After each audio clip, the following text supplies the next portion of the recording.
Innovation.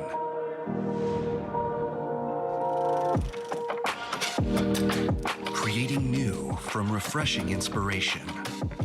Investing in future potential and making a better world. There is a city that endlessly expands the path of innovation. Another word for innovation, the IFEZ.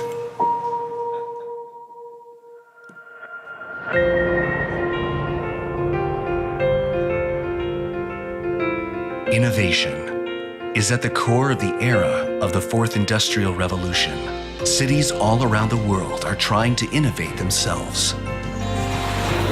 South Korea is the only country in Asia that has signed FTAs with the EU, the US, and China.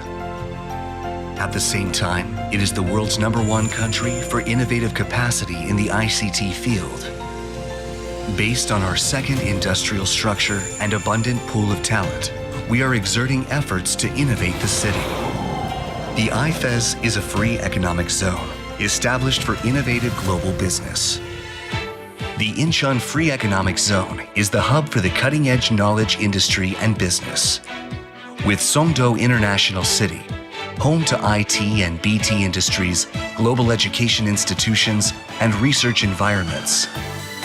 Yeongjong International City, a city emerging as an aviation, logistics, tourism, and leisure complex city centered around Incheon International Airport.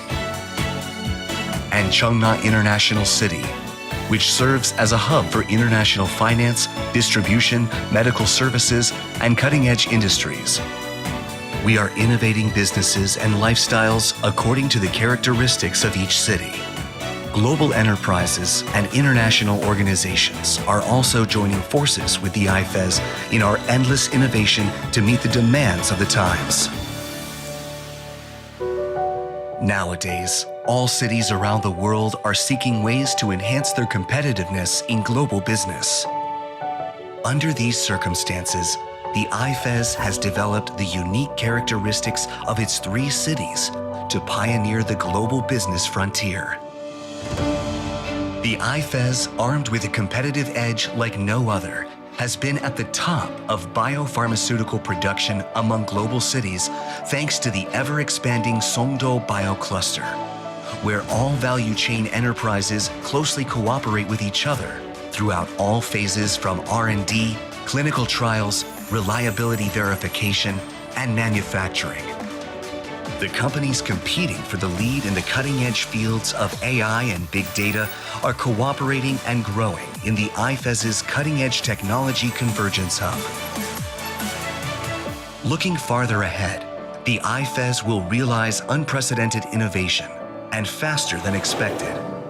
By establishing Korea's own Silicon Valley for startups, we will support the future generation's drastic innovations and build an industry academy research ecosystem where research and education are connected to technology and talent. The pace of the service industry is getting ever faster. Innovation in the IFEZ is continuously broadening its business territory, merging the land, sea, and sky via the logistics complex cluster. The path to innovation, which the IFEZ is committed to following, is connected from business to life. The IFEZ, where people and nature harmoniously coexist, is becoming an attractive city with a resort complex hailed by Asian travelers and enjoyed by the entire world, all just a step away from Incheon International Airport. A Venice of Korea's very own, equipped with waterfront and cosmopolitan views. And a space for people to enjoy culture and festivals in an urban setting.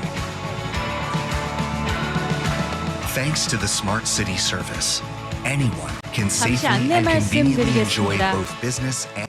Ladies and gentlemen, allow me to make a housekeeping announcement. From 10-2021 Global Business Frontier Forum will take place. And please take your seat. Please.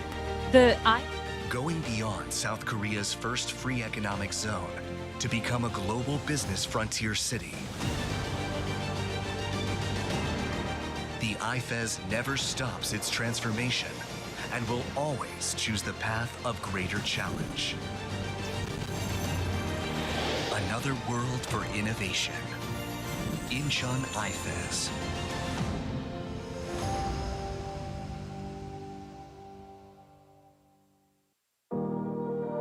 Innovation.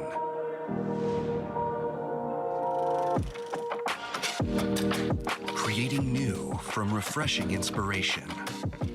Investing in future potential and making a better world. There is a city that endlessly expands the path of innovation. Another word for innovation, the IFEZ.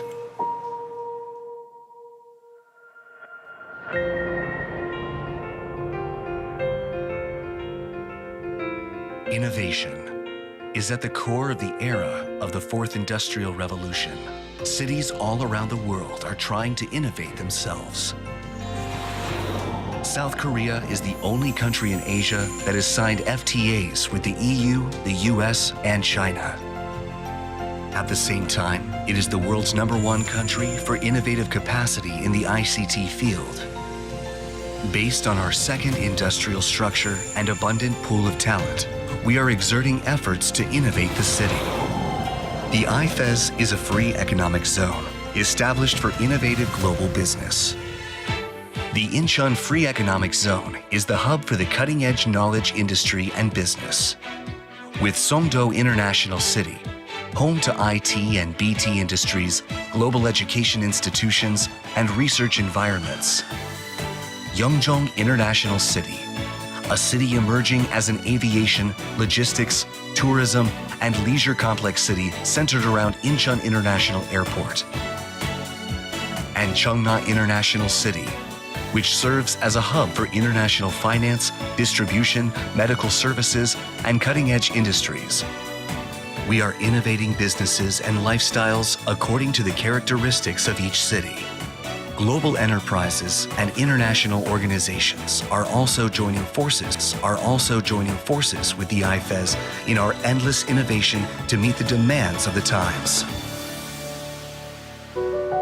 Nowadays, all cities around the world are seeking ways to enhance their competitiveness in global business.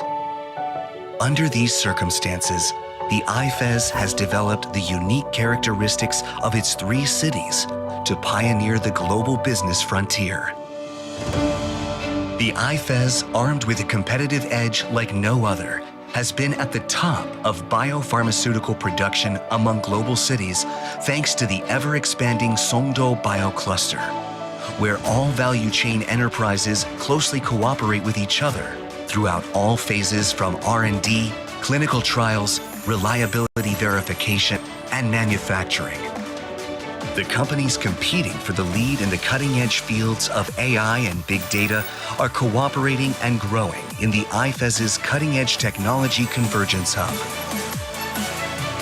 Looking farther ahead, the IFEZ will realize unprecedented innovation and faster than expected by establishing Korea's own Silicon Valley for startups.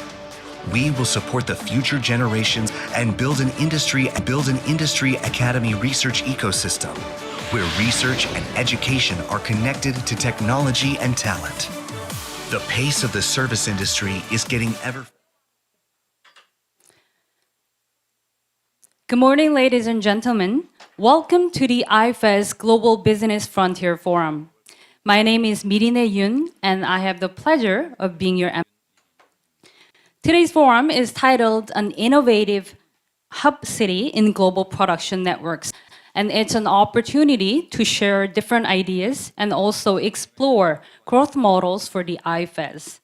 In light of the ongoing pandemic and also global travel restrictions, we have prepared a hybrid event that combines both online and in-person presentations. Joining us virtually from overseas are the Taiwanese city of Taoyuan, the Eastern Economic Corridor Office of Thailand, and the Ho Chi Minh City Institute for Development Studies in Vietnam. To briefly walk you through the order of events for today, the forum will begin with an opening ceremony and a keynote speech. Then it will be followed by session 1 and session 2. For those of you who cannot join us in person, please tune into our IFEZ YouTube channel for live streaming of this event. Simultaneous interpretation will be provided throughout the event, so please tune your receiver into channel 1 for Korean and channel 2 for English. I would also appreciate if you could switch your mobile phones to vibrate mode. We'll now start the opening ceremony of the IFEZ Global Business Frontier Forum. First of all, I'd like to invite IFEZ Commissioner Lee Won-jae to the podium for opening remarks. Please welcome him with a big round of applause.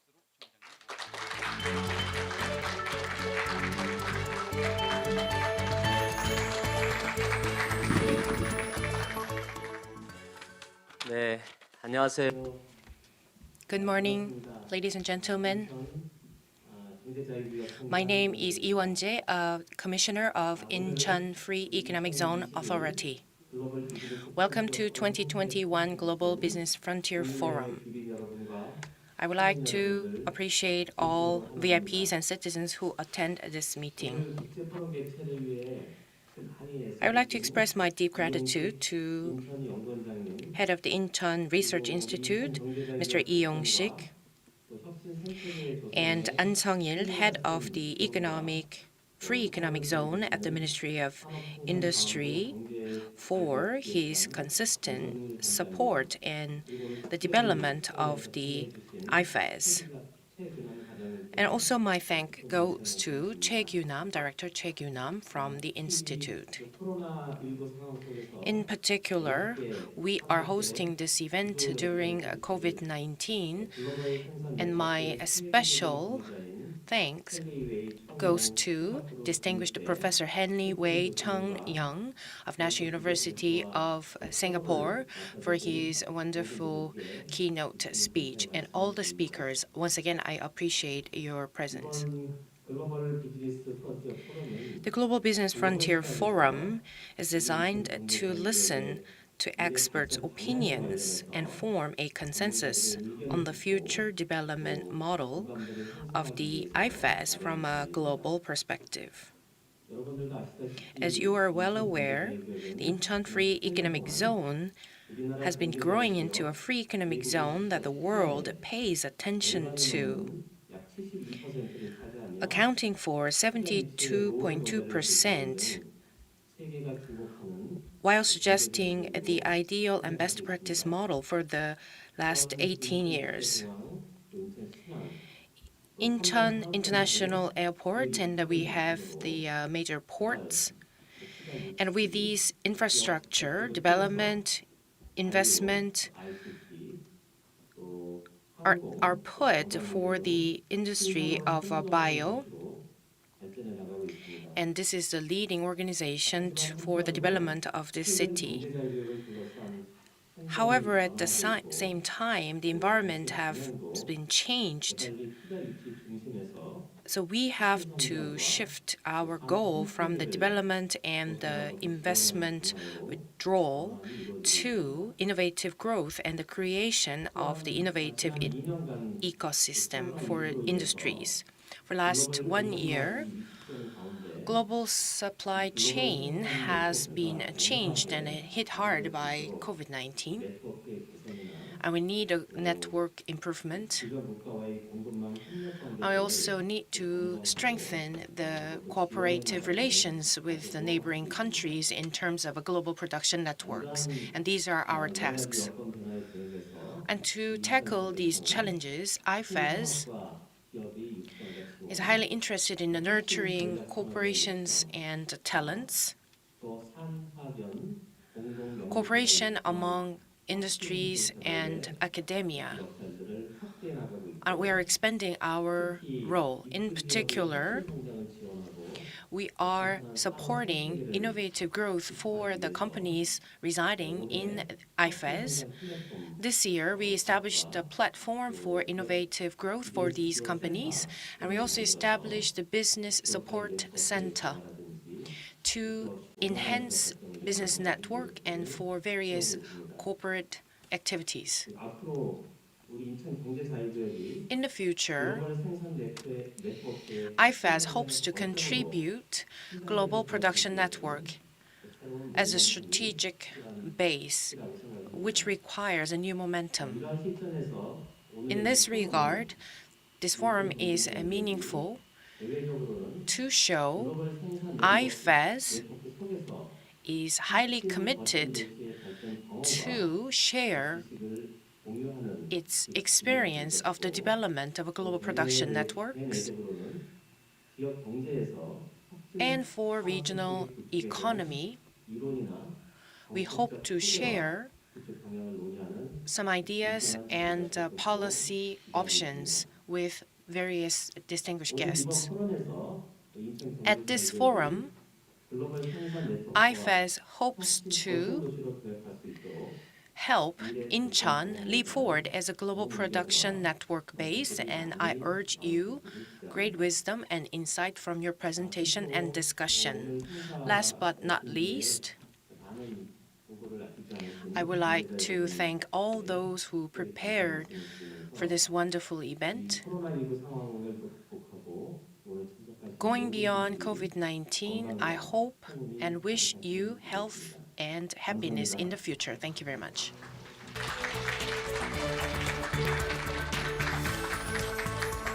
Thank you, Commissioner Lee. Now, the mayor of Incheon Metropolitan City sent us a very special video message. So why don't we take a look? Ladies and gentlemen, good morning. I'm Mayor Park Nam-chun of Incheon Metropolitan City. I'd like to sincerely congratulate all of you on the opening of Global Business Frontier Forum to foster innovative ecosystem hub in Incheon Free Economic Zone, or IFEZ. And my special thanks go to all the speakers and audiences at home and abroad for your support for further growth of IFEZ despite challenges caused by the pandemic. IFEZ is becoming a hub for future industries. Songdo has established itself as a global bio and vaccine cluster, and Cheongna is leading the hydrogen industry, which will be Korea's future growth engine. And Yeongjong, where the world's best airport is located in, is accelerating the formation of new aviation industry with MRO as a key pillar. Now Incheon Metropolitan City, going beyond Korea, will build a global production network as an innovative hub city that opens a new horizon of the global economy. And today's forum will be a starting point to build such a network. Please join us in envisioning a new future of Incheon that will lead bio, healthcare, smart manufacturing, aviation, complex logistics, knowledge, and tourism industry. We, Incheon Metropolitan City, will make sure that your great opinions and precious insights will be reflected in our policymaking process. Once again, congratulations on the opening of this forum, and I'm looking forward to your great opinions. Thank you. Thank you, Mayor. Now, please join me in welcoming Dr. Lee Yong-sik, President of the Incheon Institute, for his welcome remarks. Please give him a warm welcome.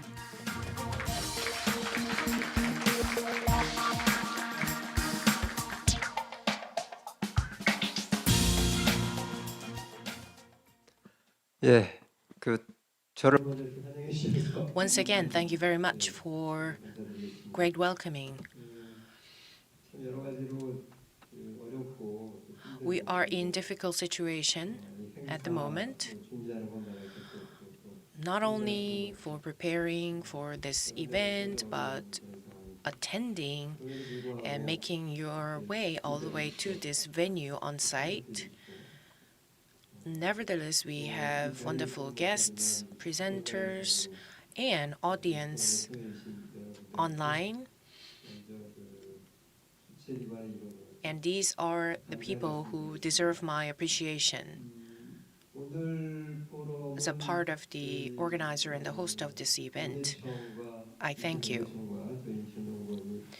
This event is co-hosted by Incheon Free Economic Zone and the Incheon Institute, which is my organization.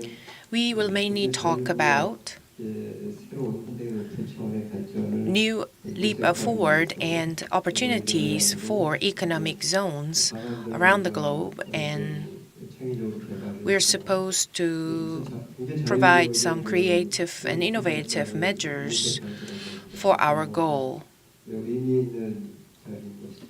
That's why this is furthermore meaningful. As Commissioner Lee mentioned, it is more important and meaningful to be here because we have to look for some innovative business models for the free economic zone. And in many aspects, we have to consider industrial development while all the environment haven't changed. And amid this fast-changing environment, such development model from the free economic zones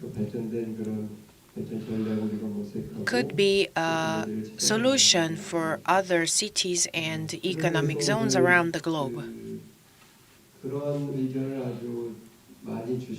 And I am excited to hear all about your great insights, opinions, and ideas at this forum. Accordingly, we've invited all the speakers and presenters from all over the world. That includes distinguished Professor Henry Wei Chung-Yang from Singapore,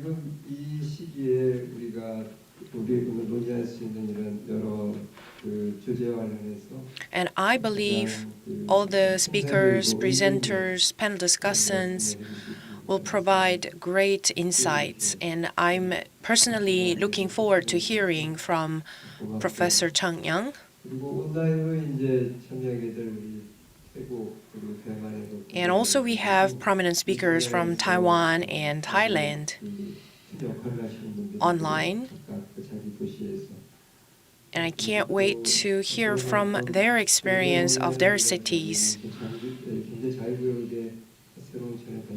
And that will help give a great insight to the Incheon Free Economic Zone. So that is why, once again, I deeply appreciate for your presence and participation. From Ho Chi Minh, we have some prominent guests from the Development Institute in Ho Chi Minh City online. They're participating with us online.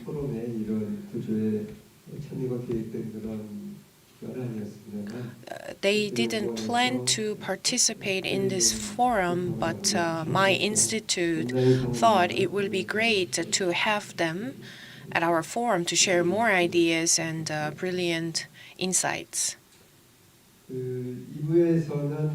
In part 2 of this forum, we're going to have a more detailed discussion in session 2 under the topic of the formation of an innovative ecosystem and advancement of the local economy. And I look forward to having all these experts to hear from them. And it is my honor to listen to them in our session on site. I thank you.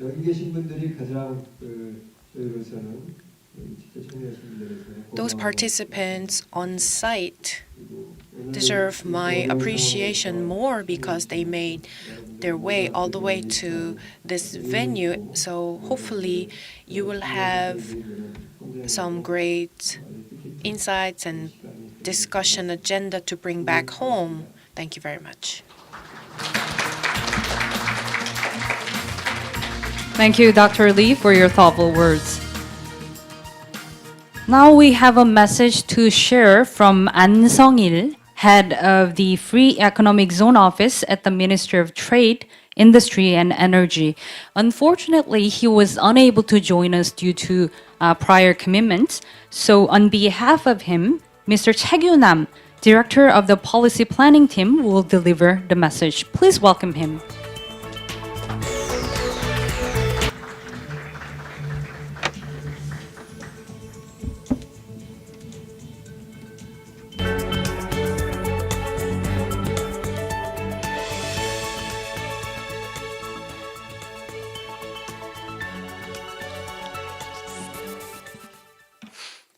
안녕하십니까? Ladies and gentlemen, good morning. 산업통합자원부 경제자유구역기획단 정책팀 최균남 과장입니다. I'm Director Choi Gyun-nam of Policy Planning Division of MOTIE.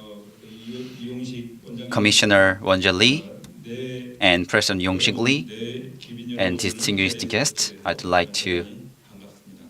welcome all of you to 우선 today's event. I'm delighted to see you all.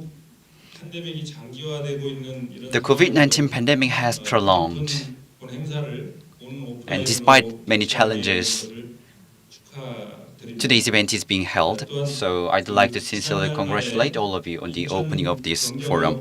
And last month, at this very city, Songdo,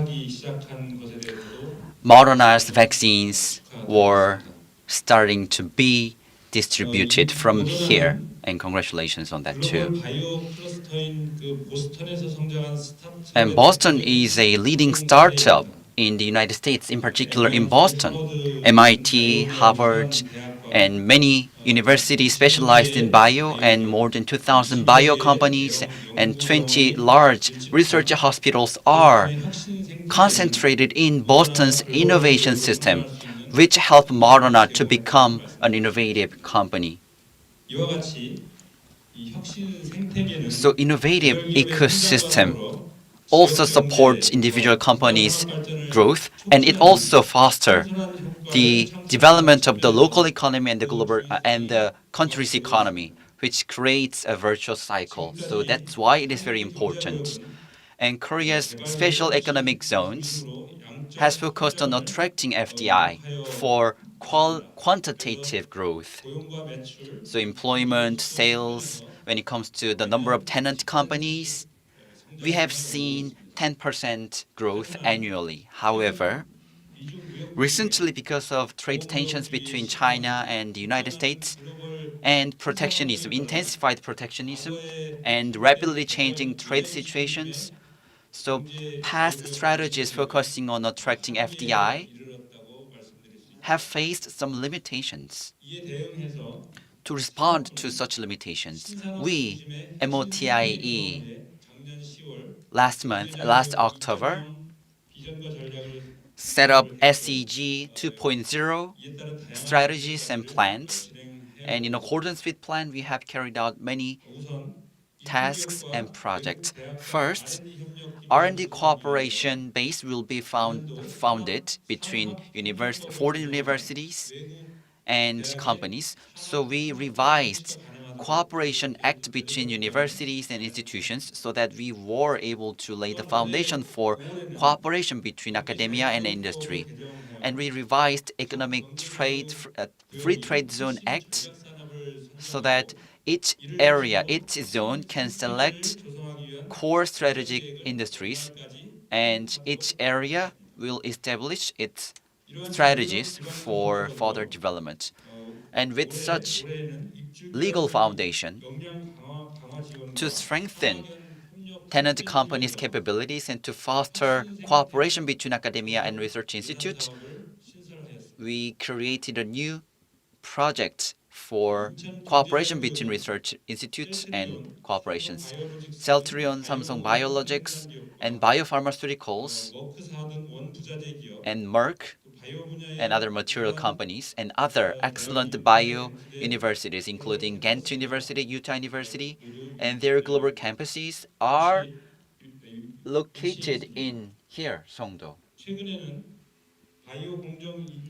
And recently, biopersonnel fostering centers and biopark and biolab hub were attracted by the city, and Asan Hospital and Severance Hospital will be constructed here. Then, bioindustry ecosystem will be completed in this city. So we, with the local government, we MOTIE will focus on building up innovation and innovative ecosystem. I hope today's forum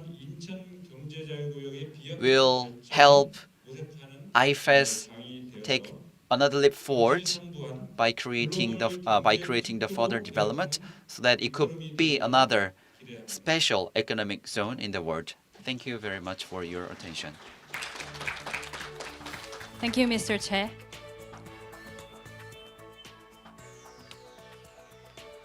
Now, allow me to introduce our keynote speaker, Dr. Henry Y. Chung-young. He's a distinguished professor of economic geography at the National University of Singapore. He's a prominent figure in the study of global production networks and has won numerous awards in recognition of his academic excellence and also intellectual leadership. These awards include the American Association of Geographers Honors and the UK-based Royal Geographical Society's prestigious Murchison Award. Today, he'll talk about changing global production networks and the future of SEZs. Please give him a big hand.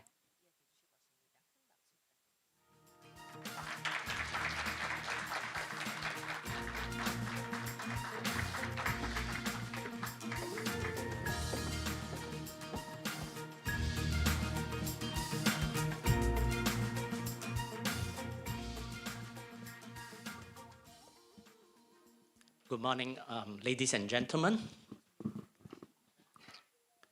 It's my great honor to be here in Incheon, South Korea. I've not traveled for 2 years, so this is my first overseas trip, so I feel particularly privileged and honored to be here. Let me first of all thank Commissioner Lee of IFEZ for inviting me to be here, as well as to President Lee of the Incheon Institute for organizing this great event, and of course, Dr. Yu, Yvette, and many others who have made my presence here possible. So to me, this is a very happy moment, having traveled just yesterday to be here and going back tomorrow. So, okay, today what I'm going to do is to share with you some of the insights I have in this field, research on global production networks, also known as global value chains. I'm an academic, so actually it's my great privilege to be here to learn from the city of Incheon and Sudo in terms of the special economic zone activities. And I specialize more in the electronics industry, as you can tell from my slides. So learning from this particular city's great work done in the biotech industry is tremendously important. So I shall start my presentation now. Okay, yep. Okay, so I'll look at the screen here. Now, I'm going to give you some broad outlines on the sort of changing global production networks in recent years. So I'm not going to go far back, but more recent. Second is to focus on how, if you like, specific areas known as special economic zones, SEZs, can be connected to this broader global level, if you like, value chain, production networks, and so on, in a particular way.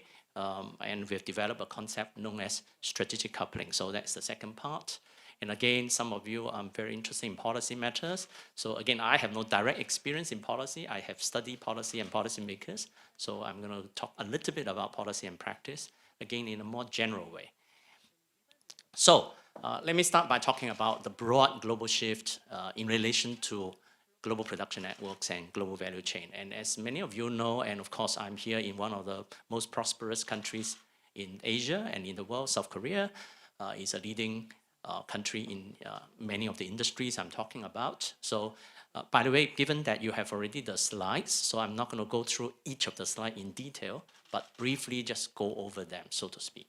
So as you can tell, there are many of these industries, not just in manufacturing, but also in services that East Asian countries, by East Asian we mean Northeast, South Korea, Taiwan, China, and Southeast Asia. So Singapore, Malaysia, Thailand, Indonesia, Vietnam, and so on and so forth. So many of the countries have participated and done very well in the various industries, including nurturing some of the most prominent domestic firms. So we call them East Asian firms coming out of these economies.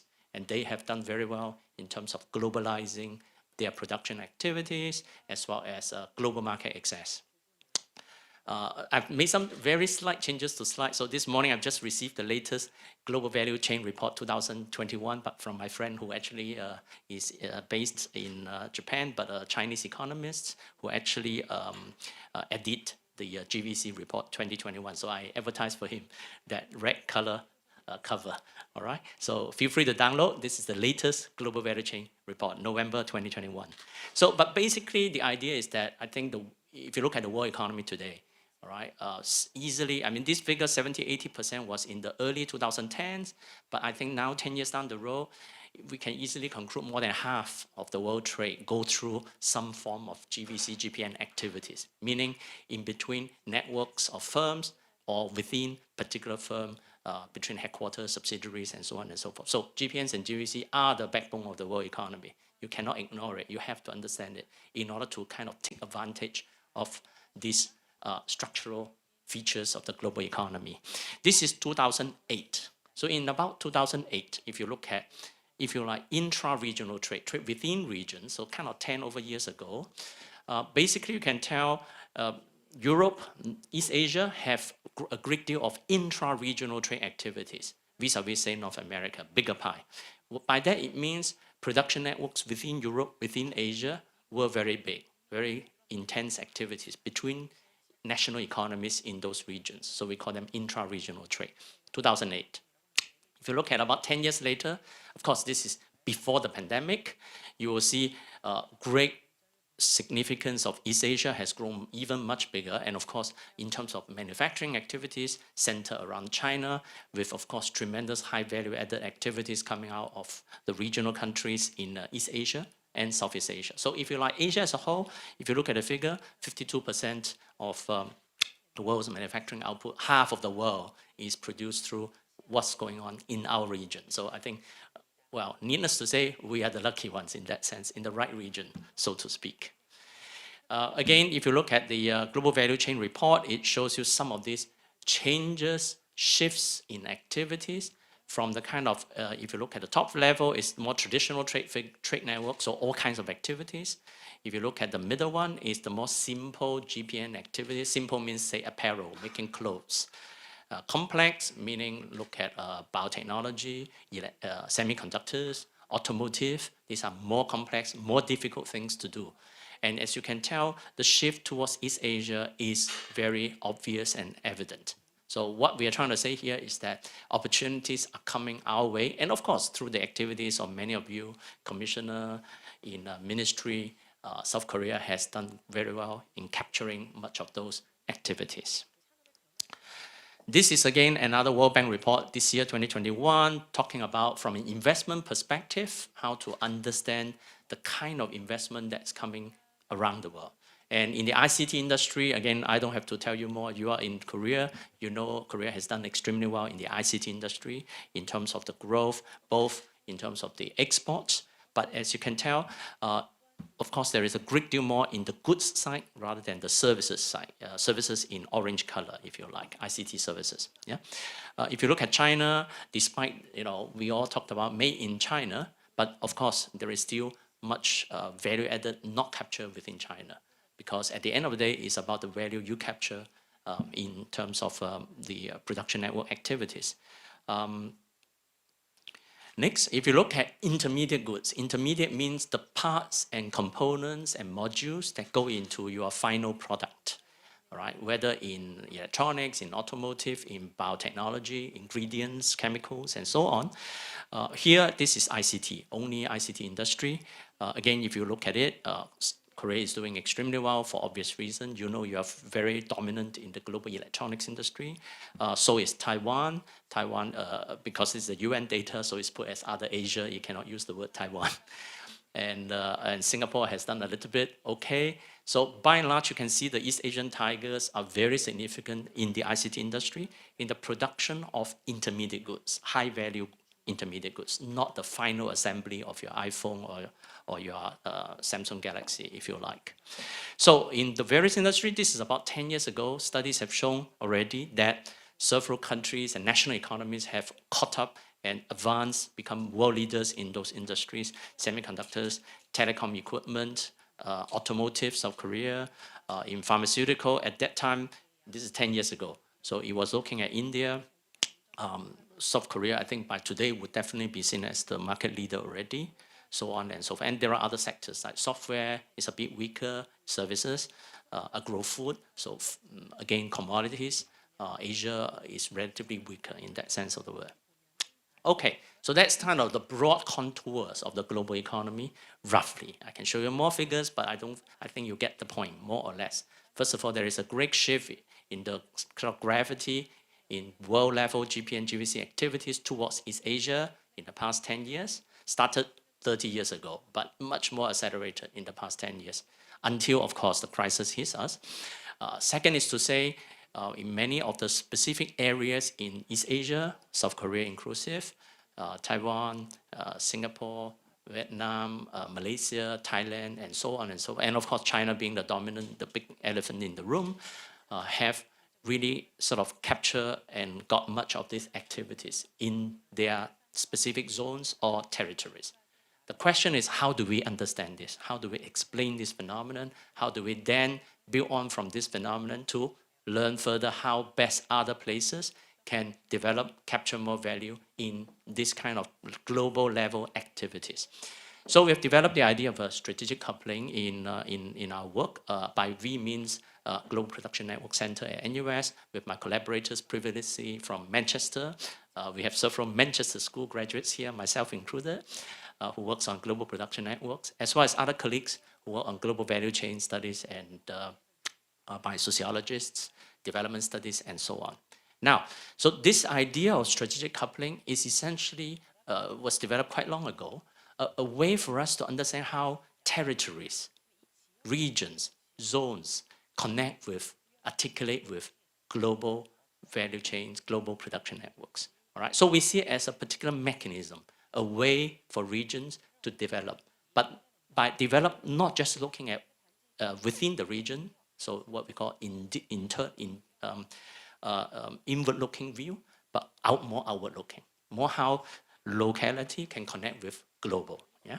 So in that sense, we see it as a mechanism that enable what we call regional dynamics, means local activities, to become significant, contributing to global level imperative or processes, and we call it GPN imperative. So if you think of current European Union's smart specialization program, essentially is to go around many EU regions to try to get those regions to think through what can you specialize smartly in order to then become significant, relevant to GPN imperatives. Of course, at global level activities, lead firms in GPNs would like to consider several key factors, right?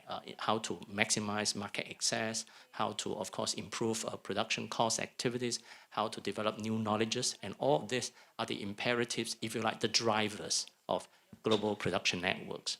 In our work 2015 in Oxford University Press, we have explained this in great detail. So I won't go into further, but I just want to say that if you think of regional and special economic zone development activities, it's to us essentially a process over time that these territories become significant and plug in, if you like, develop a particular value capture trajectory, a particular way, pathway, if you like, to capturing more value from in this world of global production networks. Of course, you may ask, why bother? I mean, why not we just look within ourselves and go local? Huh? Go local is good because, you know, we are familiar. This is our area. Yeah, we have long history, culture, and what have you.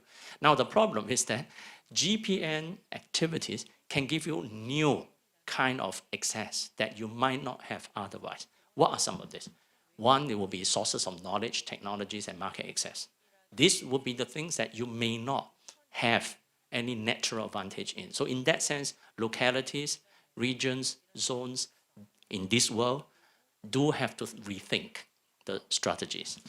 But then if you want to then participate in global production network activities, how do you do it?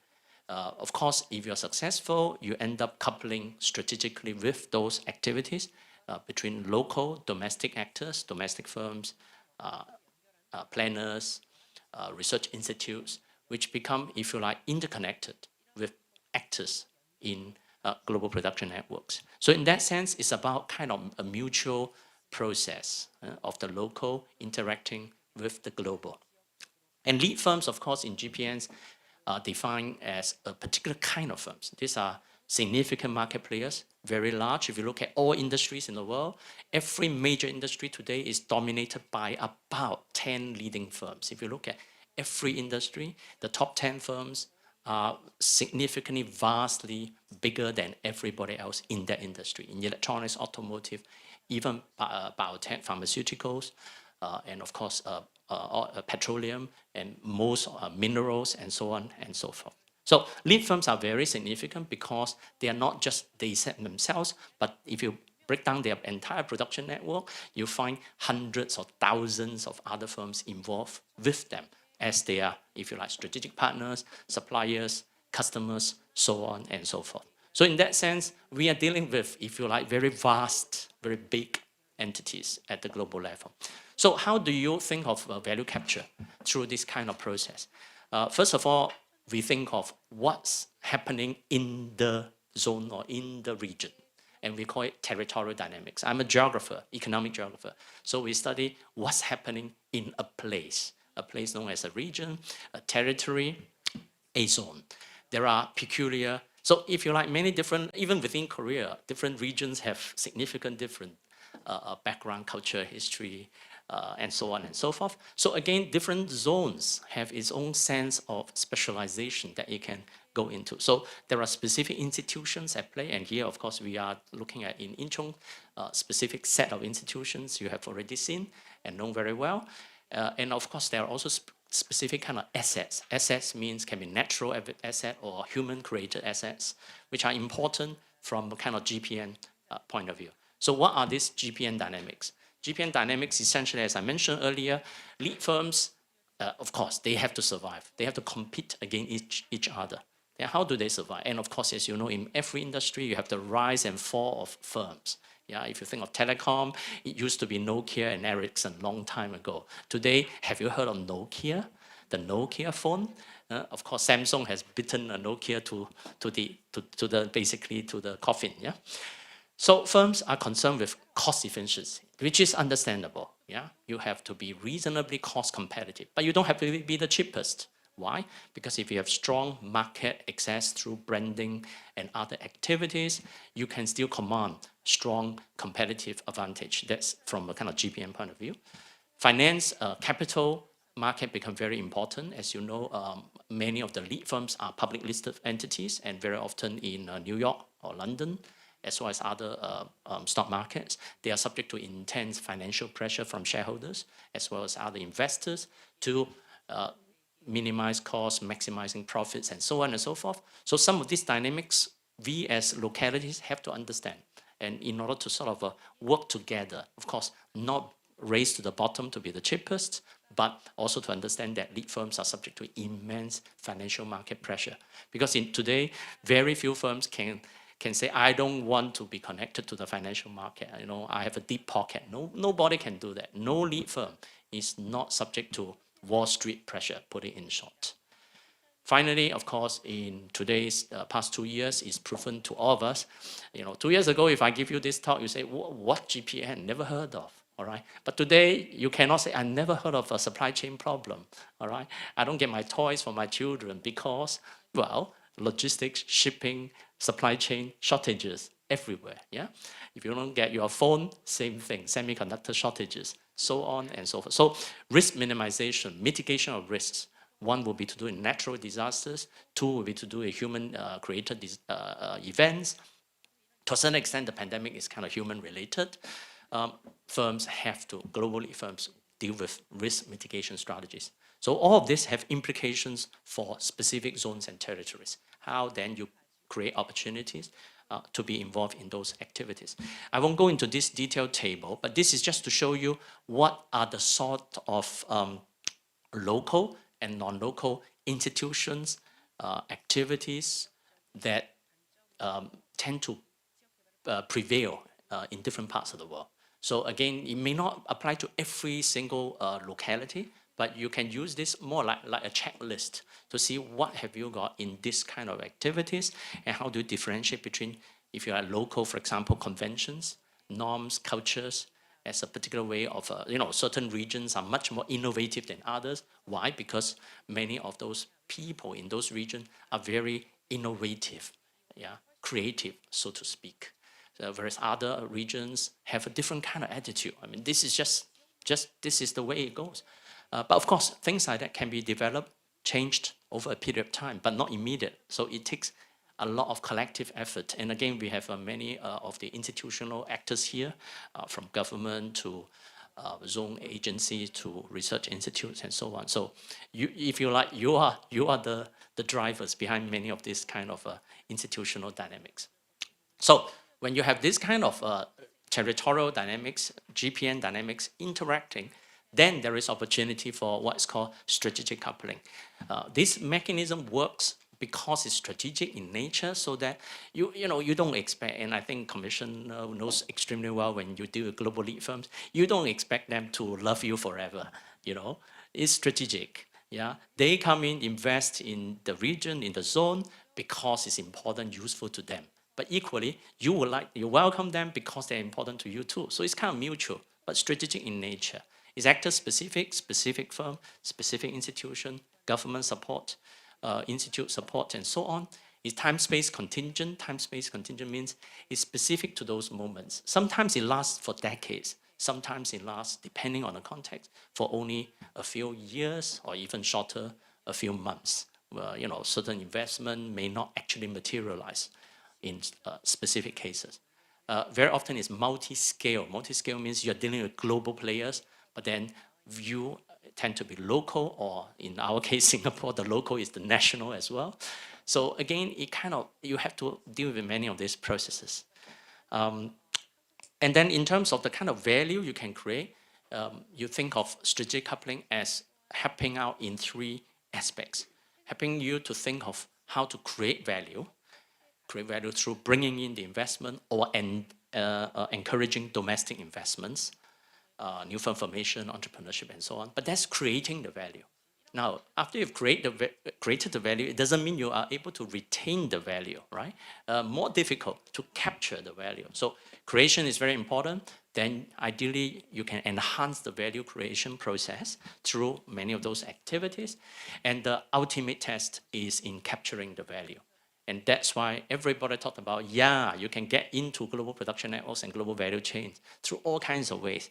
Question is, can you get more out of it, right? Because to you, the locality, you want your people to prosper through better wages, pay, better entrepreneurial activity, better tax revenue, if you are from the Ministry of Finance and the like, and so on and so forth. So capturing is the most difficult. It has a lot to do with power relations, has a lot to do with the strategic relationship with domestic foreign investors and so on, also to do with the uniqueness of the assets.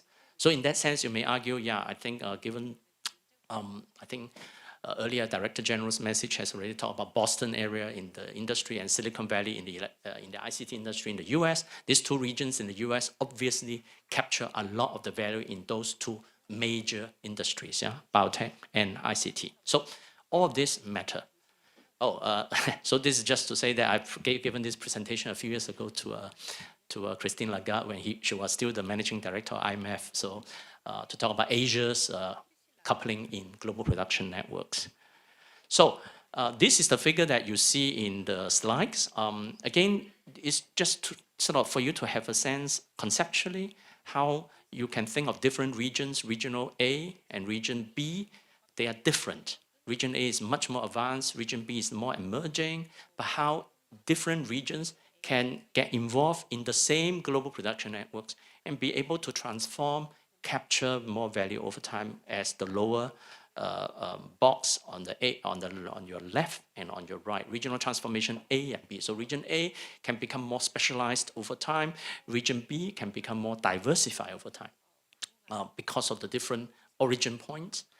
Through the same GPN activities, one become more specialized, the other become more diversified. This is a graphical way to show you how it works. Here I'm using the, again, ICT example. If you look at how, for example, Silicon Valley on the left gets connected with, in this case, Taiwan, in whether Taipei area or Hsinchu area, through some of the GPN activities of one GPN, one lead firm. You can think of this as Hewlett Packard, all right, HP. So HP started in Silicon Valley, in Palo Alto near to Stanford University, connect with, again, Taiwan in, say, notebook production. So this is actually a notebook case, if you like, notebook PC case. yeah, to show you how different regions both can prosper, both need each other, but both can evolve and one become more specialized and one become more diversified. So actually Silicon Valley become more diversified. You know, if you go back 30, 40 years ago, if you look at Silicon Valley, then yes, it was doing silicon. All right, that's why it's called Silicon Valley. But it wasn't, you didn't have the Facebook, you didn't have the Google, you didn't have many of the service firms you know of in the digital platform economy you know of today, yeah? But precisely through the fact that many of these early electronics firms that can move their activities in relation to new regions in East Asia, then their home region, Silicon Valley in this case, can diversify into more, if you like, digital service-oriented economies. Again, in the earlier book, I've given you some sense of how, and in that book, as you can tell, the cover is very South Korea. So, and actually it's meant to be when the publisher Cornell University Press gave me the cover. The book is about industrial transformation in South Korea, Taiwan, and Singapore in the electronics industry, as well as some other shipbuilding.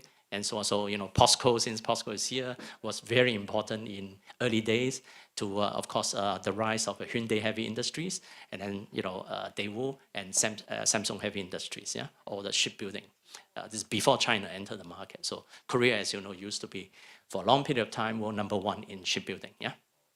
So that book essentially look at the happening from this, you know, 1970s, 80s, 90s to about the 2000s.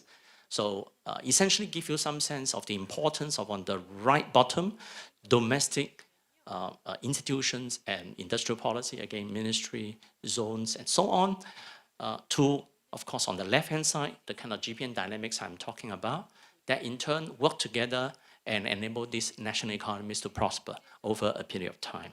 And again, here, I mean, you are the experts, you know your country well, so I don't have to tell you more about this. Now, let me briefly talk about more recent as an empirical example. I give you an empirical example. I didn't expect to go too much about Singapore, so I thought it'd be useful given the audience, very broad, very diverse. And I don't know some of you where you are through YouTube.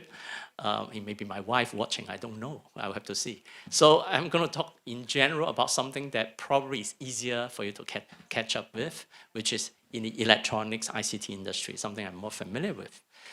So as you can tell, in many of these industries, many of the firms listed in this table, some you never heard of, but they are all together.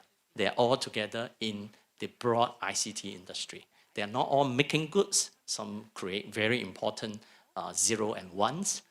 So zero and ones means the digital economy. So Google and the like. Here, of course, you have also chip design firms. ARM, you have ASML, which is right now the hottest company that actually makes the photocopying machine, so to speak, for you to make chips, the most advanced chips. Their machine costs only 200 million euro each, 200 million euro per machine, right? And there are only 50 to 80 they make per year. So Samsung, TSMC, and Intel are queuing up to buy their machines to make the most advanced chips. Why so difficult to make the machine? Well, the machine has its own global production networks. This is the EUV machine, E for, I can't remember the term, ultraviolet, E for, it's a EUV machine. And the lenses come from Zeiss, Germany, and you know there are only so many German talented workers who can polish the lens. So you can't make thousands. So even if you have the 200 million euro, you have to queue. So I give you the iPhone example. Again, yeah, I should have used a Galaxy example since I'm in Korea, but you can tell later. I will come back to Samsung, all right? So let's start with iPhone. So the iPhone, as some of you know, has its production networks worldwide, but in terms of manufacturing, is heavily concentrated in East Asia. Yeah, so these are just some of the components and parts. If you break down the iPhone, so to speak, this is the location in terms of the major components, but of course, location by the headquarter of the company names. So actually, you see 14 in the US, but most of their actual production activities are in Asia through their production partners, if you like, suppliers. And actually, Korea and Taiwan are very important in iPhone's GPN, so to speak. This is just another figure from World Development Report last year, showing you the immense interconnection of just one product. Is not rephrased, yeah, just one phone. How important it is to connect different parts of the world, and hence those regions and zones that are the sort of primary locations of some of these activities. This is a figure in my forthcoming book, which look at semiconductors. So if you look at semiconductors, you will find that, I can't remember whether you have this, but basically you will see that you don't follow so much the color, but if you look at the extreme right-hand side, the final markets, that's the actual devices, where it goes. It can go everywhere worldwide. But if you work backward, number 6, if you go to number 5, which is the assembly of the device, it tends to be taking place in Asia. And then if you go even backward in terms of the semiconductors, the chips, all right, that was originally designed on the left-hand side in Santa Clara in Silicon Valley, say Intel or Qualcomm, yeah, chips. Then the manufacturing is either done of those chips is Intel in the US, in Oregon or Texas, and then you have, of course, Qualcomm's chips manufactured by TSMC in Taiwan, Hsinchu, or by Samsung Foundry in this country, all right? And then, of course, tested, assembled in Incheon. So I was told that MCore has operation here. And then, of course, shipped to China to be put into those products, so to speak. So this is just, again, one example showing you the actual connectivity in many of these activities, yeah? Yes, that expensive machine is on the extreme right-hand side top corner, the second from the right, the purple color machine, all right? So that's the ASML UV machine. That in turn enable, as you can tell, the Netherlands on the extreme right to be connected to chip-making production networks. So chip-making actual facilities, TSMC, Taiwan Semiconductor Manufacturing Company, is a world leader in actual technology as of today. So when I wrote my 2016 book, it wasn't the real market leader yet. It was still Intel. Intel was still the most advanced chip maker, all right, followed by Samsung and TSMC. But by today, TSMC and Samsung have overtaken Intel in chip-making technology. Yeah, and of course, the actual processor in your laptops remain Intel as a brand, so Intel still controls the branding, if you like, the patent behind the processor. But TSMC, as you know, is currently the dominant figure in chip making for all kinds of activity, not just for ICT products, but things that go into even your biotech machines, even your medical equipment needs chips, even a running dog needs a chip, it needs some chips, all right? So these are the fabs. Again, the locations will give you some advantages. And again, we have colleagues from Taoyuan today will speak about perhaps some of these issues, which, as you can tell, Taoyuan in between Taipei and Hsinchu, and then Taichung, and then Tainan now also TSMC is setting up big fabs. So Taiwan benefited tremendously in terms of having those localities, if you like, zones, regions that become very significant player over, again, long period of time. You're not talking about, within 2 years. It's over 30 years, all right? So TSMC, when it was spun off a long time ago, managed to become a major player that way. And this, again, give you some sense of just Hsinchu, which is the previous one, the one in circle, all right? So it's just one zone.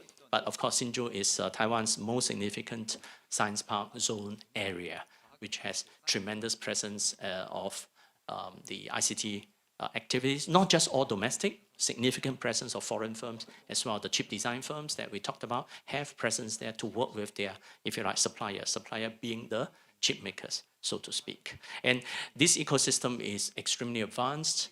And that's why no matter, Biden in the US wants to bring chip making back to the States, it's very difficult because the ecosystem in the manufacturing of chips takes a long time to develop. And as you can tell from the earlier figure, there are many actual suppliers involved, very difficult to move those activities. In South Korea, a lot of these activities are done within the big groups. Here, I give you the example of Samsung. So Samsung's semiconductor activities are very much integrated with the affiliates and other suppliers within the Samsung, if you like, semiconductor ecosystem. So Samsung, as you can tell, is a major player in this country, accounting for something like 25% of GDP, right? Which is incredible. But if you look at just semiconductors, all right, they have some major locations. In fact, the vice chairman is in Texas now, right? Trying to decide to invest 15 billion or not in Texas. But they have tremendous presence domestic in those locations. And we are slightly different. As you know, in Cheng, we are in a different side, the other side of the Greater Seoul metropolitan area, if you like. But Gyeonggi, though being the significant location for chip making, benefit from their activities. This is just to illustrate. So I'm going to move. And of course, where do those chips go? If you look at Samsung's annual report and figure, you will know that Samsung buys its own chips, right? So intra-chamber or intra-Samsung trade is big. Many of the Samsung products use most of the chips from their semiconductor division. In Suwon, south of Seoul, you will see the Samsung Digital City, if you like, the Twin Towers, and one of them is where your Galaxy phone is designed. And of course, the mother factory that manufacture the early protocol of the early prototype of the most advanced Galaxy phone before it's, I mean, this one is the old model, all right? I know, you say, this is so old. So I've been there a few years ago. Last trip was 2017 when I managed to have a whole day with many of the Samsung vice presidents and SVPs to interview them, including then the executive vice president, Ms. Lee, the highest ranked woman in Samsung, who looks after the chief marketing activities of the Galaxy phone and so on. So I had a day in the museum, and they opened just for me that whole day in the digital city. So I had a good time learning about partly the electronics industry in this country and Samsung's development. It's not in your site, so some of this are personal stuff. But again, that gives you some sense where I came from. And I've actually worked some of those examples into my forthcoming book, Interconnected Worlds, with Stanford University Press a few months' time. Now, let me, in the remaining 13 or 14 minutes, talk a little bit about the policy and practice and the challenges in the new world. New world means 2020s. Again, as you heard in the earlier remarks, there are very significant changes that have taken place in the past 2 years. That will not stop immediately, and it will probably easily last this entire decade, means another 8-9 years to go. We'll have to reconvene in 2030 to see how the world has become, all right? Hopefully we are still around and alive. First is to say, it seems the geopolitical tensions between the US and China starting before Trump, but Trump, of course, accelerated it in 2018. It hasn't abated much. So this is going to stay, all right? The US and China won't be good friends just overnight again easily. So what can we do, right? Or, you know, when the US and China are not in good terms, everybody suffer, all right? So we have to work within that parameter. This is one of the major challenges. Second is to say technological competition become much more intense. Why? Because when the US and China were kind of more friendly, you know, they didn't see each other as sort of as a sort of zero-sum competitor. Zero-sum competitors means I win, you lose everything. Yeah, they used to think we can win together. So if you can win together, no problem. But if I win, you lose, that attitude is pervasive.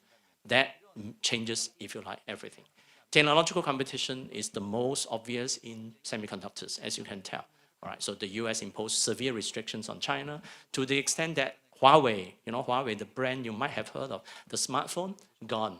Cannot make it because they can't procure the advanced chips to compete against Samsung, Apple, and what have you. So the moral of the story is, you know, a whole brand can be killed, all right, because of this incredible geopolitically driven technological competition. The US want to make it difficult for China to advance semiconductor technology, which in turn leads to the demise of a major smartphone player known as Huawei. Yeah, it's just one example. It can happen in other industries.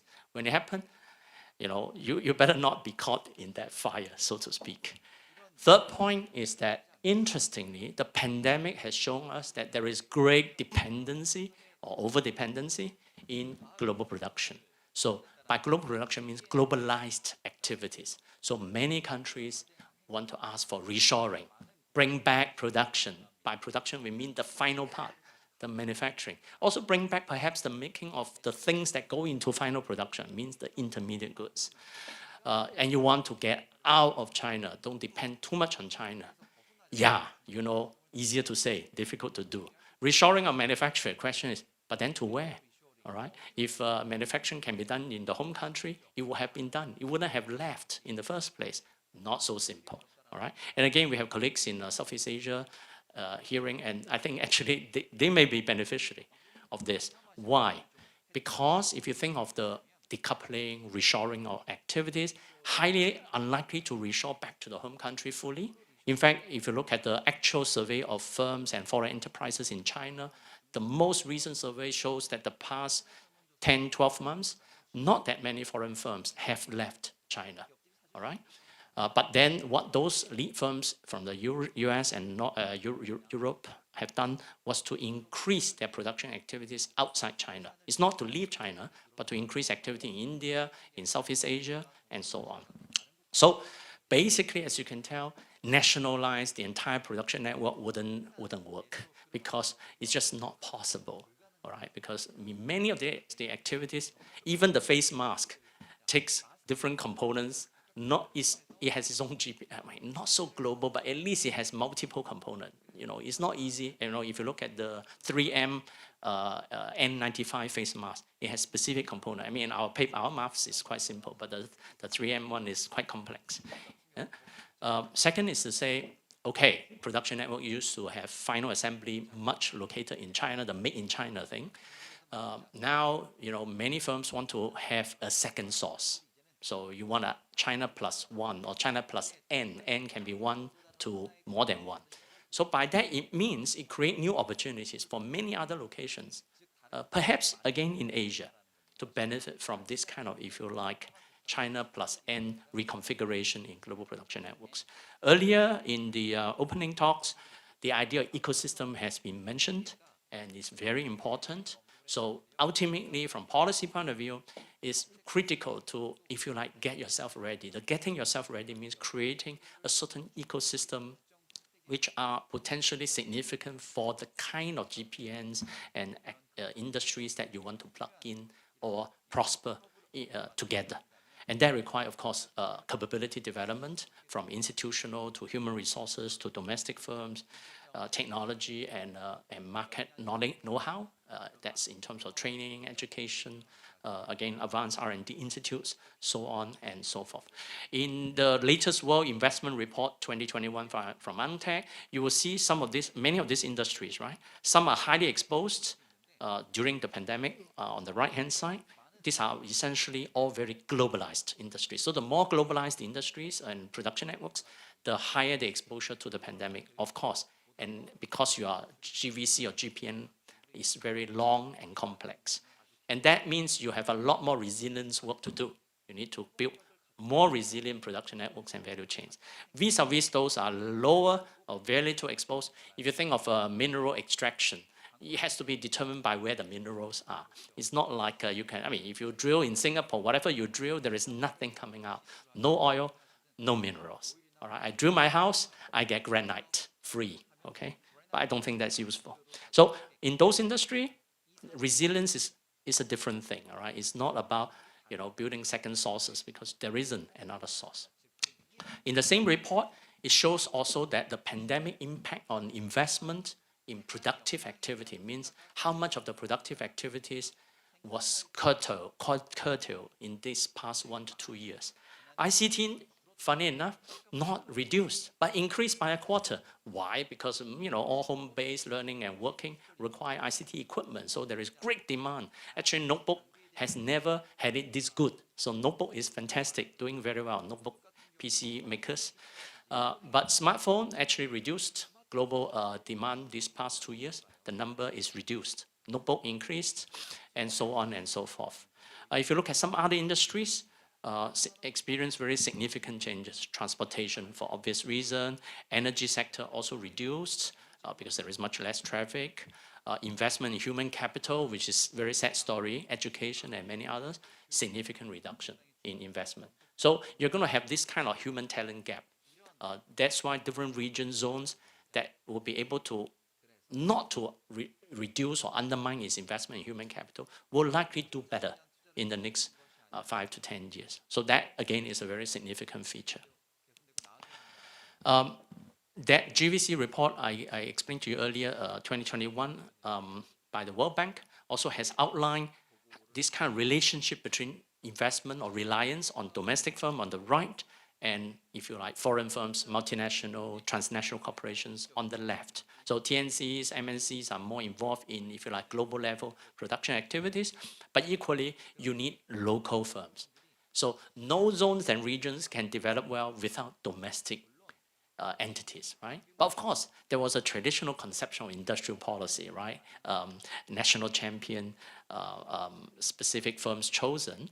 The problem with that approach today is that the domestic firms may not be capable enough to do what you want them to do.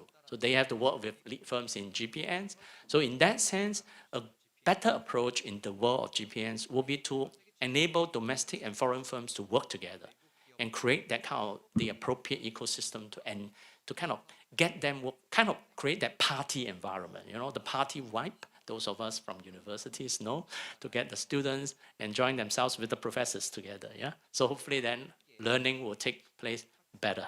But unfortunately, in the world of Zoom, this doesn't work. So how do you reconceive some of these kind of policies in this world of global production networks and global value chains? So we call it kind of GPN-oriented industrial policy or economic policy. One is to think beyond promoting just domestic firms. Domestic firms are important, as I mentioned, but they are not the only thing. Yeah?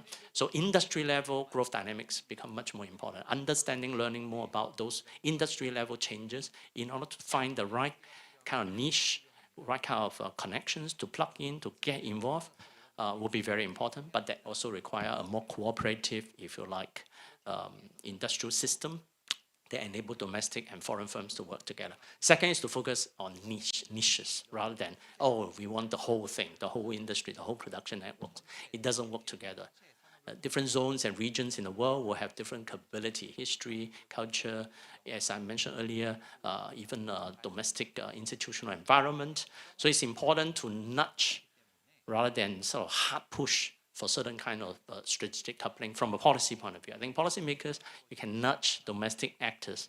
You know, again, you know, there is so much we can plan for, but ultimately, it's the firms that do the actual economics, if you like. Yeah, it's the firms that actually do the production, the design, the R&D, the creation of value. There is only so much the non-economic entities can do.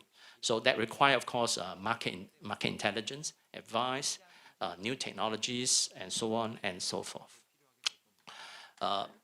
Third point is to do with technological adoption and innovation, and that is to do with the new technological challenges in this decade. All right. So there are certain recommendations that can be useful. Again, it depends. You know, when I prepared this, I didn't think specifically for, say, the IFEZ and so on and so forth. But again, you know, we have to rethink and look at the ownership restriction matter. You know, it used to be we want to protect domestic firms, so we became very restrictive towards foreign entities. You also need to rethink some of the incentives, whether from the tax point of view or grants. Governance is very important, and I think in this zone that is not a problem, right? But again, in other regions, if you are hearing from me, you may realize that your zone has fairly high administrative red tapes, and again, that makes it very difficult in terms of strategic coupling, all right? I will skip this slide, essentially just show you different types of upgrading possibilities from process to product to functional to, again, change the entire sector. But the important point is that it's the firms that upgrade, all right? Not a particular place or zone. I mean, the zone is a territorial entity, all right? It's the specific firms, actually specific divisions and groups within the firm that upgrade their activities. But then collectively, their collective outcome create the positive or negative effects for SEZ development and change. This, again, from a World Investment Report, gives you some sense of some of these activities. Shift from a kind of vertical industrial policy, means the state or agency telling firms what to do, to a more promotional, supportive, interactive way between state agency and firm institutions that in turn enable those firms to upgrade, to plug in, to work with global production networks. This slide gives you some sense of that shift over a long period of time. Again, this is a country that has tremendously successful industrial policy, all the way from General Park days to today's South Korea we know of. So your country epitomizes many of these activities, and you are the champion of industrial policy, so I don't have to tell you more.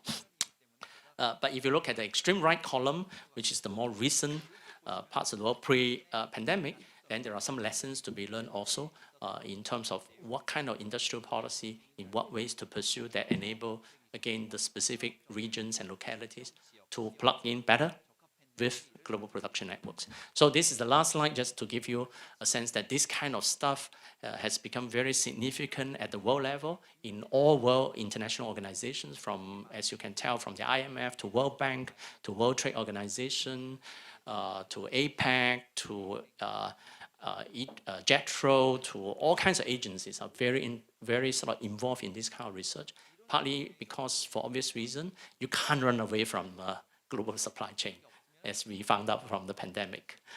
So with that, I thank you very much for this opportunity to be here, and I wish you all the best. Thank you.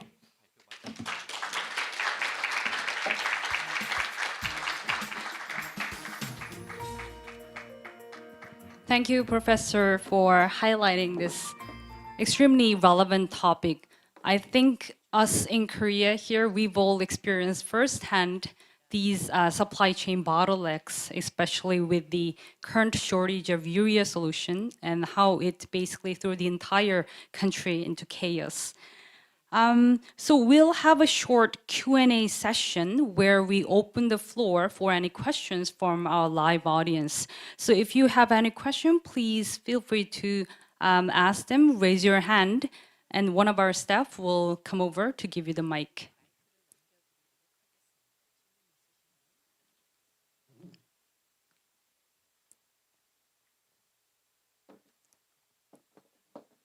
Yes, the gentleman on the back. Hi, my name is Bruce Cho. I'm a faculty in the State University of New York, Korea. I majored engineering, so I'm kind of asking a question based on the engineering perspective. So thank you for your lecture. Also, it was very informative, and I really appreciate it. My question is, as an engineer, you were talking about more strategic, more kind of a country level, top-down approach of how we can design new logistic flow and line. But I think, in my point of view, the ecosystem is supposed to be based on from the very bottom, because ecosystem must be established from the very bottom to top. It's like our human nature. So I think a major concern, like all the practices and procedures, rules, the small business people, middle class business people really don't care about them. They just want to live day by day, and they want to have their own business established, and they're struggling for their own lives. So all the rules, policies, they really don't care about it, and the real practice must be solved, not only from the top to bottom, but also from bottom to top. And then in that sense, I want to hear your kind of forecast in terms of, in the respect of small business people. How can they be reactive to your talk, and how can they link your vision and strategy from their point of view as a small business people to establish the real ecosystem for enterprises in logistics? Okay. Thank you very much for your question, and very interesting engineering perspective. But I get the gist of it. Essentially, it's about what can we think of or advise our small and medium enterprises, SMEs broadly conceived, in this world of GPNs, so to speak. Again, here we are talking about SMEs as entrepreneurs, let's say. Okay, the problem with medium is already quite big. Let's say just small businesses, entrepreneurs behind running it. So what can they do? Yeah. First of all, I think if you look at today's world, we are talking about many of these industries which are heavily organized around global production networks, meaning you have a whole range of firms involved. I didn't give you detailed breakdown of the typical GPNs. It ranges from, if you think of the iPhone, it goes all the way from Apple to Foxconn to actually very small businesses as well. But they're not so small as a 3-person business. If you want to be, Apple has about 200 suppliers for the iPhone, 200. And the 200 suppliers, the smallest one is not a 5-person enterprise. All right, why? Because to be chosen by Apple, you have to have a certain level of capability, certain kind of competence, and so on and so forth. So if you're very small, it takes some time to grow, to become strong enough then to be part of the Apple production networks, right? Okay, then you don't start with Apple, you start with others. Every major firm we know of today actually started very small, all right? So even, the Foxconn you heard of, that assembles the iPhone is gigantic today. But when Guo Taiming started it in Taiwan, it was very small. It used to make, Sanyo, black and white TV. For those of us old enough, Sanyo has a knob. If you turn the knob, it's on. You turn the other way, the TV switches off. You turn to the right, it's on again. And that knob used to be made by Foxconn when Guo Taiming started Honghai Precision in Taiwan. All right, so he was a nobody. He was not part of Taiwan's industrial policy. All right, he just started it, making cheap rubber knob for Sanyo TV. All right, today, as you know, he owns Sharp. Yeah, Foxconn owns Sharp. Sharp is no longer Japanese. If you Google it, Sharp is 51% owned by Foxconn today. So in that sense, if you look at this example, just because you're small doesn't mean you have no opportunity. Doesn't mean you have to rely on the state. Yeah. So Foxconn started as nobody, eventually become today's world. It's about $200 billion turnover today. It's gigantic. All right. But then you may ask, oh yeah, it's a unique case. It's special and take a long time, 40 years. What about now the small businesses face all kinds of difficulties. I suppose from a policy point of view, it's important not to lose all the SMEs in today's pandemic difficulties. It's important to support, to keep, SME. SMEs are always, if you like, the cushioning of economic shifts. But I will certainly support your point about the importance of recognizing small businesses. Here, I'm not talking about the retail business and so on. Yeah, I'm thinking in terms of industrial activities. Retail is different and so on and so forth. I'm thinking of, if you like, the industrial firms, digital firms, design firms, which are small, but they are important in terms of the kind of industries you want to nurture. So I hope I give you a bit more balanced perspective. Korea is a bit unusual for obvious reason, because it's a very large chaebol-dominated economy. But I think overall, the nurturing of small businesses has to be important, because by definition, all large firms came from small firms, by definition. Nobody can start 1,000 employees. It doesn't work like this. Thank you. Thank you. Do we have any other questions? Yes. Good morning. My name is Shannon Davis. I am the director of the IUCF and the Associate Dean for Faculty and Academic Affairs at Mason Korea, and I really appreciate your perspective, in part because I'm a sociologist, and I like the shout out to sociology. But thinking in particular about the value of education and educational institutions, I was struck by the fact that in one of your figures, educational institutions were not listed as institutions that were critical as a part of the infrastructure in these global networks. And so I'm interested in hearing your perspective as you came around to the end of your presentation and talking about the ways in which that the knowledge economy would be critical in this space and that training would be important. And in particular, that claim of there are only certain individuals who have the skills and training and knowledge to be able to polish the glass, right, of the lenses of the equipment. So I'd like to hear a little bit more about your take on how educational institutions in local regions and spaces, and thinking in particular in this kind of era, thinking about Songdo and Incheon, thinking about the value of education and educational infrastructure in these global production networks. Thank you, Shannon, and for this very relevant question, I have to say. Coming from the National University of Singapore, you can almost imagine I'm going to say, oh yeah, extremely important.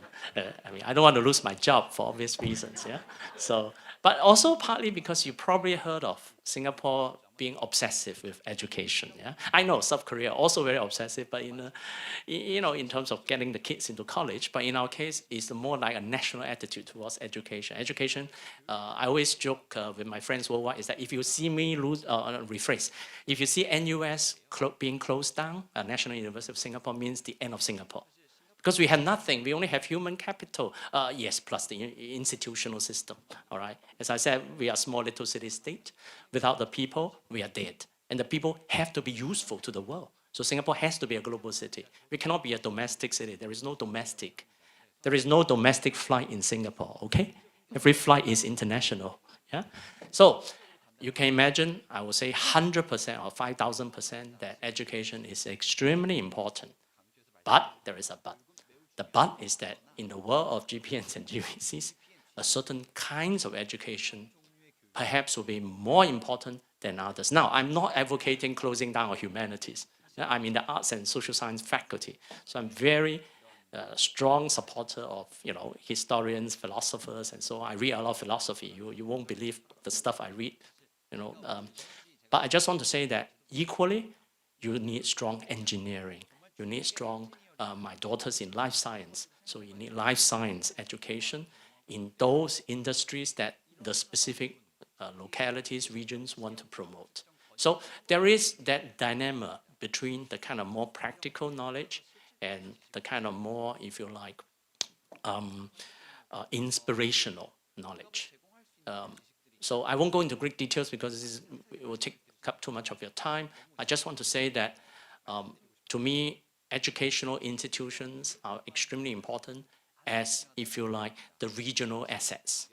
But then this institution, the mix varies, all right? So if you look at Germany, Germany is, very famous not because of Mercedes and BMW per se, but will be the craftsmen and women behind the Mercedes and BMW. And because they have specialized training institutes, these are not universities, specialized institutes to train specific workforce, but this is very applied, yeah, to work with industry and so on and so on. So I think, I think as far as I learned from Incheon and IFEZ is that you have strong investment in this aspect. Singapore actually is not very strong in this, so much so that we had to rely on that we have a Japan and German training institute in Singapore. So actually we learn from Japan and Germany. These two are very strong in craftsmen and in women kind of, it's more gender, so it's more craftsmen than women conception. The US is not so strong in this. That's why, the US want to, TSMC invests in Texas. The former chairman of TSMC said, but Americans don't want to work in chip factories. They want to work for Google. So they have lost that sense of manufacturing capability in high-tech manufacturing. So you need skills, and those skills come from specialized training that university can provide, but equally you need other kind of institutions. So I think a more balanced approach, target-specific approach to educational investment and provision will be much more important in this kind of drives we are talking about. Yeah. Thank you. Thank you for highlighting the role of education and training as well as educational institutions. Do we have any other questions from the floor? Yes?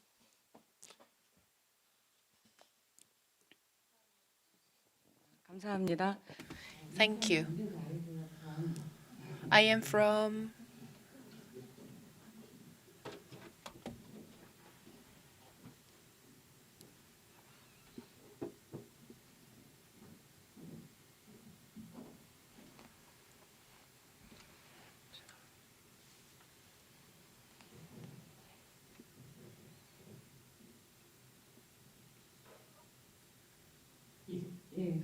Thank you. I am from Incheon Metropolitan Government, and it was a wonderful opportunity to listen to such a prominent professor like you. Among what you mentioned, what I was impressed the most was the more we go globalized, we need more resilience. And if you think of the city Incheon, for the last 18 years, it has been greatly improved. And in terms of value capturing, maybe competitiveness of what Incheon has was thoroughly investigated, and through the review and study, you mentioned that we have to look at what we have as an asset of the city, and maybe investment and education is more needed. It hasn't been done enough, but in Incheon IFEZ, by 2022, we almost completed our goal of urban development, and we have new roadmap for urban development for the next decade. And as you're well aware, bioindustry is the most important and the major industry in our city. And to become a genuinely globally frontier city, maybe HR investment should be done more than in which way should we lead our urban development. Is there any urban model that we can refer to by Incheon? Right. Thank you very much for your very challenging question, I have to say, from the city government point of view. As you mentioned, this city has really transformed tremendously in the past 2 decades, roughly. And as I mentioned to Commissioner Lee and President Lee last night, that I came to Korea many times, so many times. Every time, passing by Incheon mainly for the airport in the past, except there was once 10 over years ago, a friend drove me around Incheon. Then I see everywhere blocked up with construction, economic zone. That's my rough, vague memory of Incheon. So I have to say, yesterday when I walked around the Central Park area, I said, this is incredible, tremendous. I have to say, if I think of Singapore, I don't think Singapore was transformed like this fast within 18 years. Whichever period you look at, all right? Even our Marina Bay area, I don't think is comparable. So I have to congratulate you for really doing, I suppose it's a Korean way, quick, yeah? So that is outstanding, I have to say. Your question is, do I have advice for the next phase? What to do next? Again, I have to say, first of all, I'm not here to be able to give you great advice on that front. But in terms of development model, I think also through some of our discussion last night, I learned a great deal. I suppose the more difficult part of this the urban side, not so much the investment and industry side, is how to make this city, how do I put it, more human-centric, I will put it that way. You have wonderful waterfront and modern living environment, but as I heard from some also last night in the interaction, without naming you, some of you, that Seoul remain very attractive to the young people who want to live there. So how to keep your talents in this city, I think is a very important, I suppose, task. How to make them feel identified with the so-called Incheon spirit, or I don't know, there is an Incheon culture. Again, I have no great sense in this, but I will imagine you are already very, very well established in both infrastructure, physical environment, as well as connectivity. You are the default location. Whoever comes to South Korea flying in, right, so to speak. After the bridge, more or less you see Incheon. You have to, yeah. So how do you capture that? More of that flow of the brains, of course, what's in their suitcase means the money, and so on and so forth. So how do you provide that sort of X factor, I would say, which could be interesting. Yeah? Because when I send back some of the pictures I took yesterday to my friends and colleagues in Singapore, and they say, why so few people on the streets? Then I say, yeah, it's pandemic maybe, or maybe because people drive to the workplace. Not many people walking on the street. I was walking behind Central Park 123, that behind, and those restaurant area and so on, from 4 to 6 p.m. Not many people. It's work day on the street. I see some women with the kids, children, because it's the after school. So perhaps is how to liven the city is, I don't know. But then I haven't been to the old part of Incheon, so I'm sure there is a lot more exciting where the institute is, right? The Incheon Institute, I suppose, the older part of the city. So I think that's my feedback as a kind of outsider, but not as an expert in urban planning. Yeah. But I would imagine is important. Okay, you may say, why did I say this? I think from my own experience in Singapore, before the pandemic, Singapore about the past 10 years, tried to really make Singapore also more exciting as a city. Because Singapore used to be seen very just technocratic, urban development, yes, keep building, but then how to make the city interesting, exciting, so that foreign talents, high tech, entrepreneurs, digital economy people want to live in Singapore. Now, I won't go into the kind of Richard Florida's creative city thesis, all right? I know Richard, but I don't particularly buy that aspect. You don't have to be doing that kind of thing to make the city interesting. Yeah, but in Incheon, I think you really have a lot of natural advantages because your physical environment is beautiful already. But how do you make that human factor more appealing, so that then your best people will stay with you.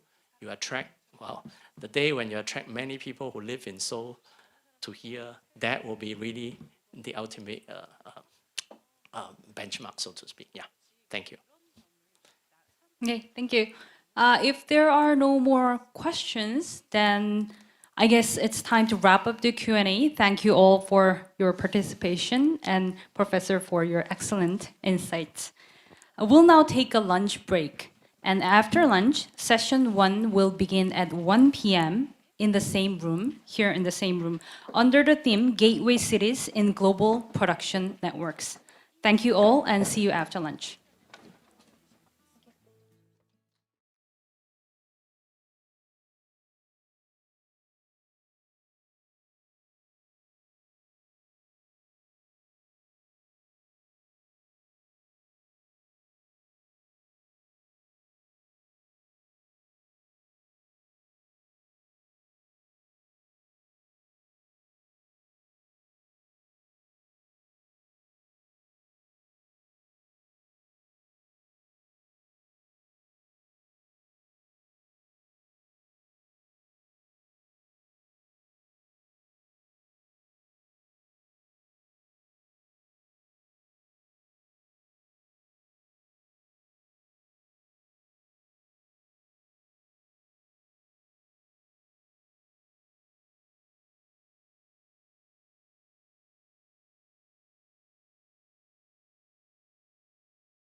Good afternoon, everyone. It's great to have you back for the afternoon sessions. I hope everyone enjoyed their lunch.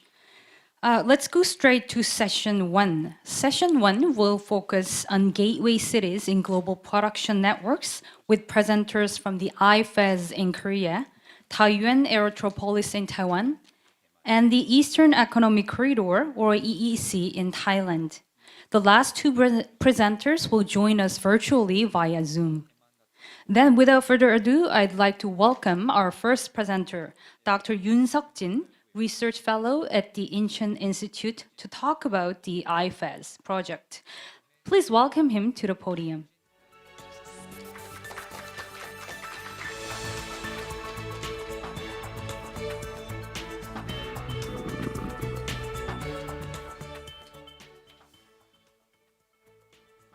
네, 안녕하십니까. Good afternoon. My name is Yoon Seok-jin. I'm from IFEZ. It is my honor to present while sharing the information and experience with my colleagues from East Asian countries. Today, I would like to talk about the concept of gateway city, and by using that city, the city Incheon has been developed, and I would like to talk about that experience. And in the course of that, IFEZ played an important role. And also today I would like to talk about Aerotropolis of Incheon. And to wrap up, I would like to add my comments about these topics.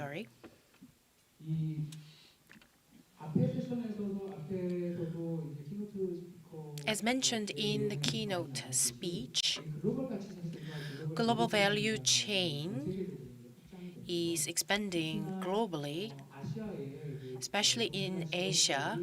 Cities and regions are highly involved in GPN and GVC.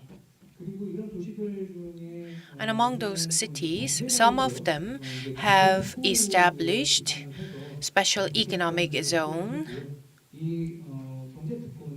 And those special economic zones for trade and investment activities, and those zones played as a hub. And all cities with special economic zones were not successful. There were some cities were successful and others not. First, geological background varies. And to connect their region and the surroundings, there should be some connection, and as a juncture it should play. And if you think of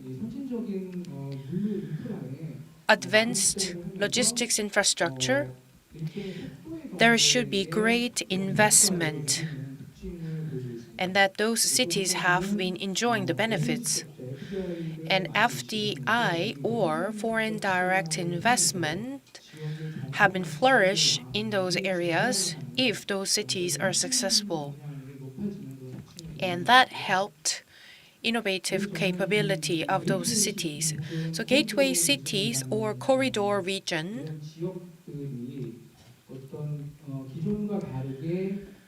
were quite different from traditional and conventional cities.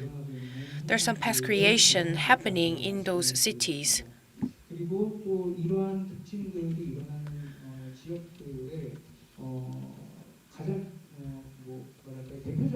And the most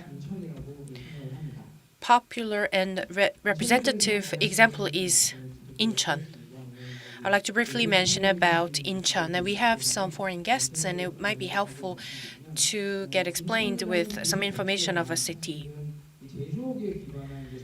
Incheon was designed as a manufacturing-based industrial city, as a satellite city of Seoul.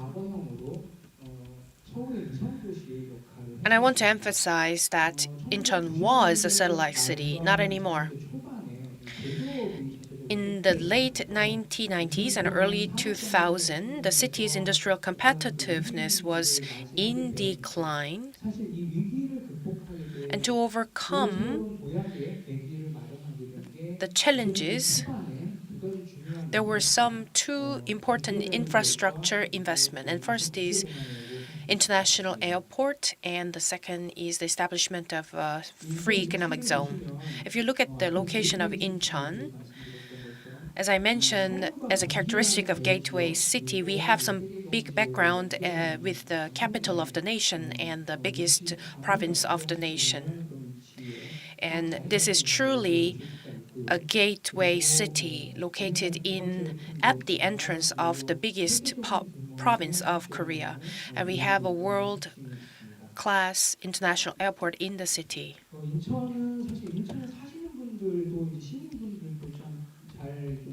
Some Incheon citizens may not be aware of this information, but Incheon is a very important trade city. As of 2019, the export accumulated $380.2 billion and the import of $421 billion. And major export items include semiconductors, automobiles and automotive parts, and biomedicines. Especially biomedicine is a recent trend that brings great benefit to the city. And for import, the areas include semiconductors, natural gas, crude oil, iron mine, timber, and automotive parts. It was already important trade city, but even after the mid-2000, the city has been a great and important trade city. This is about foreign direct investment. Regarding inbound and outbound, you can see the graph. And fluctuation is a bit high here because it's based on the region, but based on 2010, before and after 2010, there are some different trends. The content in industry was more important than the actual price. There were some manufacturing were outsourced to overseas, and after 2010, we started to draw more businesses of biomedicines and technology and IT. And in terms of foreign direct investment and trade, Incheon is very sensitive, and these important changes, as mentioned, happen due to two important measures. First, free economic zone establishment. As you're well aware, we have three areas for free economic zone, which is Yeongjong, Cheongdo, Cheongla, and Songdo. You are in Songdo area, and Yeongjong is where international airport is located, and Cheongla is the inland part that is connected to the international airport. And I will talk more about these three regions later.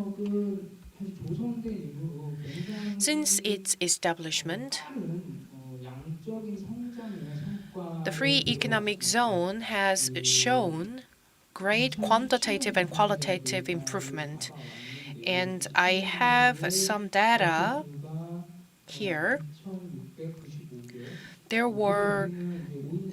number of companies is 2,695, and the number of employees is about 80,000 as of 2017.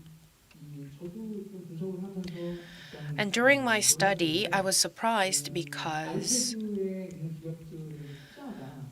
investment to companies in IFEZ doubled between 2015 and 2019. And the revenue has tripled between 2014 and 2019, and the export has increased 5 times between 2014 and 2019. So it has great achievement shown. Next, companies with FDI. Their roles have been expanded. I mentioned about the total number of the companies, but the number of the companies with the foreign direct investment is about 135.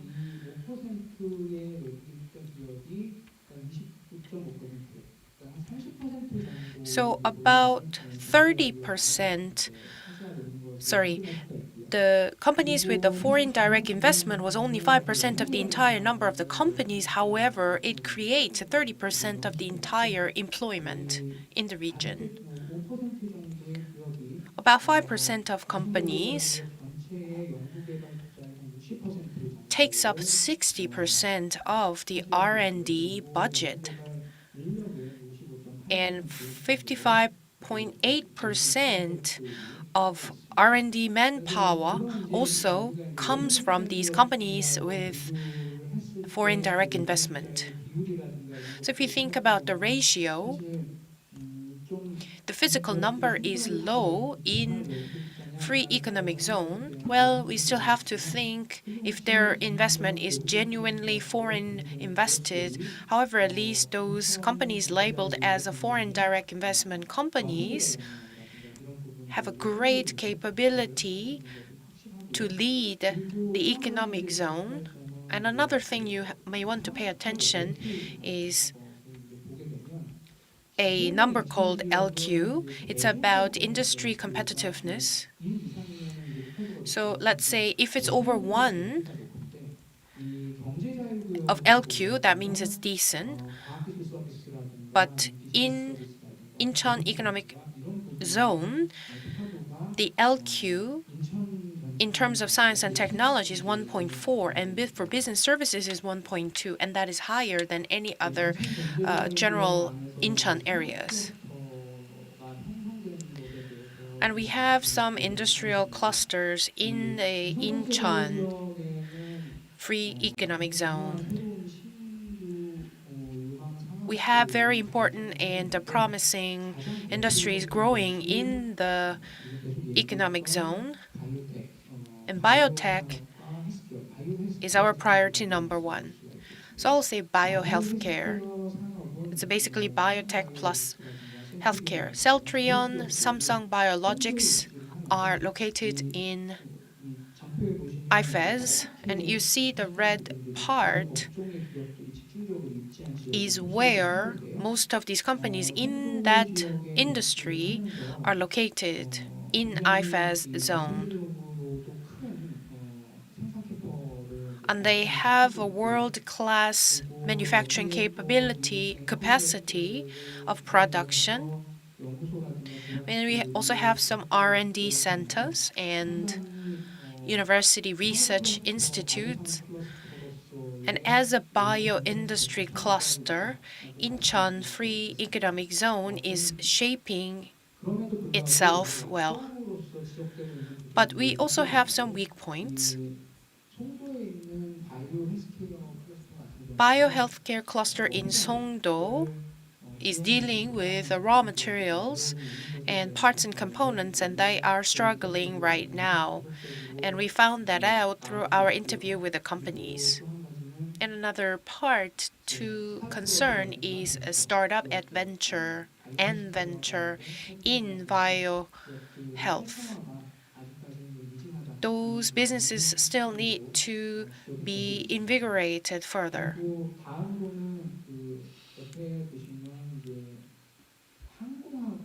And we also have some companies in aviation and logistics. If you look at the top right corner, and it's so natural to have those companies from these industries because it's close to Incheon Airport. And that cluster has a high density of these companies next to each other. And in terms of aviation and logistics, I believe that these are the biggest companies in Korea located next to each other. Of course, they have some weak points. As you're well aware, the anchor type companies usually have their headquarters in Seoul. So then their business benefits somehow were transferred to Seoul, and high added values or cutting edge technology like a robot, logistics, digital logistics, and some advancement of technology is still struggling. And these are some weak points for these companies in aviation and logistics. And in the bottom left corner, it shows the density of the companies located in the region in the industry of drone and robot. These are relatively new industries. Mostly they are in Cheongna area. We have a robot land in Cheongna area, and we start to have more companies there. I'm not sure if it was 2017 or 16 when we did the research. Most companies there were like toy type drone manufacturers. But 2 years after we did the same research, we witnessed more software and genuine robot manufacturers relocated themselves in the area. And recently, about 60 to 70 companies are regarded as the industry of drone and robots. And I believe we're still in an infant stage, but the number is growing, and their weak point is about the lack of anchor companies. So we don't have any anchor companies in that region. So they cooperate with a few other companies in the same industry. And this year we did another research, and interestingly, we found out that they do want to have networking within their industry, but they don't think it's enough yet.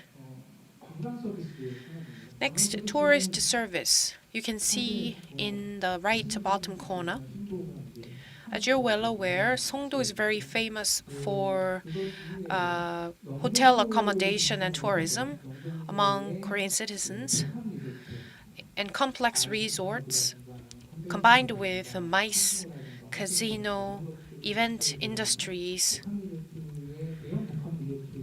are in operation in Songdo area, and we plan to have more.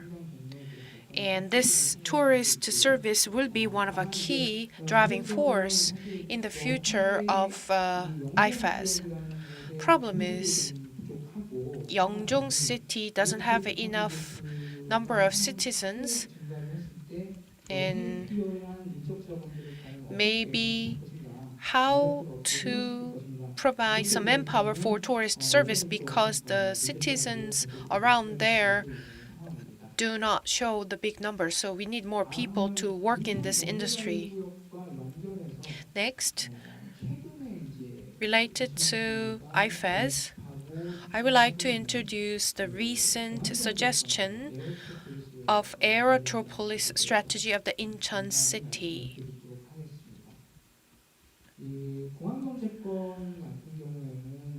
Aerotropolis will be described more by my colleagues from Taiwan and Thailand after my presentation.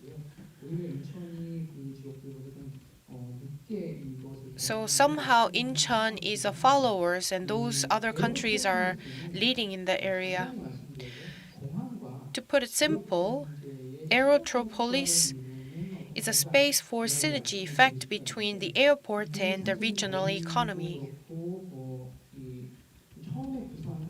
When we first designed this, we didn't regard it as a physical space. So it's more like a virtual ecosystem where all these industries of aerospace and the logistics meet.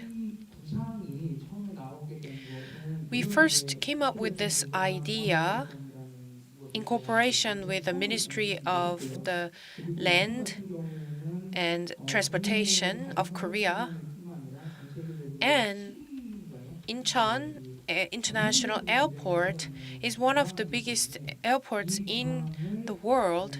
So we wanted to fully appreciate the benefits of the airport. And when we had a closer look, population, number of companies, number of jobs have been overall increased. Sorry, this says in Korea, but in 2018, we had this concept map as a first draft, centered around Yeongjong area where International Airport is, MRO business for aviation maintenance, and tourism were added to this roadmap. And in Cheongna, we wanted to place some new growth driving forth type of industries, and also the R&D in aviation was set in Cheongna area. So that was our first draft. And you can find this picture online as well, and that was basically the same as the previous slide.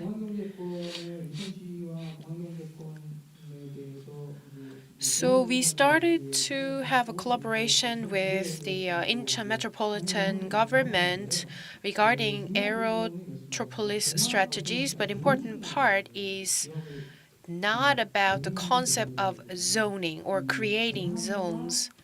It is more like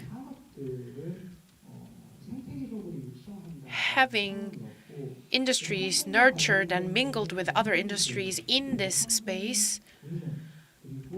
Aerospace transportation, aerospace development were reviewed thoroughly. And in Incheon, well, the Incheon city does not have a capability of aerospace development. However, we can at least get connected to that industry based on the infrastructure that we have, such as Incheon International Airport. So we do have a market for it, and we do have a capability of the manpower for R&D. So centered around Yeongjong area, MRO or aerospace maintenance business and aerospace R&D could be happening in this zone. And sometimes airport is just all about cargo and a space for transportation, but you can also develop UAM. So basically flying a vehicle. We can think of some development of the industry here in Incheon. And for passengers, we can further develop the tourism in that city. And those are the main concerns that we have regarding Aerotropolis strategy. To wrap up, as I mentioned at the beginning, since late 1990s and early 2000, we were wrapping up the conventional economic development in Incheon, and then that's when we started to introduce the free economic zone concept by investing a lot and providing some R&D for last 20 years. And the current projects and infrastructure development brought some quantitative and qualitative benefits. And then now what we think of the future tasks, we have some new companies relocated in our areas, and they have become the capability of the city, and that added to some more capability for R&D, and that's important to utilize it as a driving force for the next decade of Incheon. And I believe the panel discussants will talk more about them, about Incheon. That wraps up my presentation. Thank you.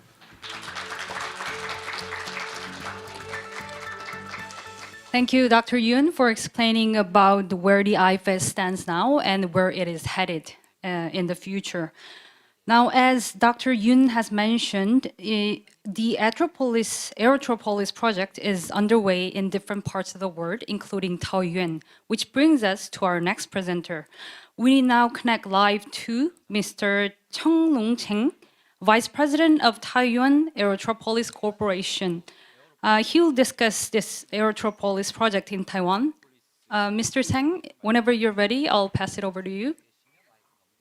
Okay, so let's start. Okay, good afternoon, my friends. Hello to all of you who are attending this meeting online. First of all, I would like to express my gratitude on behalf of Taoyuan City Mayor Jian Wenchan for inviting me to this event, so that I have this precious opportunity to speak about the planning and the implementation of Taoyuan Aerotropolis. I'm Zeng Qianlong, the Deputy General Manager of the Taoyuan Aerotropolis Company. 안녕하세요. 저는 Zeng Qianlong입니다. It is very regrettable that I cannot take part in the meeting in Incheon physically because of the COVID-19 pandemic. I hope that in a very near future, when the pandemic will give us a break, I will be able to visit the beautiful city of Incheon myself. In the past few months, my country has been successful in containing the pandemic with single-digit confirmed cases locally for several days. And today marks the 14th day in a row with 0 locally confirmed cases. I'm confident that the border restrictions involving both our countries will soon be lifted and travel will go back to normal. By land, it will be my utmost pleasure to welcome you to Taiwan and to make you visit Taoyuan City. Today, I'm going to share with you a simple PowerPoint presentation on the planning of Taoyuan Aerotropolis, which development revolves around the Taoyuan International Airport. You are, of course, welcome to comments. First page. As most of us know, Taoyuan International Airport, located in Taoyuan City, is not only Taiwan's largest international airport, but also Taiwan's portal. The concept of Taoyuan Aerotropolis development is based upon Taoyuan International Airport. The Aerotropolis development model has its foundation in the convenience of transport commuting and the international connection. By strengthening the airport's infrastructure, enhancing the operation efficiency of the airport, increasing passenger and the freight volume, we will be able to trigger spillover effects and further provide momentum to the development of the airport's peripheral areas. Besides, the peripheral area in industries development will in return incite the growth of the airport itself as feedback. The Aerotropolis will create virtuous circle and strengthen the airport's various aspects of competitiveness. My country's parliament passed the International Airport Park Development Act in 2009. When the current mayor, Jian Wenchan, took office in 2014, he started to implement the requisition by sections, which is the most difficult of all tasks in a large-scale urban planning project and other fundamental engineering projects. The Taoyuan Aerotropolis plan covers an area of 4,564 hectares. This is by far the largest urban planning project in Taiwan's history. My country is the democracy. Therefore, we give much importance on the rights and opinions of those whose lands are requisitioned in this urban planning project. Mayor Chen has requested his urban planning staff to be empathetic in the communication, negotiations on relocations and compensation matters toward those whose lands would be expropriated, and to provide them several preferential packages on their rights and interests. Eventually, the mayor accomplished all the Taoyuan Aerotropolis land requisition projects in 2021 and announced the substantial development stage of the Taoyuan Aerotropolis will happen in the second half of this year. The beginning of 2022 will be dedicated to the binding of a first batch of 50 hectares of land, dedicated to the use of priority industries special zone. We expect the event to attract various industries to bid in numbers. Next. Before introducing the Taoyuan Aerotropolis plan, I would like to give you a simple introduction on Taoyuan City and its location.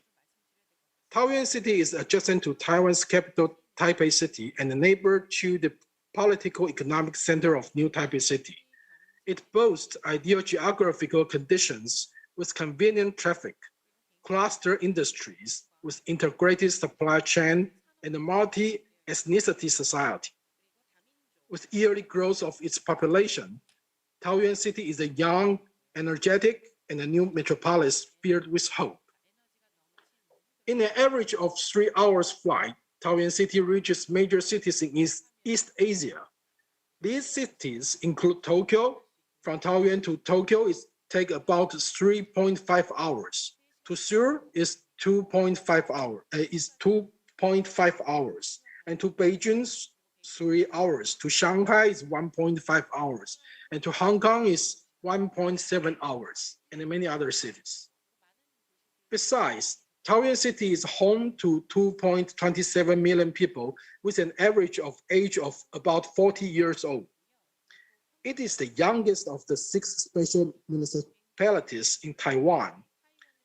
Taoyuan City also reaches science parks in northern and the central Taiwan within 30 minutes with the high-speed rail. When it comes to geography, Taoyuan City owns Taiwan's main airport and the only free trade zone dedicated to air freight. It's also near to Taipei Harbor and the Keelung Harbor. Taoyuan City includes 3 major urban centers, namely the district of Taoyuan, Zhongli, and the Aerotropolis itself. They integrate 6 MRT lines, including the long linking the airport, the line within the city, and the underground line. They form a well-knit transport system. Till 2026, Taoyuan City railway construction will provide transport services to over 60% of its population. It will also allow over 1.6 million people to commute each day. Meanwhile, 4 railway lines connect Taoyuan City to the Taipei metropolis.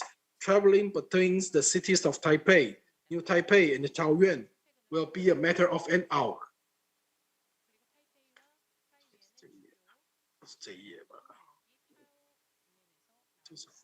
Okay. In terms of workforce, where does it come from? Taoyuan City is also home to 17 institutions of higher education. It is also where the prestigious Zhongshan Institute of Science and Technology and the Institute of Nuclear Energy Research are located. Over 25,000 college students graduate each year from these institutions. The average age of the people in Taoyuan is 39.9 years old, and 61% of its people take part in its labor force. This city has long been providing a stable number of workforce to various industries around Taiwan.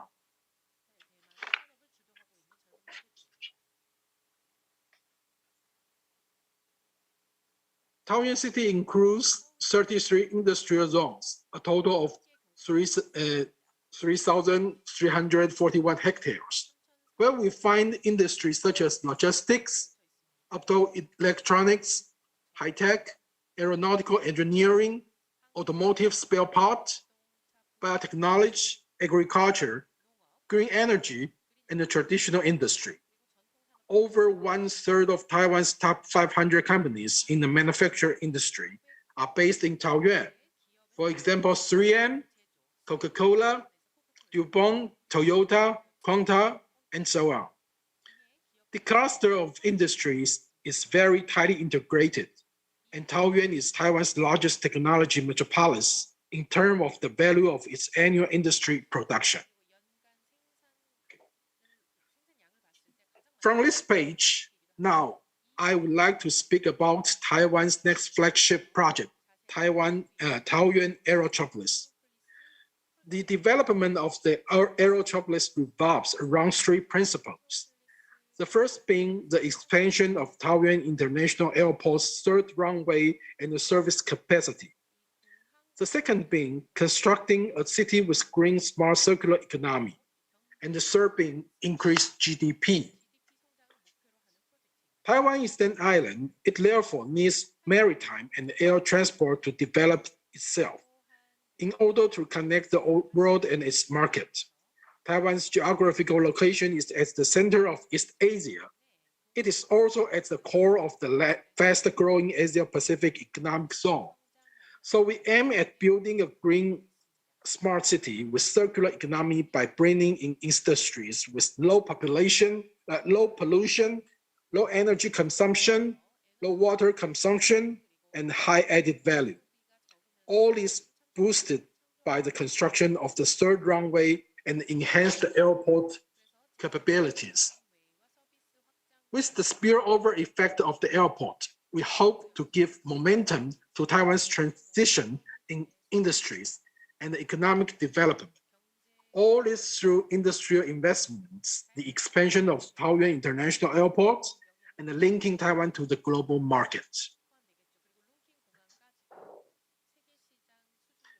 From what you see on this page, this slide, the Aerotropolis is located at the traffic center of Northeast Asia and Southeast Asia. It boasts the shortest average flight from Taoyuan to other cities within 2.55 hours. The Asia-Pacific region is experiencing the fastest economic growth on the globe, and air passenger and the freight transport are also growing at a quick pace.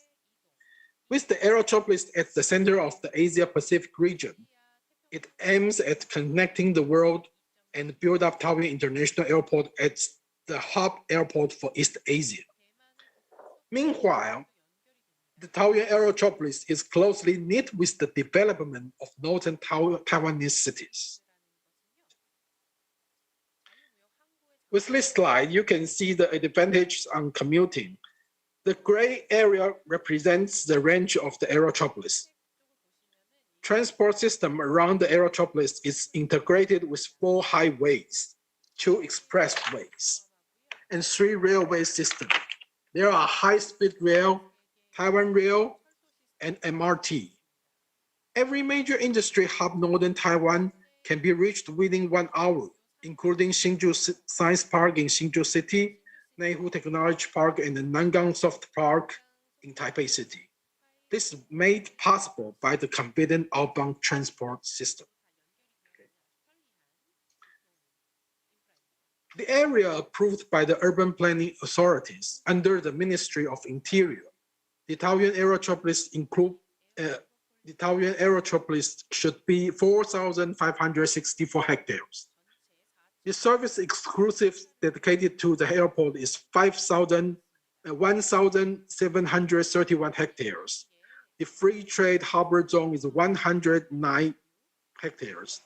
Industry exclusive zone is 563 hectares, and the business zone is 322 hectares, and habitat is 558 hectares. We have also planned to build parks, roads, plazas, and other public infrastructures that amount to 977 hectares. The land used to develop the Aerotropolis was expropriated by section, according to the Land Expropriation Act. A total of 3,148 hectares were requisitioned. Since the scope of the expropriation was large, it was proceeded in different times and different places. The first phase obtained 2,599 hectares to build the airport's third runway, free trade zone, industry exclusive zone, and habitats. The second phase obtained 549 hectares. In the following slide, we are going to look into the industry exclusive zone of the Aerotropolis. Taoyuan city government owns 287 hectares that will be dedicated to the first development phase of the industry exclusive zone. The second phase of the industry exclusive zone is about 134 hectares. These two phases make a total of about 421 hectares. We can clearly see in the slide that the industry exclusive zone is not only adjacent to Taoyuan International Airport, but it is also connected to 4 highways, 2 expressways, and 3 major railways. The expressways connect to Taipei City within 40 minutes by car. Goods are also be shipped to the industry exclusive zone by a sea harbor. All this thanks to the convenient traffic flow.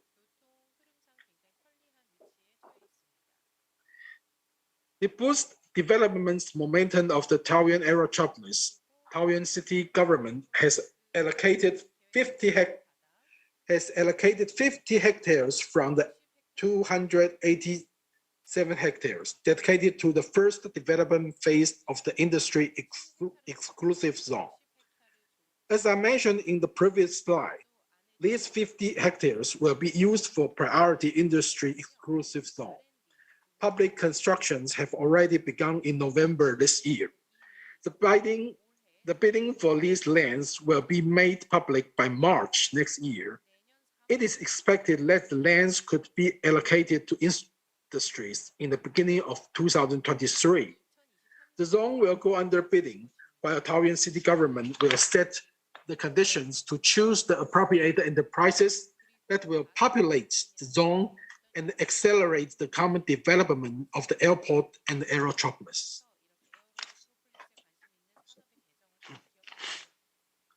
We mentioned in the previous slide that 50 hectares of lands will go under bidding by March next year. The construction rate is 70 volume rate and is 320% and will be divided into 9 batches of lands for the bidding. The lands vary near 0.8 hectares to 17.09 hectares. Because of the recent US-China trade war, Taiwan has seen several business people who used to be based in China come back to their country. This has certainly increased the needs of building factories. We have received lots of inquiries regarding the bidding of these 50 hectares. We expect they could be easily be taken.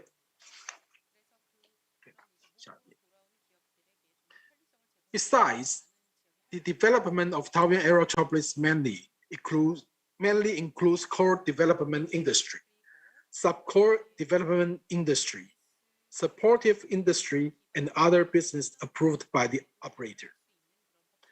One about is the core development industry, mainly includes international logistics related industries, and 2, regional technical service centers.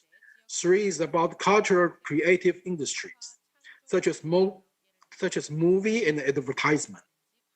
4 is the aeronautical related industry, such as aircraft engine maintenance. 5 is biotechnology industry, such as medical materials development and manufacture. 6 is quality agriculture added value production and marketing related industry, such as a floral distribution center, packaging. And 7 is cloud computing industry, such as cloud application industry. 8 is smart automobile industry, such as automotive spare parts and R&D of related spare parts. 9 is green energy industry, and 10 is conference and exhibition industry. And 11 is complex recreation-related industry, such as large-scale theme parks, tourism, and travel, and other industry related with fuel storage, canning, environmental protection, firefighting, and so on. And the sub-core development industry includes an international talent and training center, finance and insurance-related industry, wholesale retail industry, international trade center, transport service industry, storage, and the logistic industry.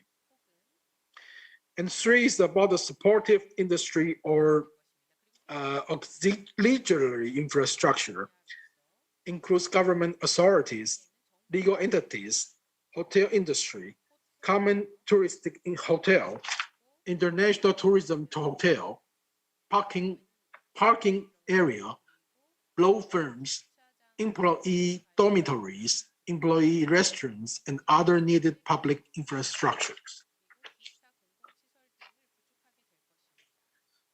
For the goal of constructing a city with green, smart, circular economy, I previously mentioned, Taoyuan Aerotropolis over 6 prioritized industries to be the principal business invited. This 6 industry was as follows.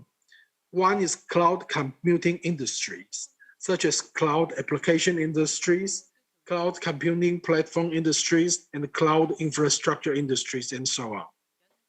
2 is the smart automobile industries, such as automotive spare parts, transmission spare parts, brake spare parts, and related spare part R&D. 3 is about international logistics and distribution related industry, including international logistics, logistics supporting industries, smart logistics related industries, and high-end storage, and so on. And 4 is about biotechnology industries, such as R&D experiment center, medical material R&D and the manufacture, and so on. And 5 is about the aeronautical related industries, such as aircraft engine maintenance, aeronautical and electronics spare parts R&D and manufacture, interior parts, spare parts, and the sky catering industry, and so on. And 6 is about the green energy industry, including LED, solar photovoltaic industry, electric car battery, electric car motor, and so on. Taoyuan Aerotropolis hopes to establish a smart, healthy, and efficient green city to meet the fast-growing international economy in the future. In the planning and the schedule of prioritized industries, Taoyuan City government has announced land expropriations requisition by section in November 2020. In May 2021, it announced the expropriation of the superficies by section, and the relocation is completed by the end of October. Public construction starts in November, and March 2022 will see land bidding operation begin. Construction will be completed in the beginning of 2023, and lands will be allocated to their users by land. Taoyuan City was upgraded in 2014. The plan was steadily pushed forward. We offer public information on land trending. We organized all-region hearings. We refined our relocation program. We kept the cultural assets of local towns. We also negotiated with the Transport Ministry to provide with the environmental impact evaluation report on the Taoyuan International Airport's third runway. Through these approaches, we succeeded in dispatching people's disputes about the Aerotropolis. Taoyuan City government announced the expropriation by section between November and December 2020. It also proceeded to the expropriation by section between May and July 2021. In November 2021, it proceeded to the public infrastructure projects of the prioritized relocation zones, distributed lands for the relocated people, and built new houses for them. As for the superficies of the other relocation zones, they will be relocated in October 2024. In 2027, the whole zone's public construction will be completed. Taoyuan City government has signed MOUs with nearly 50 entities, including local and foreign enterprises, universities, and related organizations to market and advertise the Taoyuan Aerotropolis plan. Besides informing these entities on the process rate of the Aerotropolis, it also invited them to take part in the project. The MOUs were signed with Cisco, NTT, Upstart Paris Region, Mendoza College of Business, University of Notre Dame, and other prominent local academic institutions. Before the end of today's report, now I'm going to briefly talk about the Asia Silicon Valley Creative R&D Center. Taoyuan Mayor Chen Wen-chan said on January 1, 2020, that the city has three main projects. One is railway construction, two is Asia Silicon Valley, and three is Aerotropolis. These three projects are closely connected and will boost the basic infrastructure of the city and the development of a smart city. With the fast development of AI and 5G technologies, the application scope of the Internet of Things has widened up. This is helpful in developing all kinds of innovate services.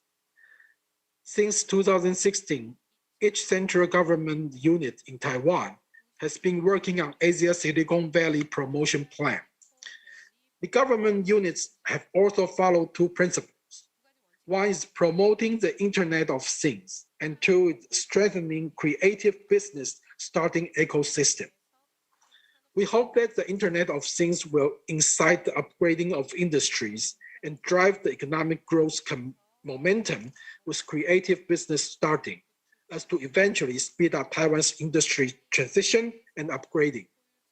The Asia Silicon Creative R&D Center of the Asia Silicon Valley Plan will be established in Taoyuan. On this slide, you can see that its peripheral area will be established with convention and exhibition centers, international hotels, universities, museums, baseball arena, and parks. Taoyuan City government has dedicated to allocate 3.81 hectares of land in the surroundings of the station A19 of the airport MRT to establish the Asia Silicon Creative R&D Center. This decision has been made in tandem with the cabinet's choice of the Asia Silicon Valley plan to be in Taoyuan. This will enhance Taoyuan's importance in industry R&D and the upgrading of industries. The construction cost will amount around 5 billion. This project has been outsourced earlier this month, and our company, Taoyuan Aerotropolis Company, will oversee its development and the construction. This was my brief introduction on Taoyuan City, Taoyuan Aerotropolis, and the Asia Silicon Valley Center establishment project. I'm very happy to provide you more detailed written documents on Taoyuan Aerotropolis for your consideration. I also welcome you to visit Taoyuan City and the Taoyuan Aerotropolis in person. Our Mayor Chen Wen-chan and all the citizens will be very, very happy to receive you here. And thank you very much for today's event. Thank you. Thank you, Mr. Cheng, for giving us an overview of Taiwan's by far the most ambitious urban planning project. I think it was also interesting to compare Incheon and Taoyuan, the two cities, and their vision in building an aerotropolis ecosystem. Now we move on to our next presenter, who will also join us from online. Her name is Dr. Arpamart Chanmeka, and she is the Deputy Director of the Policy and Planning Division at the EEC. Good to have you with us, Dr. Chanmeka. Dr. Chanmeka, can you hear me? Yes. Good.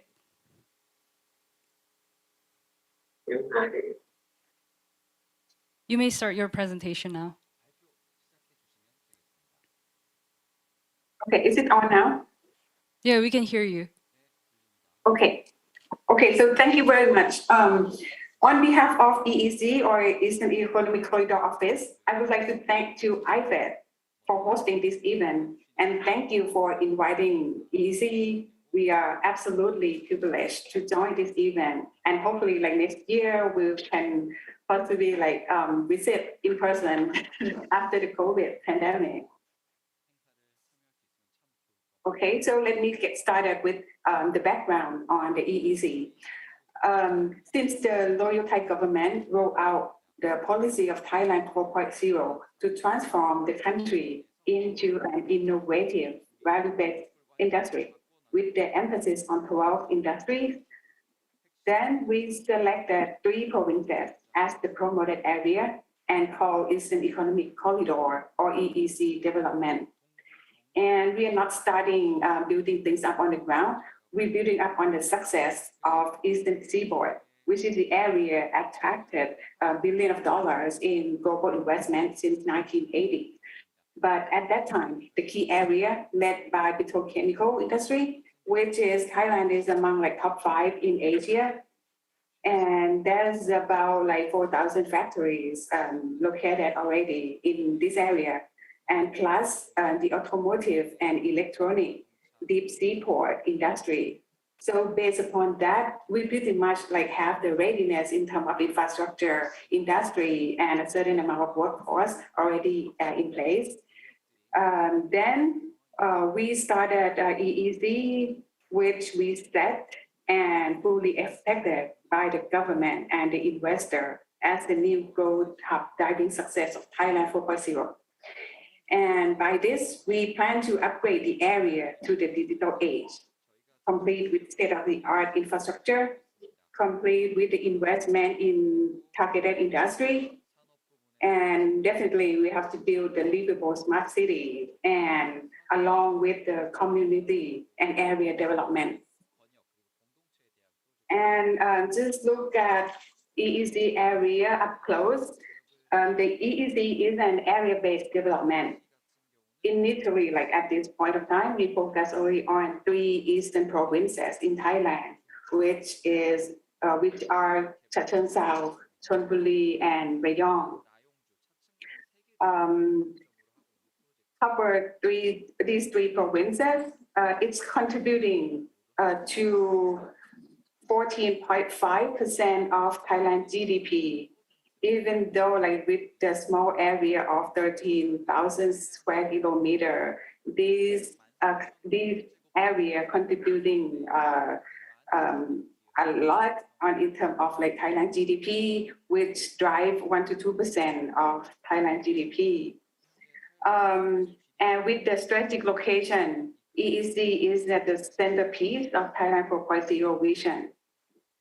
The development plan was active into law and took effect in 2018. By that, the government also launched the EEC Act and announced in 2019 to provide secure legal framework for all investors and ensure effective and swift implementation of the plan and guarantee of the government commitment.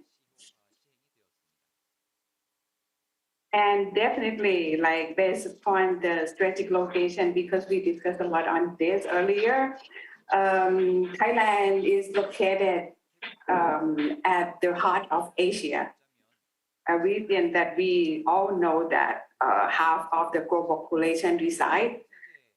And with this strategic location, Thailand linking the continent of key economies. As you can see, like from India to Japan to Korea, definitely Taiwan, and from north to south, like China down to Indonesia. And we have planned to play the big roles on like connecting Indian Ocean to Pacific Ocean. With the greater connectivity, national-wise, sub-regional-wise, and regional-wise, through the road, rail, sea, air, transport, logistic network, we have advantages from our strategic location. For example, like on the rail and road, from north to south, we have both dual track railroad and the highway connecting from China down close to Laos, Thailand, EEZ, and even to the southern part of Thailand. And to be highlighted here that Thailand, we have planned to develop the land bridge, which consisting of like 2 deep seaports along the Andaman side and Gulf of Thailand side, which will easily connect the transshipment from Pacific Ocean to Indian Ocean. And this project is under development, like doing the design, and hopefully it will be like completed within the next 5 years. I think this will like impact or like influence a lot in terms of the transshipping route. And more than that, of course, like we have the east to south, a lot on the GMS corridor, like connecting to Myanmar, Thailand, Laos, and Vietnam. And yes, we are one of the area that implementing Aerotropolis concept. Based upon the advice from Professor Kasada, we developed the area by using Utapao Airport, which is down here, close to the coastal line outside. And Utapao Airport will act as the airport city core. And we have planned to develop infrastructure, ecosystem, and surrounding areas into EEZ Aerotropolis. And this is the way we divided, or physically and spatially divided the area and try to designate the right industry, the right roles of each area to serve the Aerotropolis. And this is what Utapao International Airport look like. This is the master plan, and this is under construction and planned to be completed by 2026. And yes, definitely, like right in the core airport area, it's not just only the airport itself. We will have a lot of aviation industry and logistic related businesses like cargo, MRO, FTZ, and definitely we will plug in or connect the multimodal transportation with the GTC, Ground Transportation Center, right into the airport terminal. And yes, when we talk about Aerotropolis, we have to talk about speed and connectivity. Since speed and connectivity is the key success of the Aerotropolis concept. So this is a way we plan. We try to develop the infrastructure to facilitate all the passenger and goods and products and logistics to be able to reach from one place to another place within an hour. So starting from like Utapao Airport as a core, the passenger can travel to Bangkok, which is the central part of Thailand, within less than 1 hour.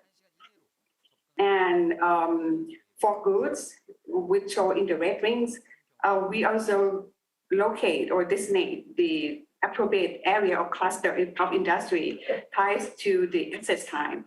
Like for the cluster site, for the fast cycle and the aviation related industry, it will be located within the access time by road within 20 minutes.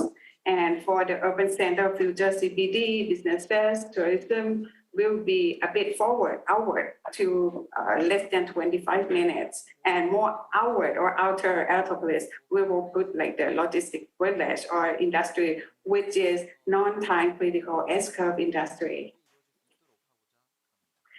And this is overall pictures. The way we put the airport core in the middle, in the down-south, basically. And we have the corridor and cluster, which are divided into industrial and logistics cluster, which shown in the purple line, connecting from the airport, to seaport, and transport all the goods and products through this corridor, and connected to the existing dual track rail up north to Laos and to China. And another corridor is the tourism business services and urban development corridor. This shows in the green line. This is the way we design our area to support aviation related businesses plus tourism business services and urban development, and also the city. It will be like, because the existing area, most of the people or the urban center lie up along the shoreline. So it will be like the extension of the urban center plus the new city. And to accelerate the area readiness, investment and economic growth, the government is facilitating investment by expediting 15 projects, which is a 15 flagship project, which cover 4 areas: infrastructure, industrial, tourism, and urban development. And we hope to have these projects to be in place in the first 5 years.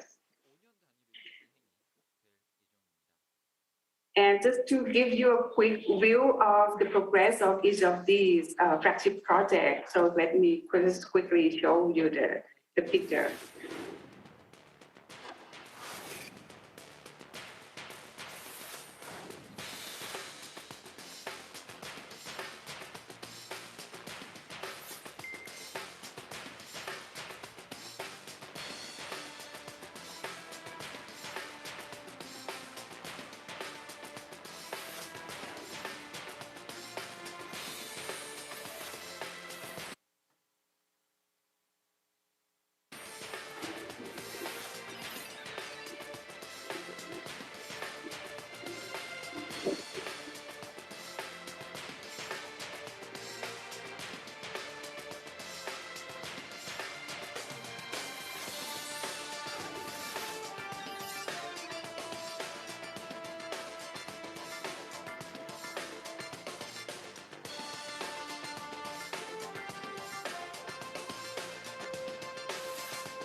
Okay, those are like the progress of some of those 15 flagship projects.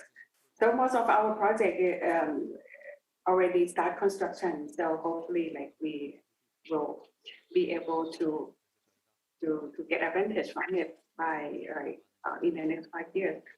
And then those infrastructure projects, and definitely we have co-investment opportunity through public-private and partnership. With the total investment of the main infrastructure that we have to have in place in the first phase, combined altogether, it's around 13.2 billion US dollars. Mainly, it's consisting of intercity motorway, which are invested by government, Utapao Airport, definitely 8.8 billion, it's PPP, and high-speed rail through PPP, and two ports, Mataput Industrial Port and Nam Chabang Deep Sea Port, but with the PPP, and the dual track railway connecting from our port, seaport, connecting to the existing dual track rail and up north to China. And so far, this is the progress of our investment value. We have planned with a number of 50 billion USD of investment target by 2022, with from out of those mentioned above on the investment. And our progress so far up to this year, 2021, we already reached 46 billion USD, which the majority came from the foreign investment, like a bit over 50% from the foreign investment, and the rest contributing from the PPP infrastructure project and the Thai government funding. And right now we are on the third phase.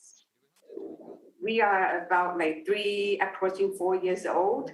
So we are on the third phase that we are trying to look for or promote investment in targeted industry. And we focus on 12 targeted industry, and moving forward to the next step, we start look at the area-based development to increase the environmental and quality of life. And these are all the 12 targeted industry. The first 5 S-curve industry are next generation automotive, intelligent electronics, advanced agriculture, biotech, food for future, high value, and medical tourism, which we already have a strength, but we have to plug in the high technology and digitization into it to increase or enhance capability and advantages. And in addition to those 5 first S-curve, we have 7 new S-curve, which are the new innovation related industry consisting of automation and robotics, aviation and logistics, medical, healthcare, biochemical, digital, different industry, and of course, education and human resource development. And to achieve our investment targeted, these are the 4 main targeted industry that we are focusing on. The first is the next generation automotive, which is all about EV car and related products. Second is the digital and smart electronic. Third, medical and comprehensive healthcare, genomic, precision medicine, advanced therapy, medical product, and transportation and logistics.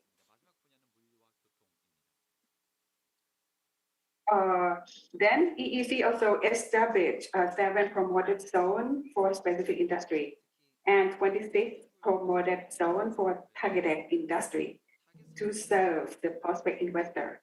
Investor in 12 targeted industry, and within these promoted zone will eligible to explore or earn additional privileges for both like tax and non-tax incentive.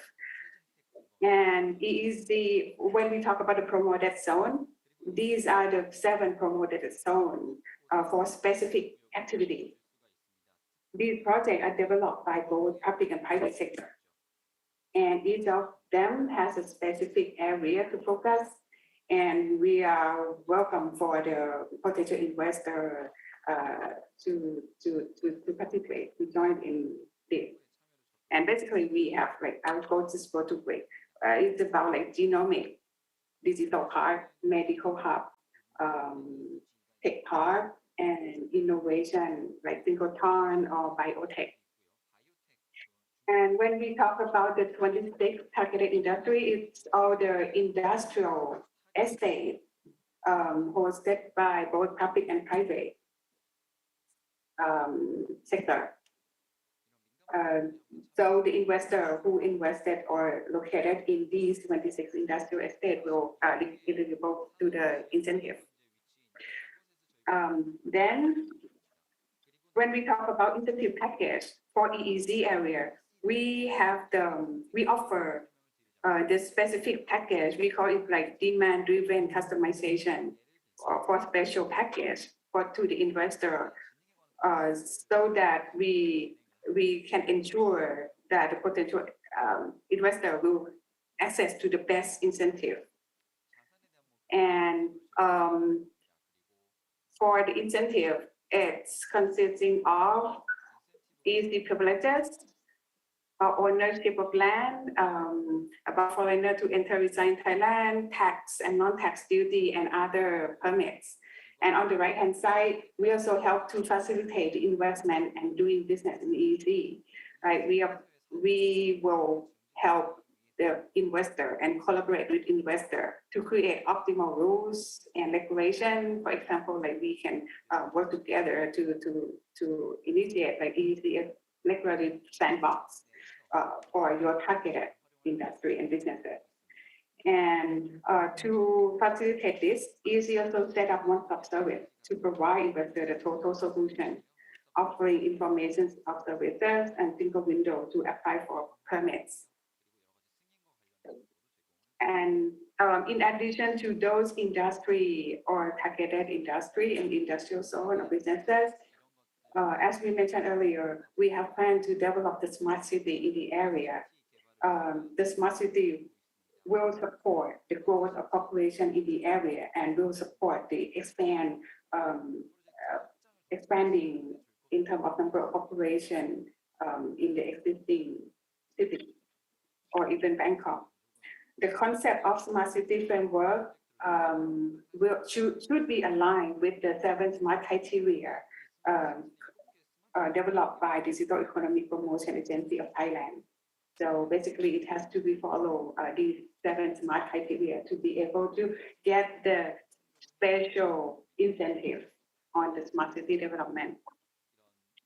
And these are the progress of the smart city in EEZ. Currently, we have about 10 smart cities already in the area, and 6 of them we already promote as the special promoted zone. And we have 4 private smart city started in the area. So these are all about EEZ, and if you would like to see additional or more information, please visit our website www.eezo.or.th, and we are more than happy, and you are more than welcome to visit us or send us a question or any question that you have. Yeah, please feel free to stop by. Thank you. Dr. Chameka, thank you very much for the interesting talk. It was a great opportunity to learn about the ECC's commitment to becoming a gateway to Asia and also creating an airport-centered industrial ecosystem. So thank you very much. Now we move on to a panel discussion to explore different perspectives on the presentations. While we rearrange the seating for the panel discussion, I'd like to introduce our panel members. First, we have Professor Lee Jung-gu from the School of Business at Hanyang University.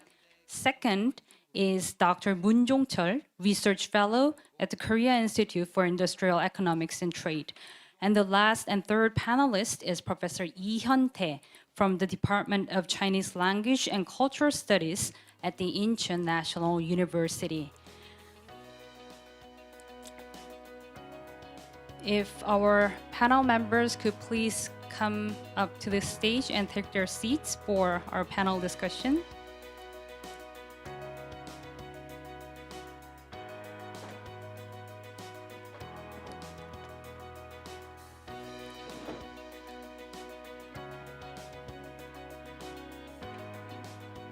We have 3 panel members who will offer different takes, their personal takes, and the presentations that we've just watched. So first, I'd like to ask Professor Lee Jung-gu from the School of Business at Hanyang University to share his views on the topic that we've just covered.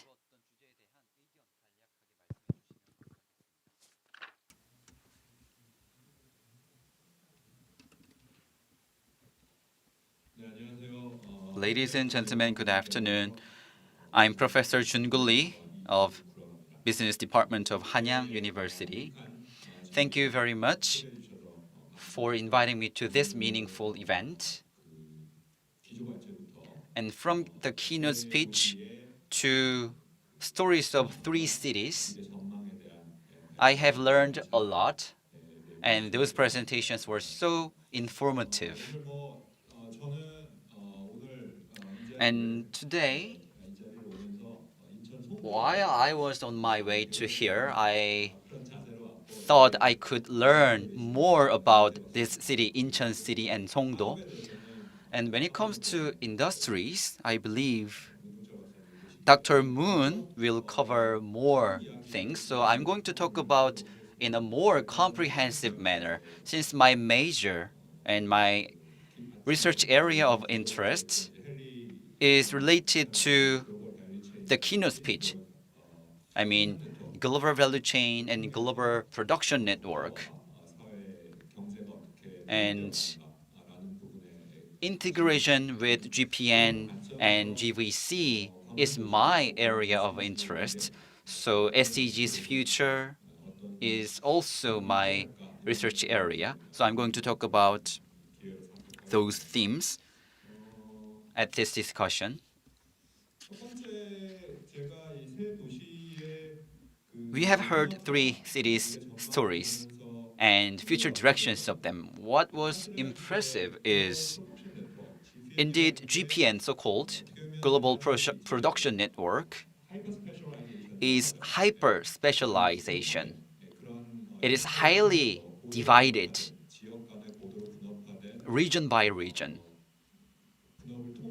So through divided labor, economic activities have been happening. So paradoxically, in a specific area, there are a lot of industries. So a lot of industries sometimes are concentrated only in one area. And each industry is connected to each area, and they can do some specialized activities. But in one region, depending on regions, there are some heterogeneous services, including manufacturing, R&D, and other areas. So many industries are concentrated in many areas. Indeed, many cities around the world are targeting for many industries, which is very surprising. But at the same time, I believe it makes sense because to foster specialized industries, just one industry cannot grow bigger, too much bigger. So for an economy to be sustainable, then various industries are needed. But the problem is, as I said, specialized niches are pursued by some cities, and those cities are diversified. When they have diversified industries and those industries have highly heterogeneous, then we need to think about whether those cities can create one strong infrastructure. So this is my point. As Dr. Yoon mentioned in his presentation, bio, aviation, drones, and tourism services are pursued by Incheon metropolitan city. with airport as a key pillar, those industries can be connected with each other, but they are very technologically heterogeneous. It means that skill sets required by industries are totally different. So each industry requires many people with various skill sets. So common skill sets or common infrastructure, when it comes to them, those will not have always positive impacts. So various, but each industry when each industry promotes various targets, then physical or human resources, or when it comes to information, we need to think about what is the common infrastructure of those industries. We need to think about that. Otherwise,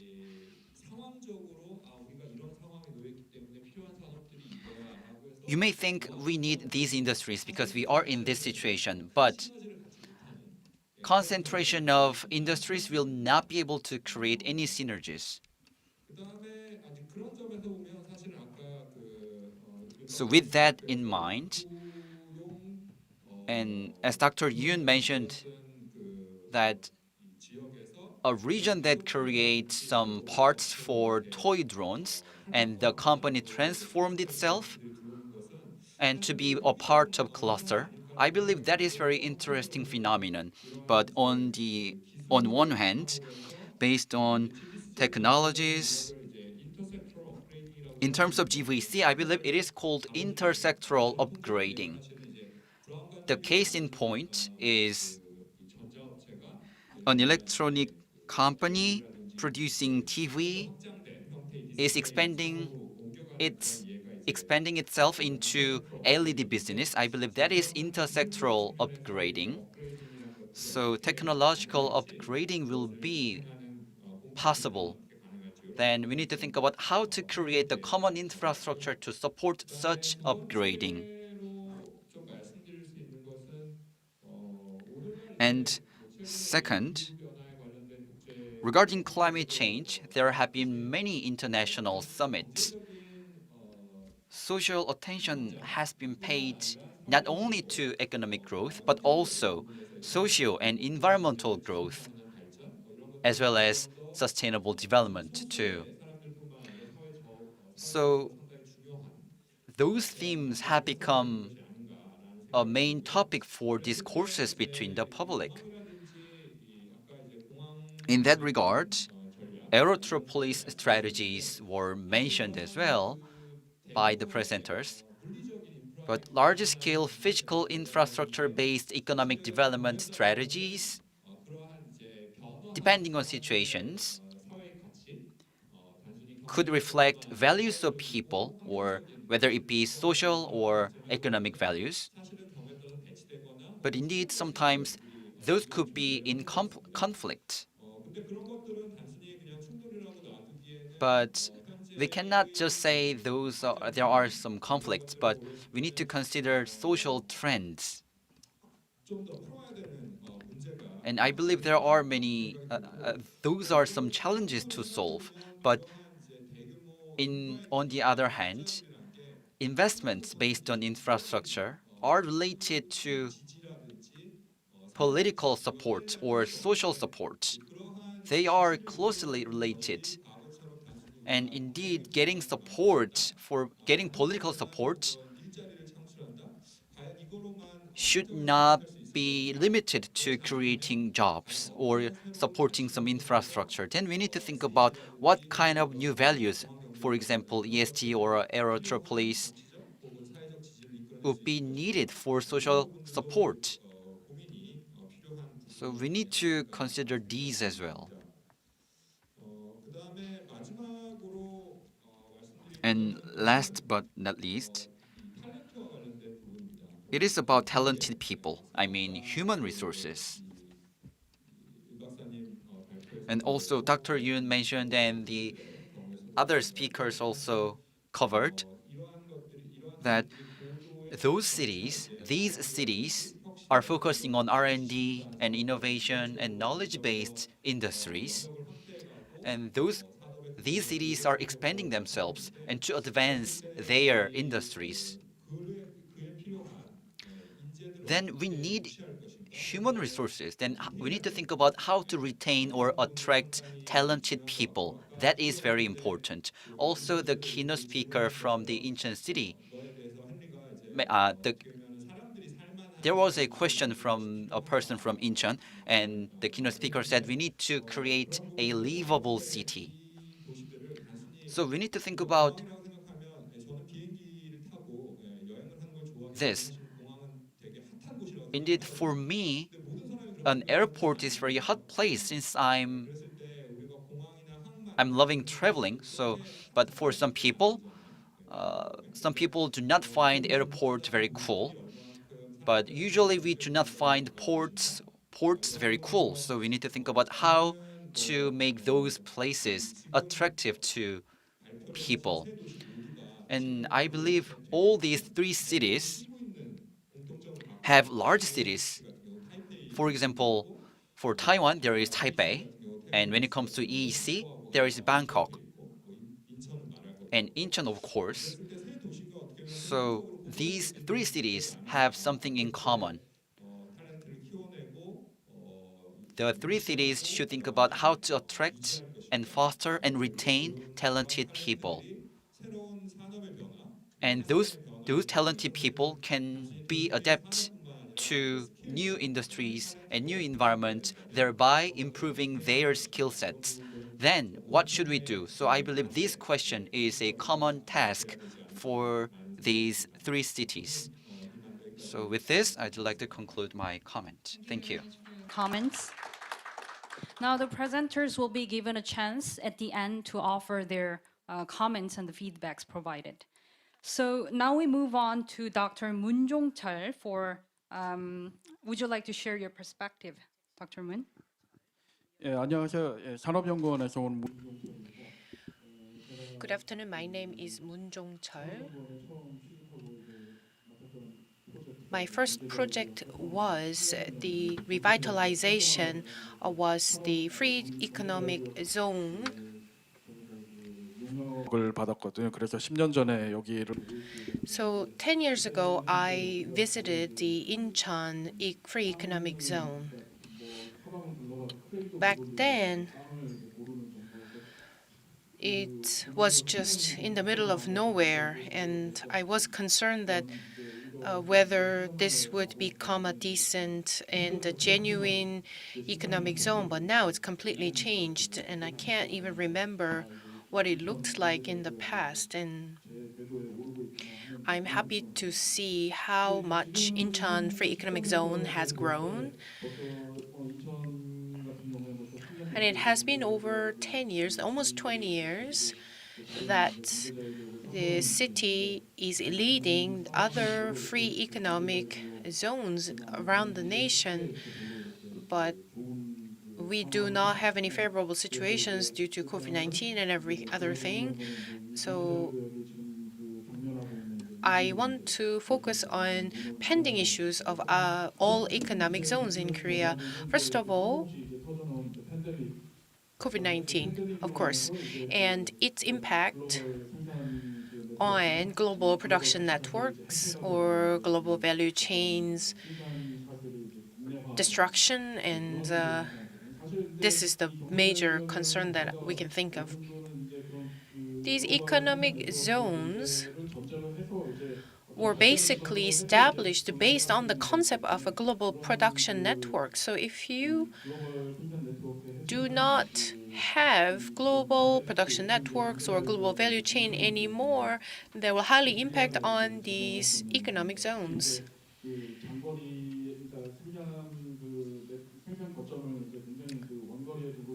And sometimes we have production lines far from where we have businesses, and the farther you are, the more the risks grow, and you will witness more and more risks, especially if you're multinational companies and if you're investors investing in overseas markets. And so company needs investment. So this pandemic and its impact is not favorable for other economic zones. And next one is a protectionism in trade. To overcome the trade issues, instead of trying to overcome, there's sometimes people misuse this opportunity, and because global production network is blamed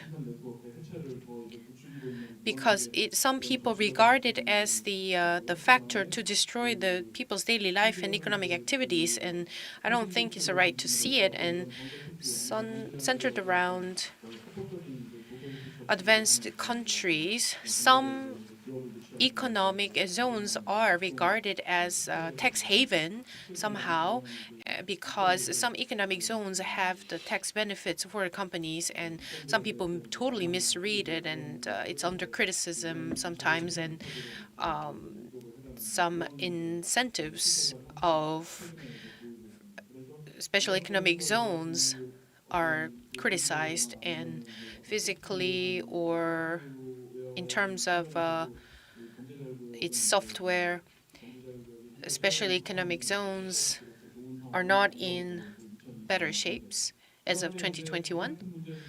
And another big issue is too many special economic zones,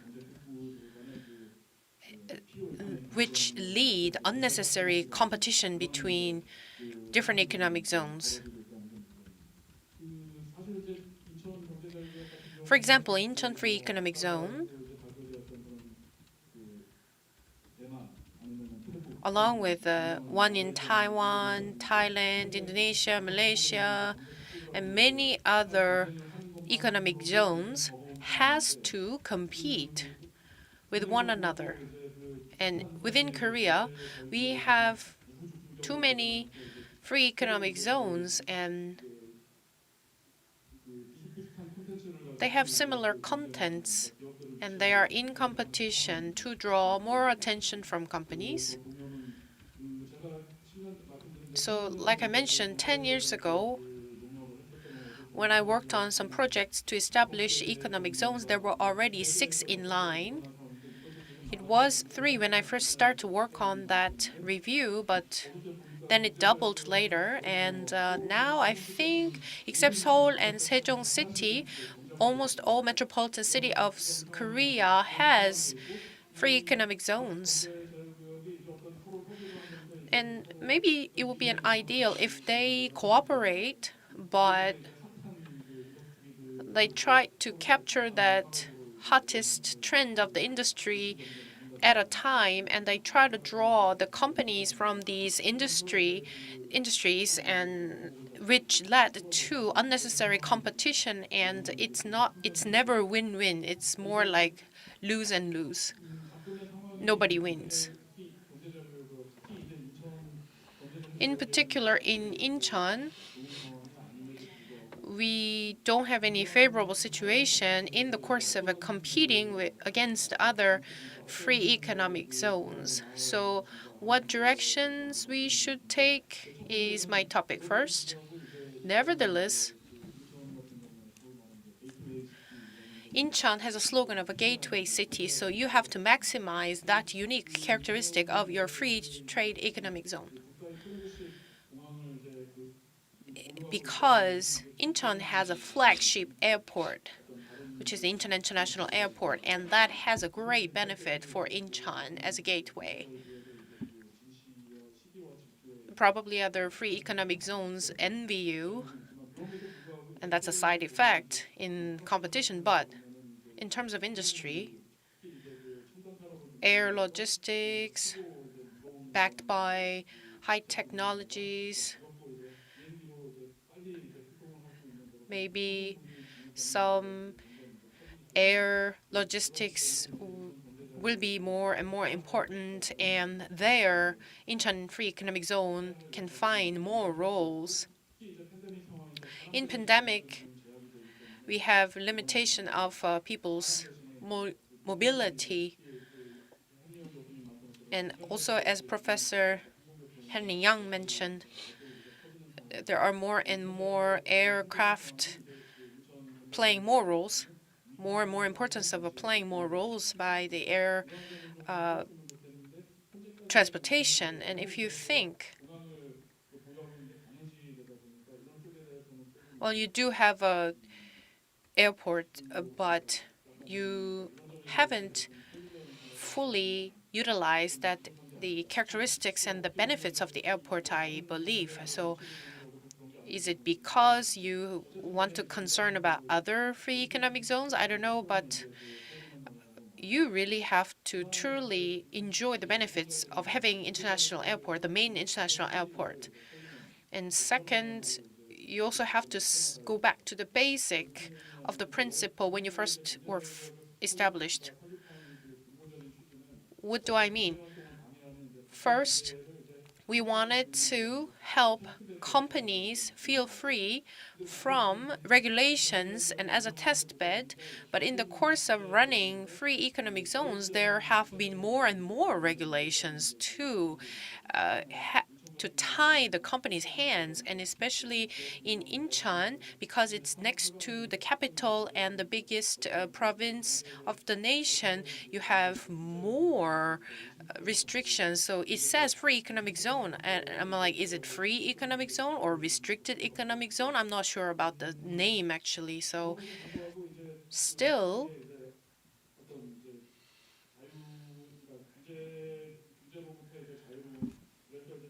being free from regulations and pursuing efficiency should be your priority. And I believe that Incheon has the capability to do so.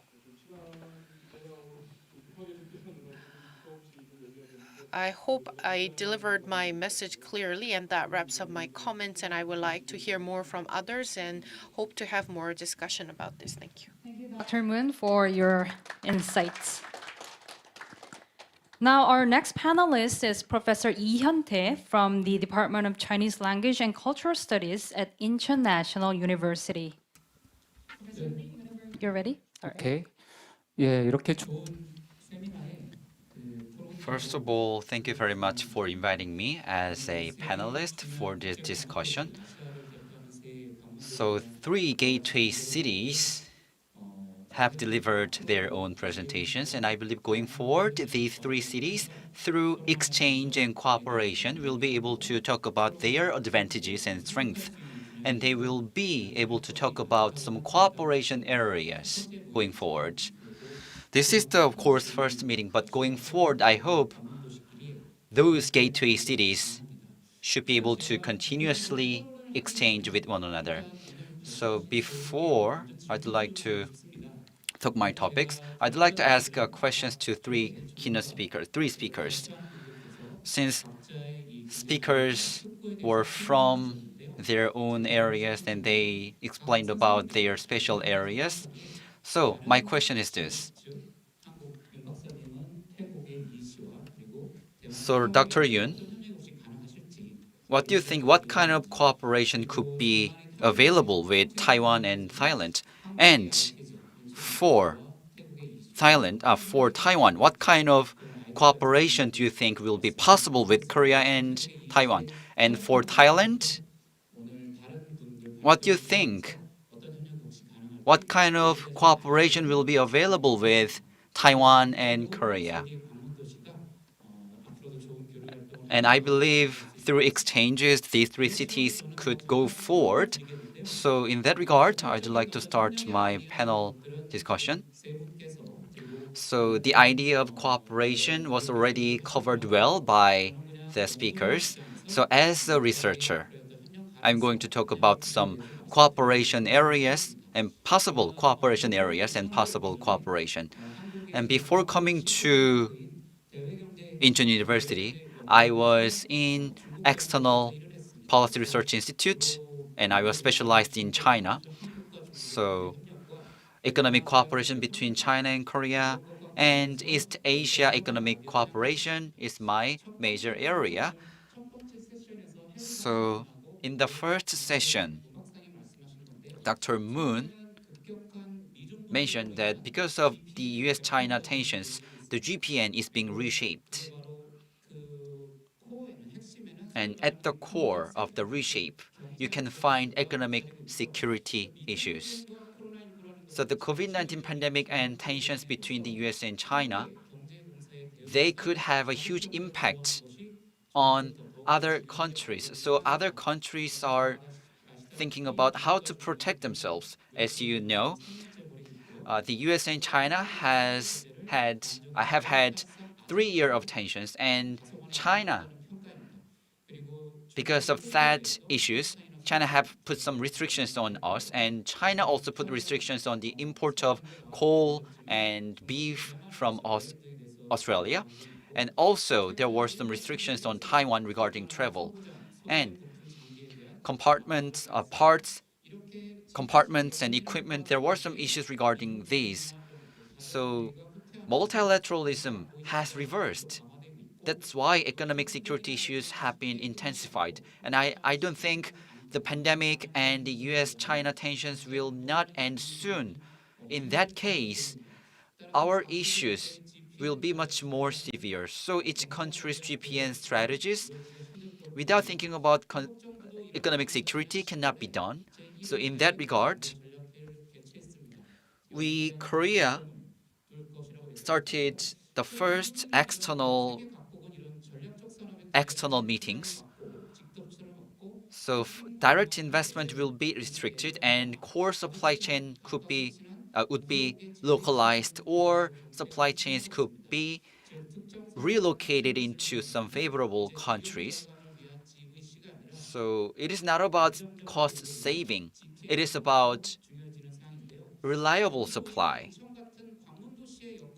So in that regard, we need to think about the role of a gateway city like Incheon. As Dr. Yoon mentioned, gateway cities, under the theme of multilateralism and free trade, can be benefited a lot. However, such tensions could have a potentially negative impact on these cities. So Taiwan and EEC, or Incheon and Singapore, these cities and countries are Asia's favorable countries and cities. But compared to the global movement, I believe those four countries might be negatively impacted. So we need to come up with a common solution to deal with this. And in particular, we are located at the center and between the US and China. So this economic security has emerged recently. So we need to think about how such issues could have impact, how much impact those issues could have on our countries and cities. So our cities are facing many challenges. So we need to make sure that negative impacts must be minimized, and opportunities regarding export and import of interim goods should be considered. So to find out and capture those opportunities, gateway cities must work together. So we need to study together some strategies for gateway cities. And second is quarantine and safety gateway city network cooperation. I believe all of you are well aware of this. Ever since the COVID-19 pandemic, we are expecting that more epidemics could break out in the future. And Incheon has the international airport and international port as a leading Asian gateway city. But such gateway cities could make contributions to the quarantine, but also it could contribute to the further spread of the virus.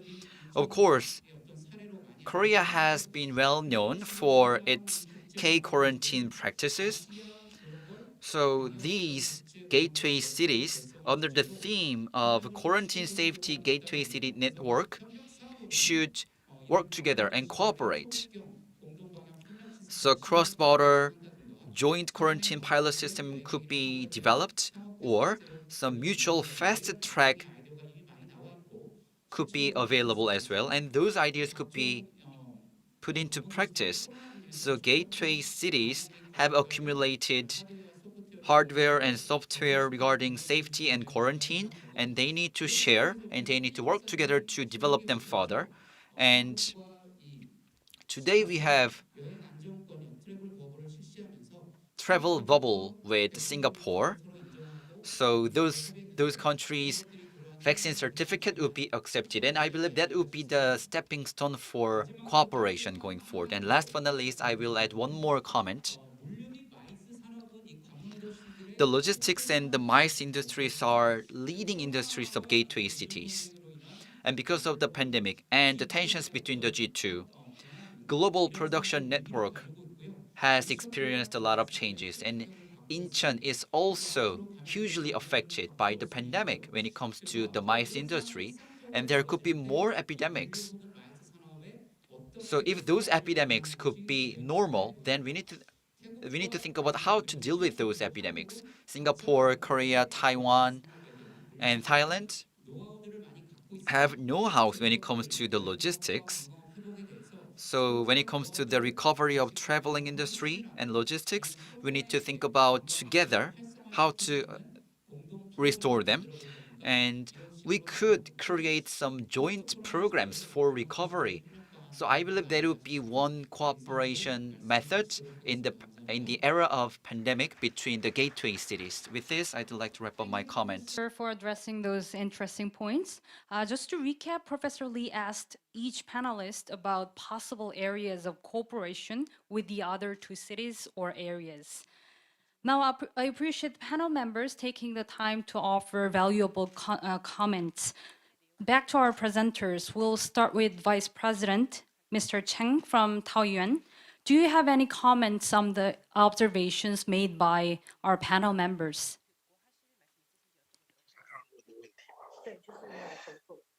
Thank you for your question. I think because for the 2016, the Taiwan's President Tsai Ing-wen takes the office, he do a new southbound policy for the Southeast Asia policy. And we all know the 2017, the President of Korea, President Wen Jae-in also pushed the southern policy for Korea. I think we both countries are all democracy, and we have the same value, and we also have opportunity and the passion to go to cooperate to go to the Southeast Asia. And I think maybe in the future we can get together to do this for the Southeast Asia for our both policy. Basically, this is my view. Okay. Thank you, Mr. Cheng. Now we move on to Dr. Chanmeka from the EEC. Would you like to add your perspective to our discussion? Yes. So thank you for panelists. Those are very good and informative comments. So I'll get a touch on the first question in terms of collaboration. This is one of the key of the development, I think, across countries. So what we are thinking now is how to collaborate among Korean, Taiwan, and Thailand. That's the key point. And we are looking, one of the comments is like, there's so many SEC available in the region. And the way we look at it, we think of it as the opportunities. Like the more we have SEC, the more opportunity we have. And we want to be able to make a synergies and to even collaborate to each other on the strong point of each countries or SEC and how we can manage to fit all the puzzle together. To be solid, it's like, just like one of the comments. Yes, I agree with the collaboration, like we create a joint program. For example, like a quick thought from my side is like, we can create, like we have bubble tourism already. And now why don't we create a bubble transportation or logistic for people and goods? to be we can make it like to be limited in the zone because we have FTC, we have a designated zone to do the business and the services and the city already. So that's one of the points that we may have to sit down and discuss in more detail because it ties to like all the policy as well. But it might work since at EEC we think a lot about incentive and privileges and sandbox. So we are open for discussion to try out and work out on the sandbox with each of you. That's one point. And the second point is the co-targeted industry or the co-joint technology transfer, I would say.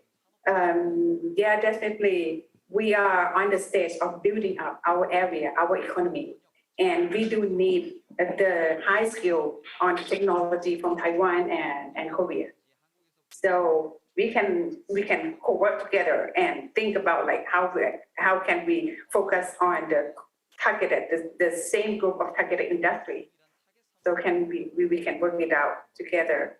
And in terms of technology transfer, because now we are focusing on the smart city, smart solution, and digital twin to be example. So yeah, those items can be one of the area. And most importantly, what we are thinking right now, because of the COVID pandemic, we learned a lot about restructuring of the supply chain. How can we make it shorter? How can we help Taiwan and Korea that you have a lot of technologies and digitized components? So how can we make our region to be localized? If this kind of thing happen again, we can make it like a complete set rather than like a single piece of the component within our region. And then we can support to each other when like the unexpected event happens. Thank you, Dr. Chameka. Last but not least, I would like to ask Dr. Yoon from the Incheon Institute to offer his take on the panel discussion.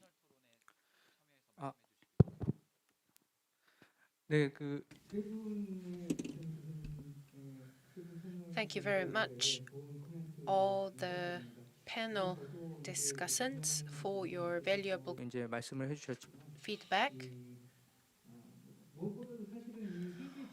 Above all, it is important to understand the scale of the cities between Taoyuan and the city in Thailand and Incheon. Nevertheless, we still have something in common, like targeting specific industries, and we have international airports to develop with. And first of all, my first thought was that I have to learn a lot from other cases of the other countries, and it would be an ideal that we will have a field work by physically visiting each other, but those industries that we have in common that we wish to target, there must be some reason why we target these industries. So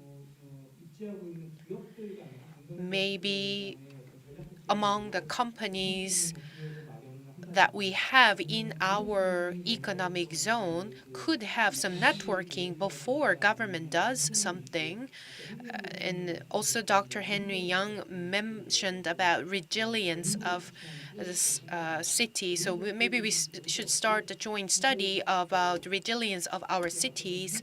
And also Professor Lee Jun-gu and Dr. Moon also mentioned about social values, maybe understanding of aviation, because we all have airports around. Last year and this year, I had this thought, maybe Taoyuan and ECC probably experienced this too, but such external impact like pandemic hit hard on airports, and our employees at the airport were also hit hard accordingly. And this external impact came all of a sudden, and then I was very curious how other airports in different countries dealt with it, because it wasn't really great to see this happened in Korea. So I was thinking maybe that could be some kind of a joint topic for the joint research, perhaps in the future. And Taoyuan and ECC introduced some major projects. And I just wish that I could introduce more major projects. Sorry for that, but maybe in the future I have a chance to introduce more, and maybe it would be great if we can encourage our companies in our special economic zone to have an exchange with each other, maybe mutual investment to each other's startups, and those could be interesting topic that we can work together and further develop in the future. And that wraps up my comments. Thank you. Thank you, Dr. Yoon. We now open the floor to take any questions or comments from our live audience. And in the interest of time, we'll take only 1 or 2 questions. Please feel free to ask any questions to our presenters or panel members. If there are none, then I guess this brings us to the end of session 1. We'll now take a short break. And session 2 is on the formation of an innovative ecosystem and advancement of the local economy. It will begin in 5 minutes in the same room. Thank you very much.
네, 안내 말씀드리겠습니다. Let me have a housekeeping announcement. Soon we will start session 2. Please make your way to your seat. Session 2 will begin in a short minute. Could everyone please take their seats? Thank you.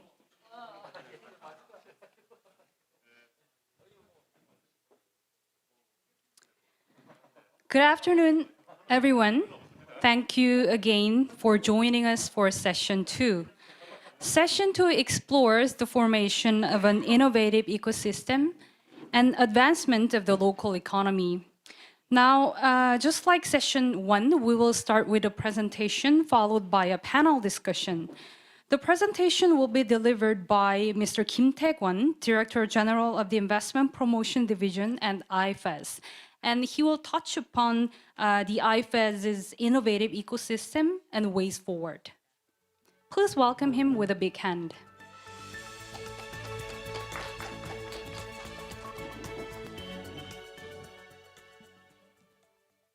네, 안녕하십니까. Good afternoon. I'm Director General Tae-kwon Kim of Investment Promotion Division of IFEZ. Glad to meet you all. Today, I'm going to talk about with citizens and YouTube audiences and experts, talk about IFEZ innovative ecosystem performance and future directions for growth. It is a great privilege to be here with you today. Let me briefly start my presentation. I'm going to talk about the current status of IFEZ and strategy and strategy for innovative ecosystem of IFEZ, and I'm going to talk about 2030 goals and future development. This is the current status of IFEZ. In 2003, for the first time in the country, IFEZ was designated and created. By 2030, about two-thirds, I believe we have come about two-thirds of our goals. And currently we have 545,000 residents, and target resident was 545,000, and currently resident is 403,000. And we have 156 foreign investment companies and about a total of 3,000 tenant companies. You can see on the right side, we have Cheongna, Yeongjong, and Songdo international cities. Let me share our achievements. As I mentioned before, foreigners and Korean residents, we have exceeded 400,000, which is 15 times larger than before. And currently we have less than 160,000 households. And tenant companies increased more than 10 times to more than 3,000. And foreign investment companies, we have 156. And when it comes to FDI reported, we reached $13.5. And we have 14 international organizations, and we have 5 foreign universities. This is the goal of our authority. So among more than 100, we have attracted 87 FDI contracts. And reported FDI amount is 13.5, and actual made FDI was 6 billion, which means we have made a lot of achievements. And on a major scale, core strategy. I'm going to talk about core strategies for industries. Our vision is this: as a global business frontier, we'd like to navigate the Northeast Asian region as a hub. So let's look at industry-specific fostering strategies. So in the bio and healthcare sector, we aim to create the largest bio cluster in the world. And in the advanced industry, we aim to create a hydrogen industry cluster and aviation MRO ecosystem. And when it comes to logistics, we'd like to create a complex logistics clusters and also formulate an ecosystem based on hydro energy. And to make them sustainable, we'd like to keep practicing industry academia cooperation and building R&D hubs. And all these have been possible thanks to this. So far, SEG has focused on development and attraction of foreign investment. But now it has shifted its focus towards innovation ecosystem and infrastructure strengthening so that it could grow in an innovative manner. So IFEZ's role would be expanded. So IFEZ will support and foster new industries and companies. To that end, as I mentioned before, joint research and development between academia, institute, and industry must be going on, and we need to help innovative technology development. First is regarding biocluster.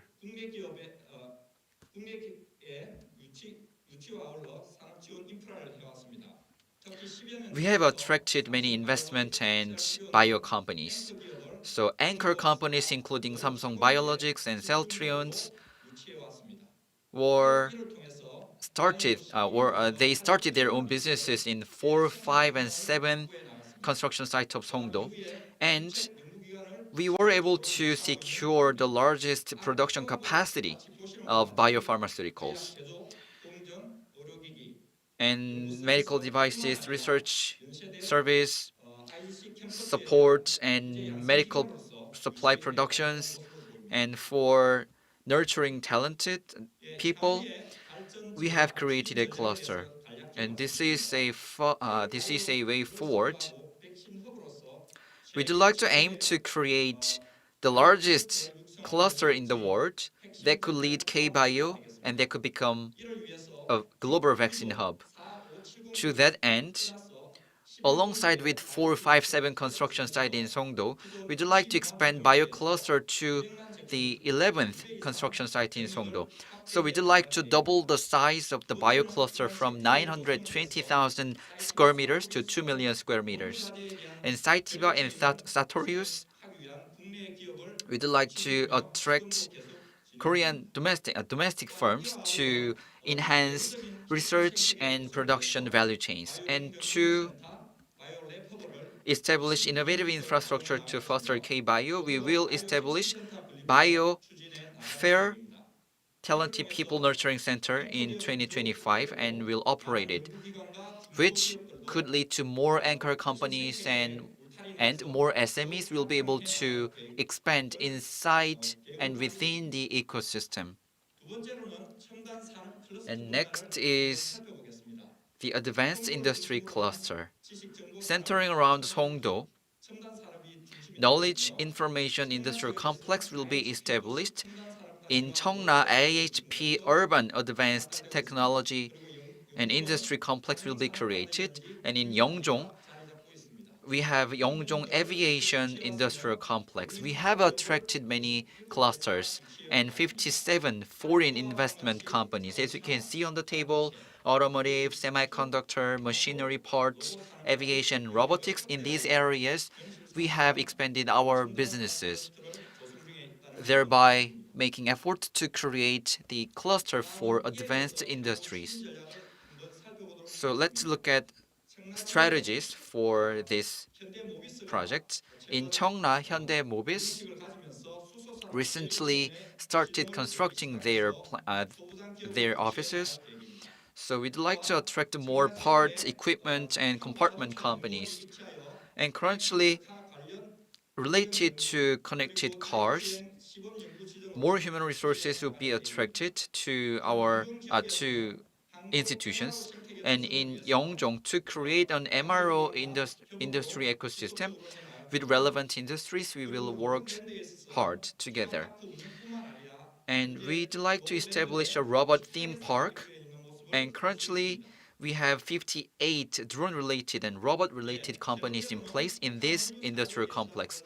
And next is Complex Logistics Industry Cluster, including the Incheon International Airport, Golden Harbor, and Incheon New Port are newly developed. So we have a geological advantage. So Aviation Logistics Center and EMP Bellstar and other foreign companies are coming to the city. And retail and distribution facilities are coming to Incheon, and Songdo Lotte Mall will open by in 2025, and Cheongna Starfield and Costco are under construction. So let's look at how to push forward those projects and strategies. Along with formulating cluster of logistics, complex logistics, we'd like to aim to create an ecosystem for hydro energy-based logistics system.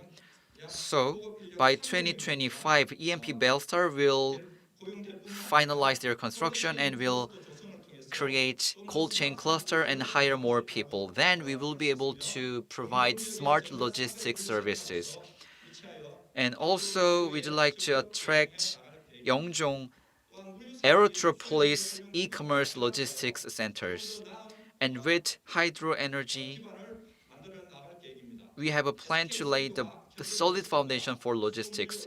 SK Hyundai Movies, with those companies, we established an agreement for a hydrogen logistics alliance.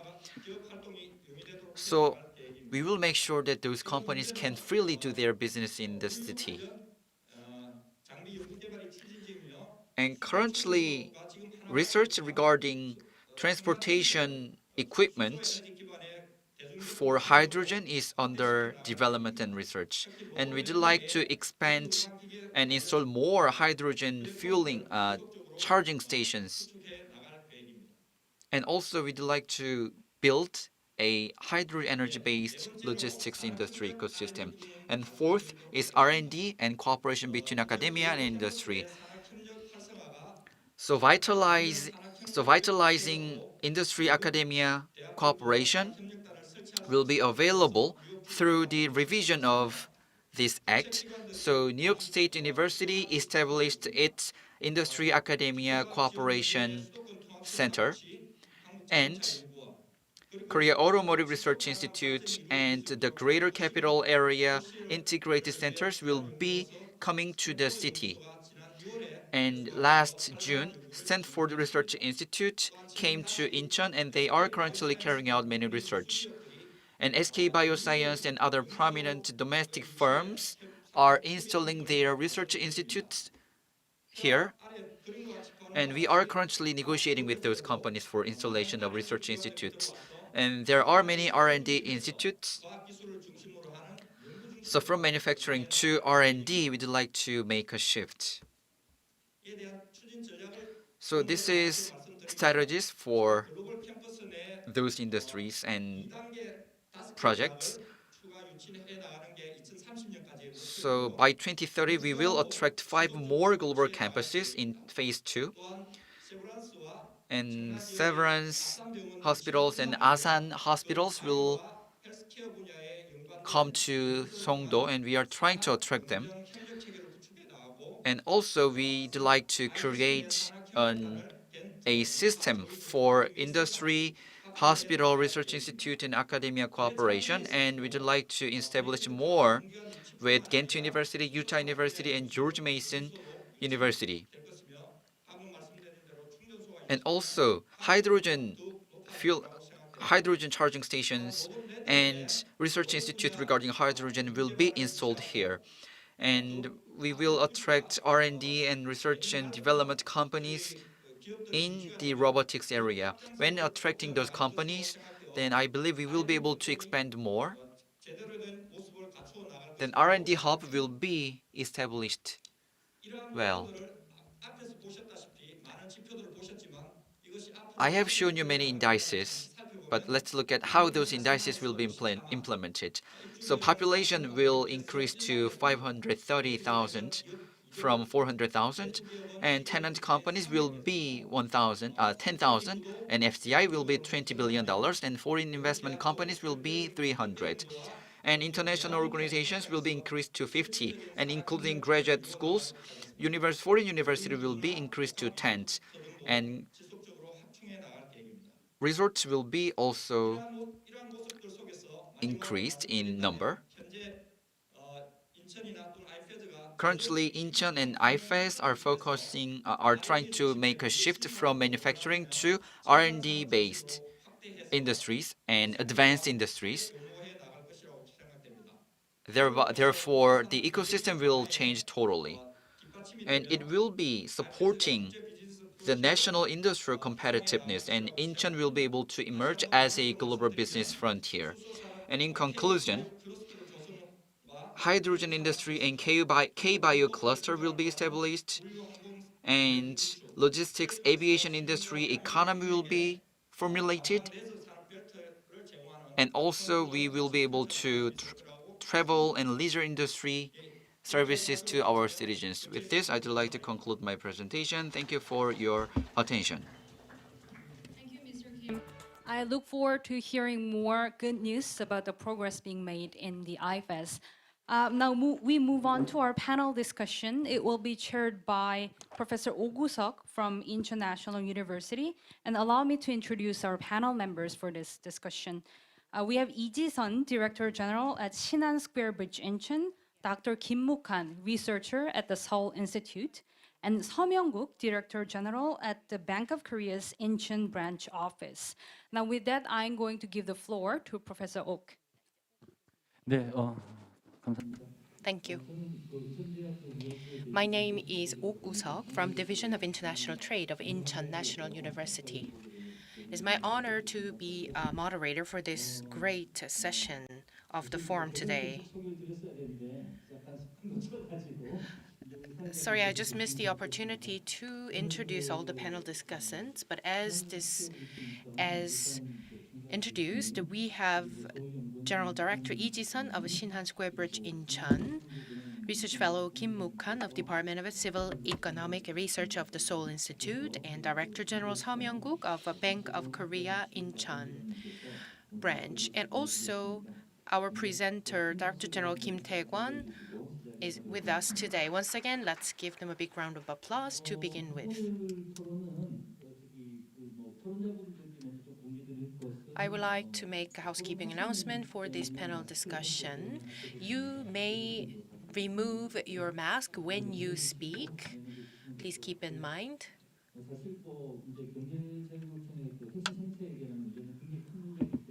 The innovative ecosystem and its formation is very important and requires a lot of time to discuss, but we can still have short comments from our panel discussants, starting from Dr. General Lee.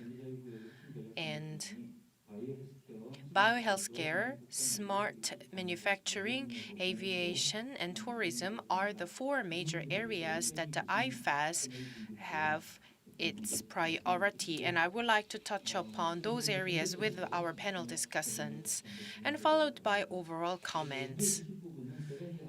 One thing you have to keep in mind that maybe industry and academia cooperation and collaboration and the research, and maybe labor pooling or having a manpower is one of the most important but challenging tasks. So I'm sure General Director Lee can talk a lot about startup ecosystem. And if you think of the overall Incheon city, maybe we can have some gaps with other cities, and some industries in Incheon have some gaps and falling behind from other industries in different cities. We can also talk about it. And we can also touch upon the governors. And these are some elements and items I want to discuss with you. And if time allows, I would like to ask you more questions later. Because this is an official venue, I'm sure you will provide some official but general comments, and I would like to personally hear more about detailed comments. It would be great if you can provide more detailed information based on your experience. So I will just start with General Director Lee from Shinhan Square Bridge Incheon to start with. 5 to 10 minutes will be given to each of you. Good afternoon. My name is Lee Ji-sun, General Director of Shinhan Square Bridge Incheon. It's been about a year since we opened the office, and I would like to talk about our activities so far and my personal thoughts about our activities to set up some future directions to help and cooperate with IFEZ. We just had a presentation from Director General Kim, and he mentioned about the role of the economic zones, and now the role should be changed as the innovative driving force. And I think that is why my organization, Shinhan Square Bridge, started. It was suggested by the Ministry of Small Size and Medium-Sized Businesses and Startups in order to boost more programs to support SMEs and startups. And to create a cluster, we start to work with the government, central government, and IFEZ won the bidding, the government project to create a cluster for SMEs and startups. So Incheon Metropolitan City Government and IFEZ started this project with the Celtrion and Shinhan Finance Group as a private-public collaboration. When we first established the Shinhan Square Bridge, we were wondering what kind of programs we should conduct. And we realized that once startups come to Incheon, they can only focus on development of a product and services rather than thinking of many other administrative affairs. So we started to support from the stage of incubation of the business, and usually from incubation stage, we need some support to scale up these businesses, and anybody wants to go global. So from incubation stage to scale up to and globalization of the businesses were our main focus to support all these businesses located in Incheon. And Shinhan Finance Group created an exclusive fund because going to each and every step for startups requires a lot of funds. So usually startup owners and entrepreneurs never stay in the office. They go out for asking for fund, and 10 billion was created initially, and in phase 1, and we are creating another 10 billion won in phase 2. And we've selected about 110 startups, and after the selection process, they've shown great achievements. So usually startups talk about valuation to see whether how much they grew. And we found out that 67% of their business grew thanks to our support. And last year, those startups became the member of my organization. And the valuation grew in the amount of 65 billion. So for example, Front One is one great example. They started their businesses in Seoul, but then maybe they relocated their business in Incheon, and then since then they achieved a great valuation, and that's equivalent to 445 billion won if it's a big companies. So it shows a great growth, and I can tell that we've supported a lot, and for scale up, there are great partnership and the programs required. So VC and accelerators are our partners. We have about 20 partners to help SMEs and startups. So for example, you can imagine Google Campus by Google to support startups. And in 2015, Google Campus was established in Korea, and they pay more attention to support local economy, and they were looking for a local partner. And the Shinhan Square Bridge, my organization, was the very first partner of the Google Campus of Korea. And in my building, the first floor is occupied by Google Campus.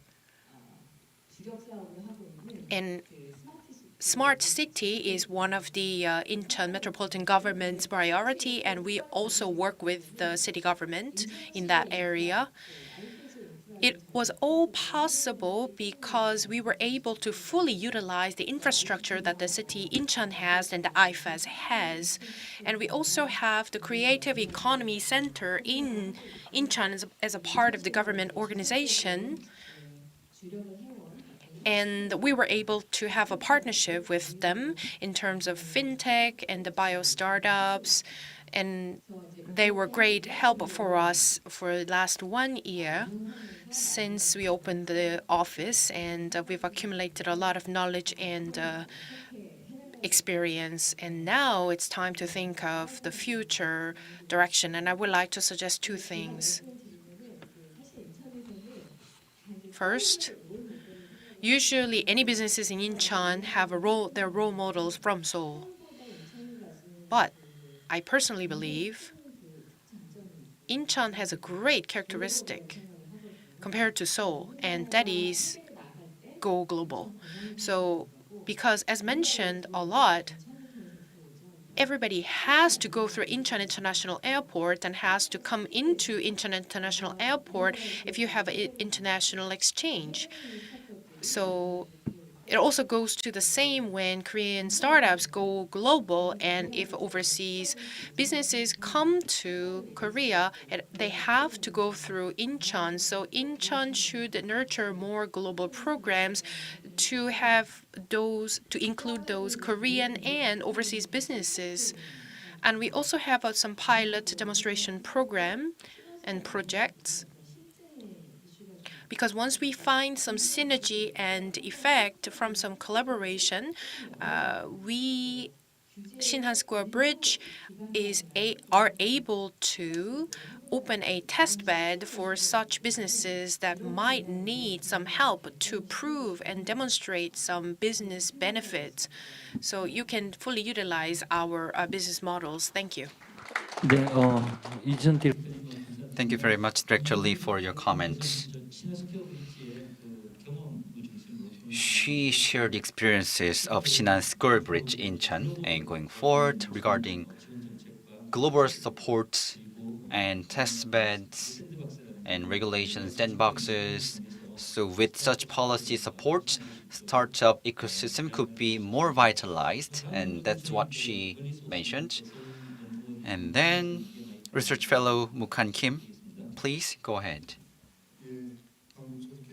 As I've been introduced, I'm Kim Mukhan from Seoul Institute. Indeed, I didn't expect a call from the organizer, but after scanning through the theme of the presentation, so I decided to talk about Seoul's experiences. And since I'm an outsider, there are something that only I can see. So I'm going to share that. So the concept of innovative ecosystem is very complex and very broad and comprehensive. That's why we talk about it into 3 ways. First is facility, physical, and second is economic, including businesses and organizations, and we need networks. So with these 3 elements, we can create an innovative ecosystem. So in Incheon, you have almost complete facilities, physical facilities, and you have many businesses and organizations. Then the next step is how to pursue and how to create network. I believe that stage is now the Incheon is in.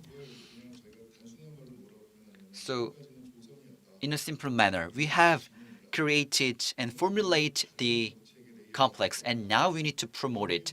To that end, we need totally different layers of policies. So that's why Incheon is considering many things at this moment. And presentations, I believe, covered a lot regarding these innovation ecosystem, including industries. So I believe regarding industries, I totally agree with the presentation. And currently, Incheon should think about how to promote already developed industries. And I believe I don't think there will be disagreement on this. But I believe a shift from attracting FDI to R&D. Of course, I know the direction, but if a real project or a real business is going on, then things might be quite tricky. So without thinking about startup and businesses, then the next step would be seeming far off. There are only two ways to grow further. First is attracting companies or establishing companies. But attracting companies is already finished, almost finished in here. Then you need to think about establishing companies in here, whether it be R&D or business or foreigners. You need to make sure they could be translated into new businesses. Otherwise, it would be very hard to talk about promotion. So you need to focus on promotion. Of course, infrastructure is important, but matching and support should be prioritized. So now it's time to shift a focus. So this is what you need to think about at this moment. Talking about the fourth industrial revolution, we usually talked about industrial complex, but now we need to think many people are talking about innovative region, innovative areas. But the core theme is, of course, some product services are made by startups. But we need to make sure R&D and startups production could be interconnected. In the past, R&D is being done, universities and businesses can be established in the city. But if you do not interconnect them at one place in the fourth industrial revolution era, then you may fail. So connecting and connectivity between R&D and businesses is very important. With researchers and research institutes, you need to make sure new startups can be created here in Songdo. Then the next step would be easier. In the past, government and corporations and universities, so-called triple helix model was introduced. And there have been many attention to the role of university, but now we need to add VCs and entrepreneurs so that we can create a pentagonal model from triple helix model. Government, corporations, and universities are not enough. You need to VCs and entrepreneurs. You need to connect all of them. Otherwise, you cannot make achievement in promotion. So this is what you need to consider. And from a perspective of an outsider, IFEZ. Of course, there are many SEZs in Incheon, but there are not many. Of course, you are accustomed to attracting FDI, and there are some eased regulations. You need to emphasize them more. The reason why I'm talking about this is that in Seoul, over the last a few years, FDI trends have totally changed. There is almost no FDI in real estate. And VCs and venture investment have increased a lot. So, as you mentioned, FDI attraction. From FDI attraction to R&D, you should not go that way.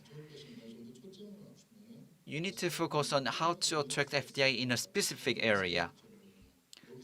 And that is the thing that can be only done by Incheon City. And since you are focusing on attraction, so that's why you have an ecosystem focusing on large enterprises and mid-sized companies. I cannot see any startups connected to those ecosystem.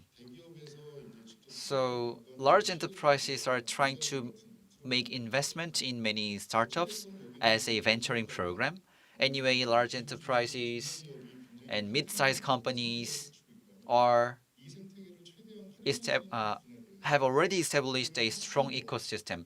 So SMEs as partners should be able to join the ecosystem of large enterprises. This is what we need to talk in the future. Currently, banks and startups and large enterprises are a bit in silo, but they need to create some common themes to talk about. Since I'm an outsider, so cluster policies trends, let's look at them. Of course, you want to create a finalized ecosystem, but it's very hard to do and it is very costly. And by completion, I mean that advantages of this region should be well known to others so that your presence would be enhanced. So going beyond just attraction, you need to focus on promotion. Then you need to think about how to work with others, and you need to secure channels for exchanges.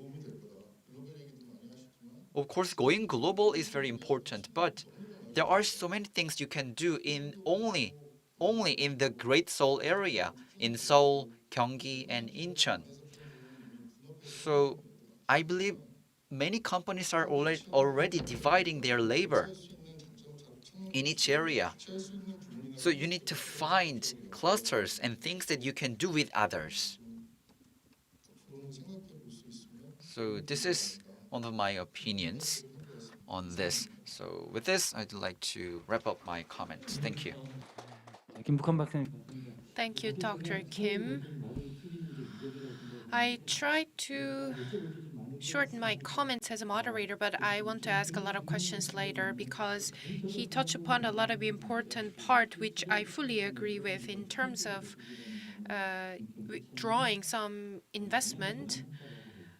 Let's say the IFEZ has changed the direction, but the policy set should be also changed accordingly. So maybe Director General Seo can explain better than I am right now. In the past, we were more like follower of the global trend, but right now we're at the forefront and actually leading the global trend. So yes, we learn a lot from the past lessons, but sometimes we are still not able to go outside the box because of our conventional concept and conventional prejudice. And if you think of, you mentioned about pentagonal model, and that was interesting, by adding 2 more players, and so it was great opportunity to listen to your comments, and I do want to hear more later. And now I would like to invite Director General Seo Myung-guk of the Bank of Korea Incheon branch. Good afternoon. My name is Seo Myung-guk. I'm a Director General of a Bank of Korea Incheon branch.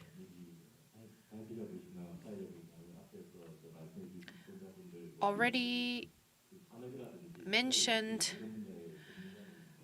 a lot of industry status and investment were discussed by the experts, but I'm not expert in that area. So as just one of the general public, I would like to share my personal experience and thoughts.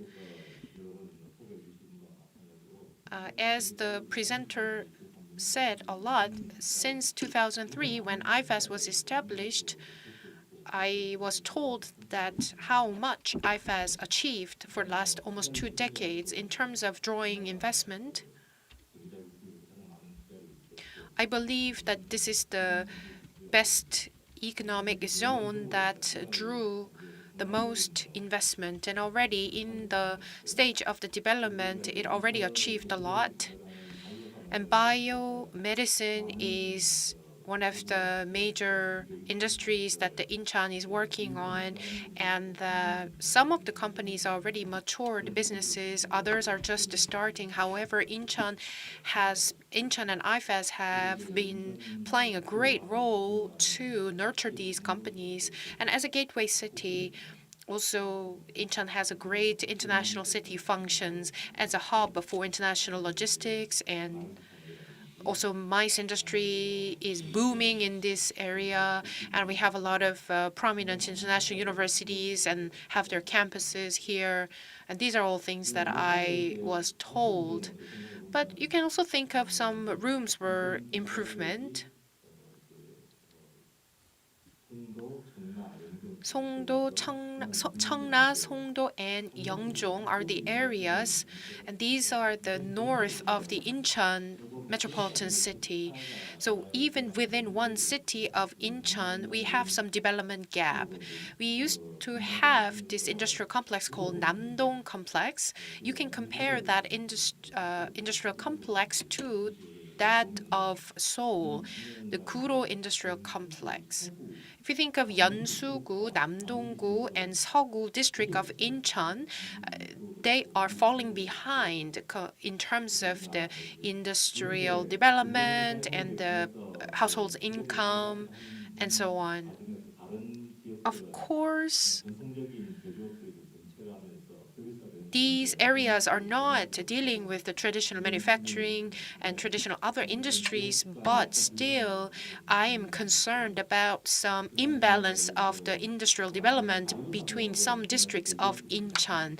And the biomedicines are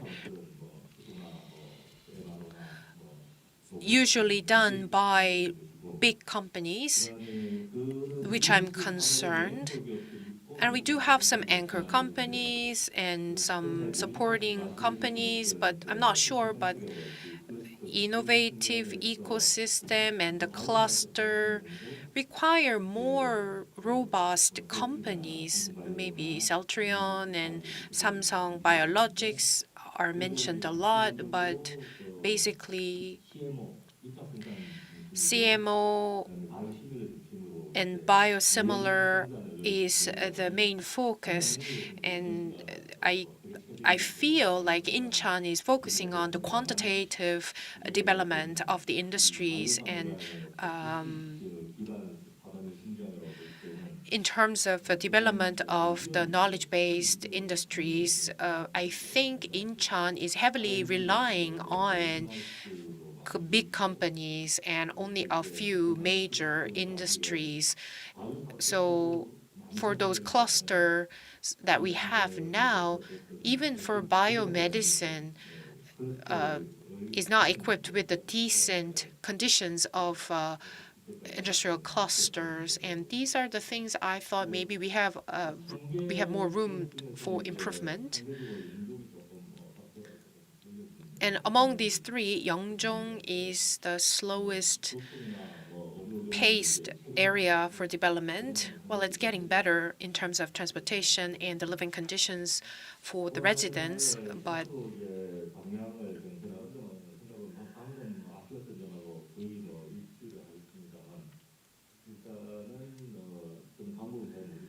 I'm not sure how to fix it, or I'm not an expert for methodologies to change. But if you think of some knowledge-based industries, you can get some help from academia, and maybe some supporting organizations exist. And in order to create a genuinely innovative ecosystem, I think if Incheon and IFEZ has a goal to create an innovative ecosystem, that's a great direction, and it's a right direction.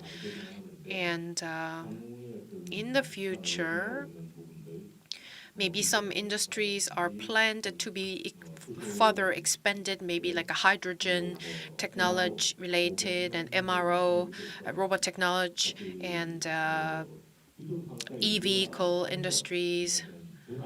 These are new industries, but they can still get some help from the traditional industries. For example, aviation is still new, and we have a lot of companies in other areas, but to create an MRO complex in Incheon, which is planned already, we can think of some anchor companies coming from overseas markets. And one of the researchers said some existing industries in Incheon, like a mechanics, automotive, some root technology-based industries can have some transformation in order to collaborate with the new industry companies.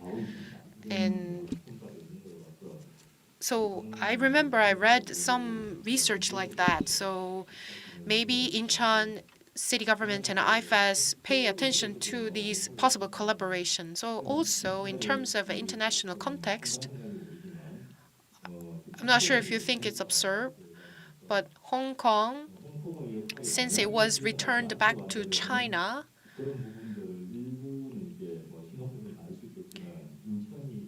can share some of the industry elements. So what I mean by that is that like maybe tourism, logistics, mice industry,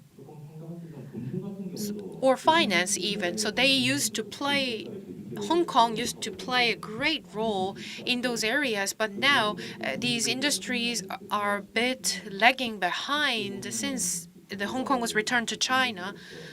So maybe it's an opportunity for Incheon to share some shares of these industry, and the parts that the Hong Kong is losing can be captured by IFEZ, and maybe logistics could be an example. And it's just my ramble thoughts. And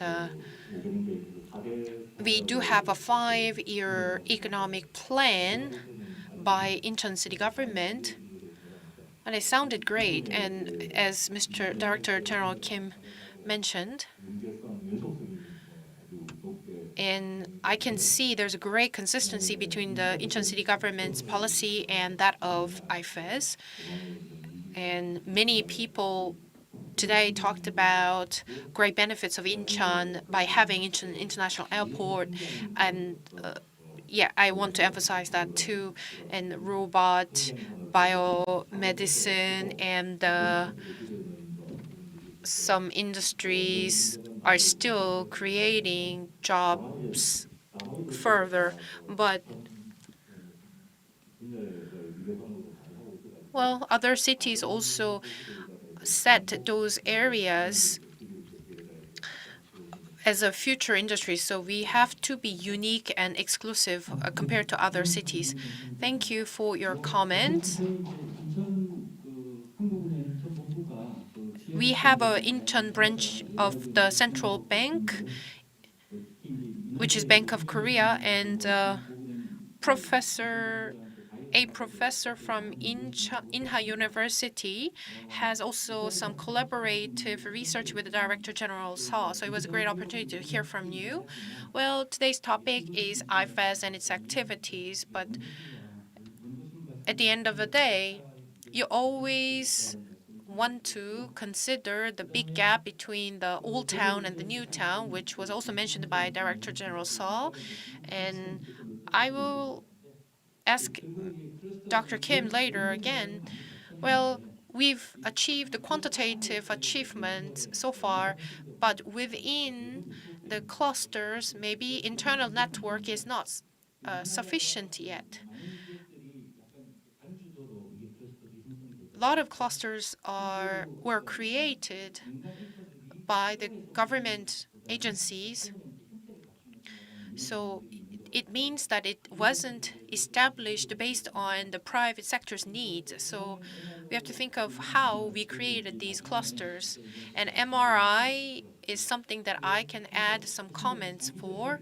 So maybe Mr. Kim and Director General Saw also showed some passion about some opportunities that Hong Kong is losing and Incheon may capture in the future. So it was interesting. It was pretty bold move and some opinions. And so that wraps up all comments from 3 discussants. And I earlier mentioned that I want to discuss more about industrial strategies, but I think I've already heard some of them. So maybe we can do some free discussion. Now I want to ask first question. Well, I talked about companies, public organizations, universities can collaborate, and it should be happening more. We will always say that we need a collaboration between the companies, government, and academia, but 발표를 after listening to the presentation, I just want to be more sharp. After listening to the presentation, I could feel some frustration from the past. So in Korea, the collaboration of government, companies, and academia is a prolonged task for Korean government, and it's not enough yet, but still we have some R&D centers by the companies in Incheon. We have some pharmaceutical research centers in Incheon. Is it because we don't have enough collaboration between the government and industry and academia? And I'm just curious how it is going regarding the cooperation between these 3 parties. And through these parties, also, we have to think what kind of benefits we are expecting. And these are the pending tasks that is left for us. And I want to hear from Dr. General Kim first, and followed by Seoul's case by Dr. Kim. I'm very curious about this. Sorry, my comment is too long. 예, 오늘 5가지 과제 5 tasks or 5 questions were mentioned by the moderator. I believe they are very good sub-themes, and those 5 are all interconnected with one another. I believe we are at a starting point. It's been 10 years, it's been 18, but since 2010, anchor companies have come to us. So that's why we can say we are at a starting point now. So today's discussion is very useful to us. So I joined here about 7 months ago. There is a African saying: if you want to go further, you need to go. If you want to go faster, then you need to go alone. And if you want to go longer, then you need to go with others. We have our PMs, but anyway, we need to go together. So I believe cooperation and communication are the key to success. So anyway, 5 foreign universities and 5 domestic universities are here. So they are currently starting to cooperation with corporations, and Inha University has the biggest and best cooperation institution.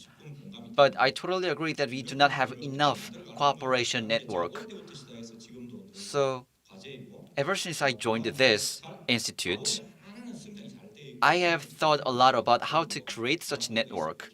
And I worked in many ministries, but we need to think about how to create networks.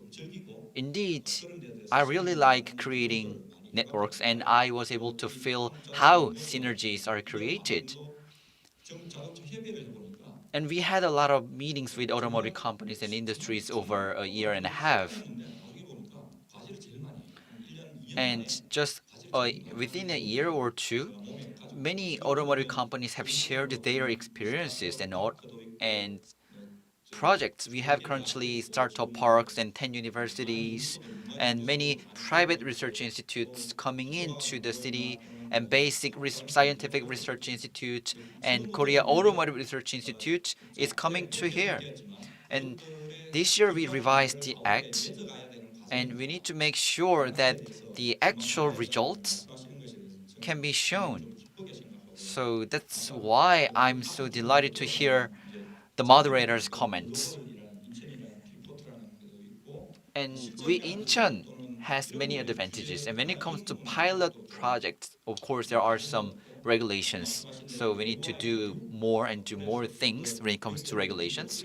And we need to have more connection with others. We are at a starting point, but at a time like this, talking about this would be a very good sign.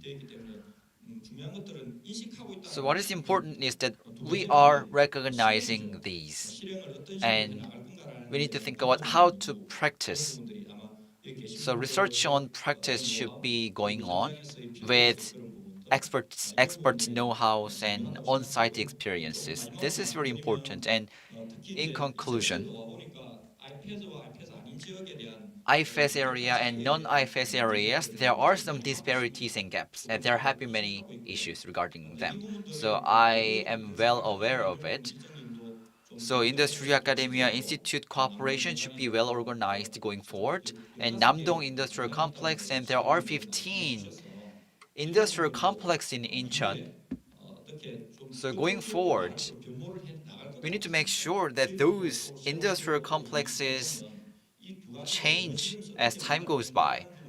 And with more experts and with more people on site with them, if we are to create synergy effects, then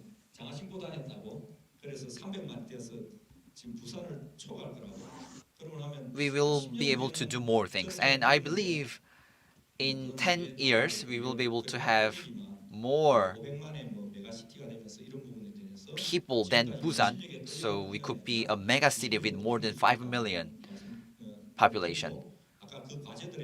And regarding the tasks and projects I mentioned, we will make sure that we will be able to practice those projects well. Thank you. My question was a bit bold and somehow aggressive, but it was a great answer to respond. Songdo in IFEZ has been 10 years, but it's still just in the infant stage, and I don't think it hasn't realized the full potential yet. Dr. Kim, you're from Seoul, and Seoul has been for long with the history, but I'm sure you have a similar experience in the history. Maybe you can add some comments about what General Kim said.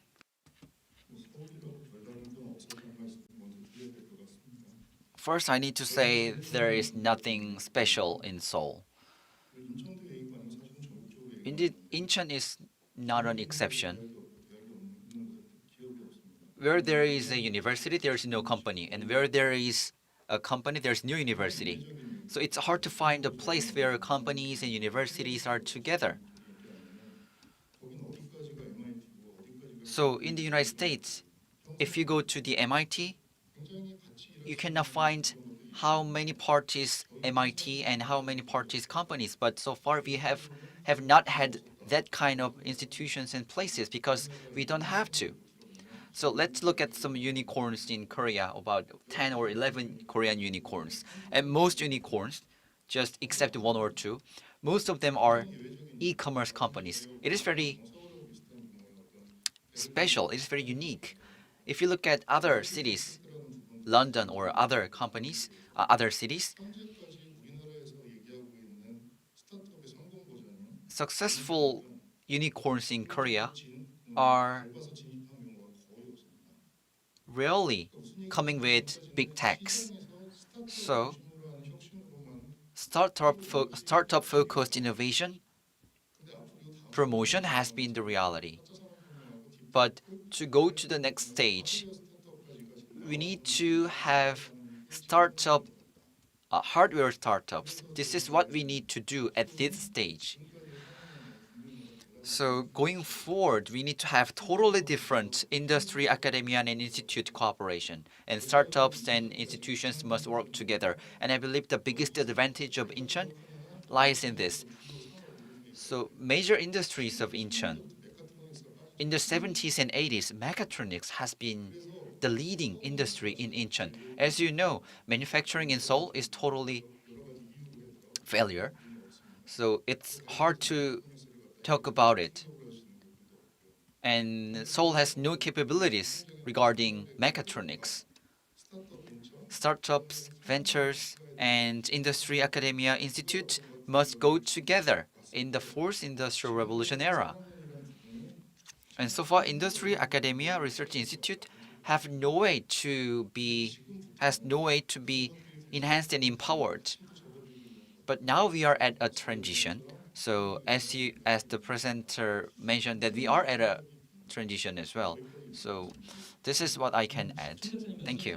그러니까 사실 송도는 After listening to Dr. Kim, maybe in the future, Songdo will be in better position because where there are companies, there are universities, and maybe, well, I'm from academia, we have to start our own innovation within our community. I thought about this.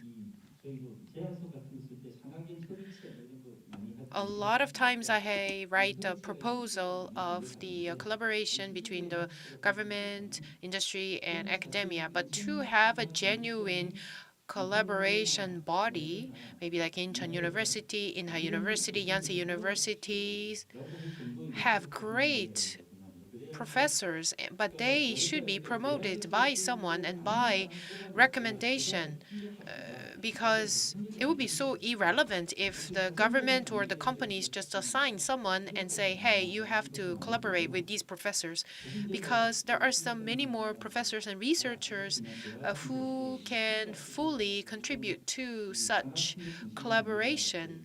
So, and to recommend those professors, we have to find our own talents within our community as an academia. So until last September, I was a head of the research center working with the industry. For example, I worked with Celtrion. Celtrion doesn't really need new talents because Celtrion has some pending issues, but universities want to collaborate with Celtrion towards the end of the project. So sometimes it's a mismatch, and so sometimes academia and industries have to solve their own issues, and once they find some juncture where they can meet together and enjoy the benefits of a collaboration, and that's how we can have a genuine collaboration, and that's where Incheon City Government and IFEZ have a role for. And now I want to hear from General Director Lee. Oh, she was a bit surprised I suddenly mentioned her name. You've had great achievements so far. There are lots of research telling me that within cluster, for example, we have Celtrion and Samsung Biologics in our cluster in Incheon. Maybe startup companies do not have a decent networking within their cluster or like within their industrial complex. So I'm sure you're well aware of this. So some startup companies within IFEZ location have what kind of inspiration to relocate themselves? So do they want to come here for their solo achievement, or do they have an intention of a potential collaboration? Well, to be honest,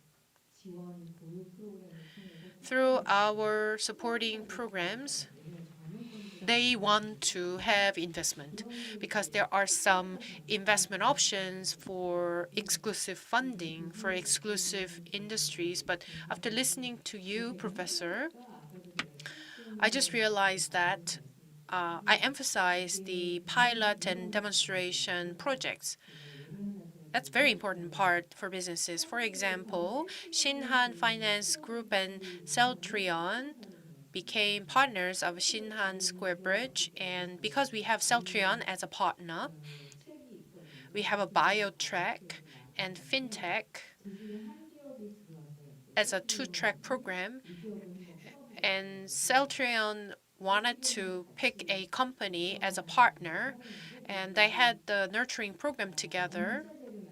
And that small business and startup was for like a raw material manufacturer. Celtrion didn't expect that that company will be an immediate help. However, Celtrion saw the opportunity for some areas that take some time to be developed for a long period of time. So they wanted to start the product development together from the beginning. So thanks to Celtrion's roadmap and ideas, that company was selected to be a partner of Celtrion.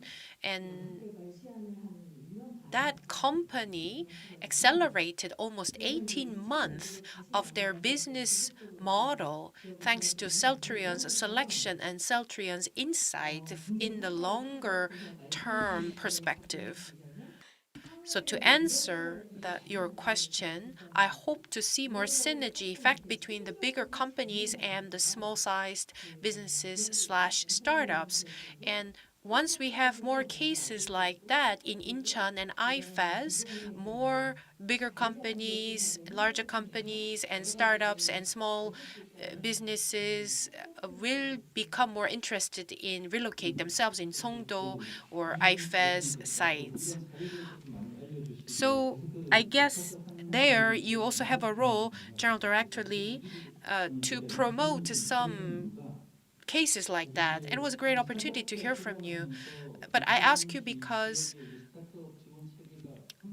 Incheon City's policy to support startups has improved, definitely. And the problem here is that once companies became successful, they no longer stay in Incheon. And probably because we don't have the anchor companies or the foundation of the industry. Maybe you can add more comments about that. What do you think? Well,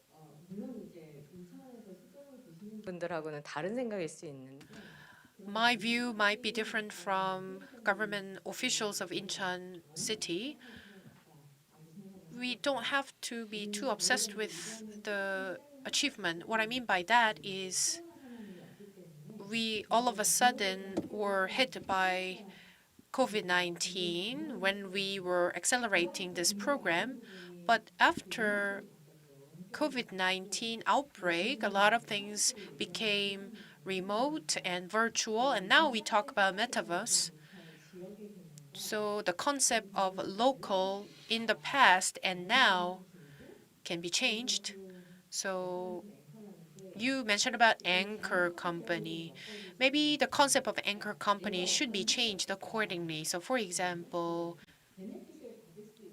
there are some benefits coming from certain supporting programs. Once you have some programs to support you, you don't have to worry about locality. So you don't have to change the headquarters to somewhere like Seoul or different cities. So I think it's also very important to experience other places. And well, some companies even want to come to Incheon to have their headquarters. So, oh, I didn't know that part. So after listening to Ms. Lee, I totally agree with her. So, but still, I think I'm wondering if we need something to draw all these companies. Maybe a Station F, that's a good example in France. If you look at the case of Station F, well, that was a case that I liked. But let's say Adidas and some anchor companies were in that region, but they found each other as a win-win partner. And in that area, they have a lot of youth, and that local government supported these young entrepreneurs, and that they were able to get some support from larger companies thanks to the local government's role.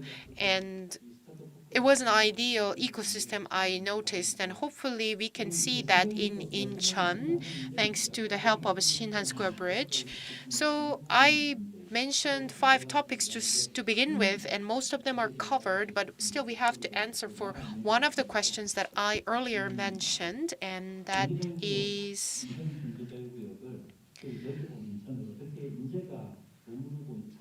how we can draw talents to Incheon and IFEZ. The core of a clusters is talent, I believe.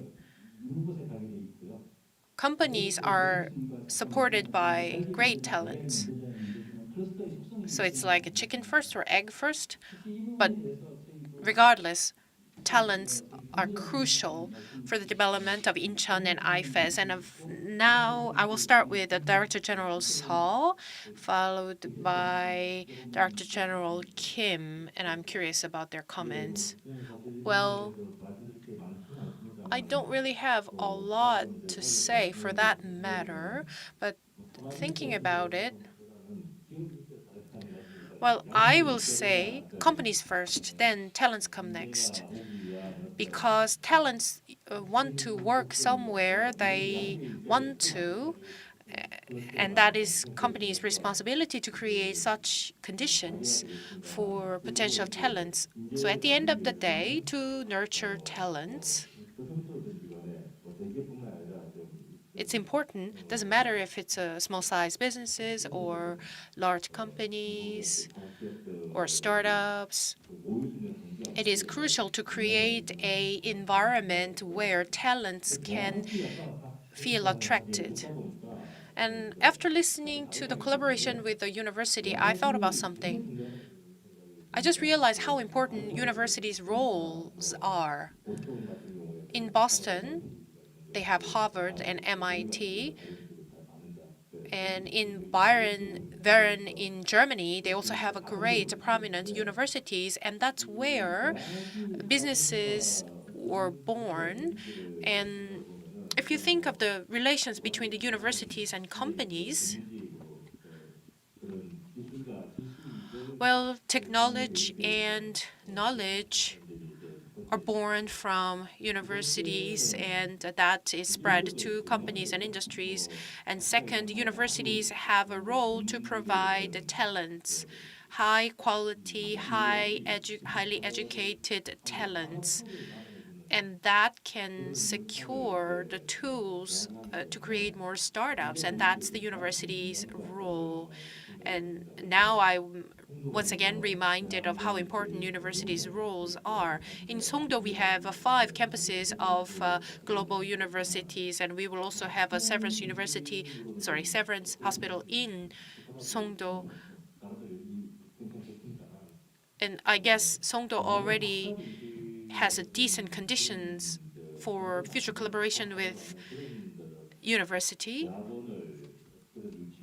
Maybe to go further, we should have more grad school and with more expert and better, higher level of knowledge to nurture better and more talents.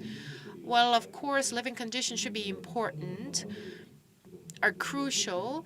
Like Songdo has a lot of green areas. We have great shopping malls. So businesses and entrepreneurs love these living conditions for their employees. Well, it's not super convenient to travel to Seoul, but still it has been improved a lot. And Songdo and Cheongna have better conditions than Yeongjong. Well, the problem here is that we have to upgrade the level of the living conditions because these talents come from overseas side. So for example,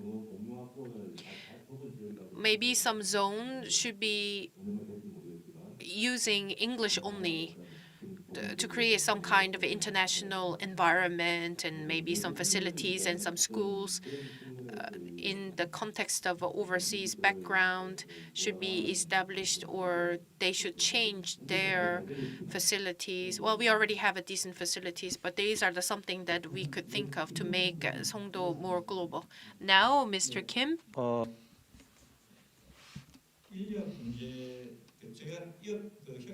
So workforces, when I talk about some innovative ecosystem platform, there are two things: software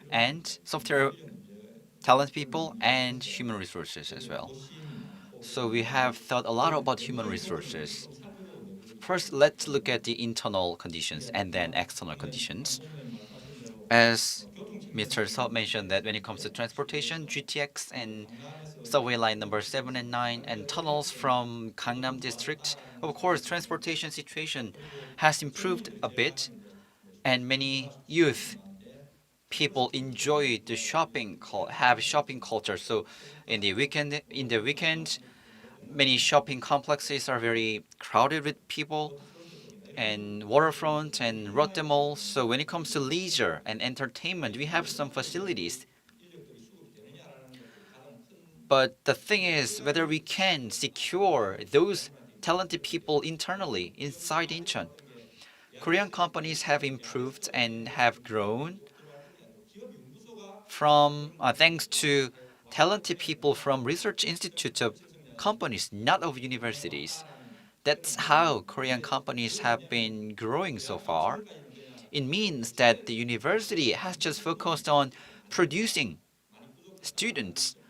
They have not yet focused on fostering specialized students. And currently, Yonsei University has 3 graduate schools in here, Songdo, and IGC currently has only undergraduate departments. Of course, some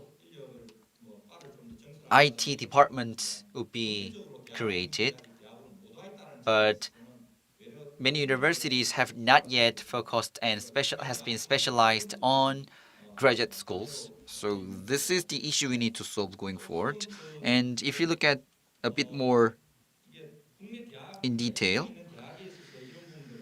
universities in Incheon should be able to provide it, but we have no idea how much could be provided by universities in Incheon. And talented people should be provided within Incheon. But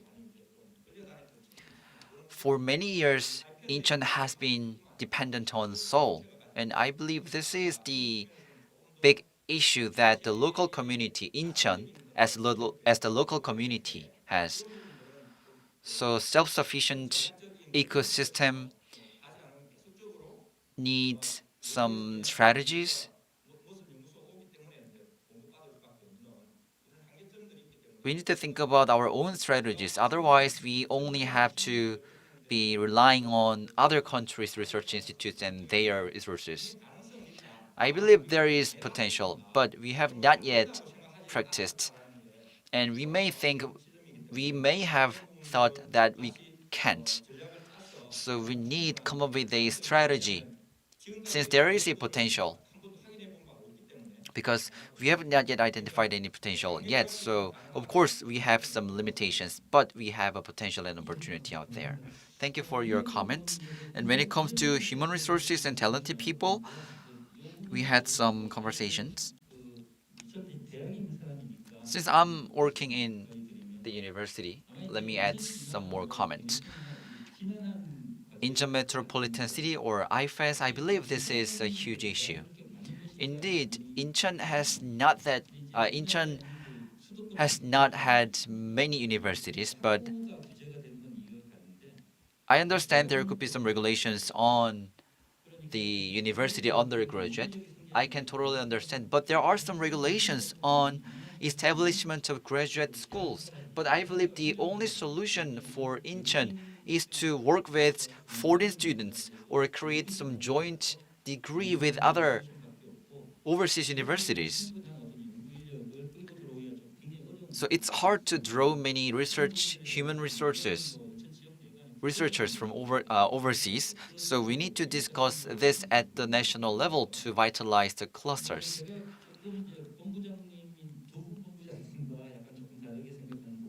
And I have a bit different opinion from Mr. Kim and Mr. Seo. The core of innovative ecosystem is of course human capital, but distribution of talented people is also important, I believe. If we focus too much on drawing and attraction, then we may be only focusing on some prominent universities and research institutes. But in China and between university and graduate schools, so let me put it this way. There are many academically excellent universities, but also some universities specialized in hospitality or food. So bio-talented people nurturing programs have been done by Incheon City, and I believe this is at a nascent stage. So we need to make a lot of efforts to create and produce talented people. Of course, there are core people, but with just core people, we cannot operate the cluster and ecosystem. So I'd like to ask you to have a bit more broader and more comprehensive view. So I believe this is the session that I've ever talked too much. Indeed, we have just 15 minutes left. So I believe we had enough discussion and conversations. So from now on, I'd like to receive take and receive some questions from the floor or from YouTube.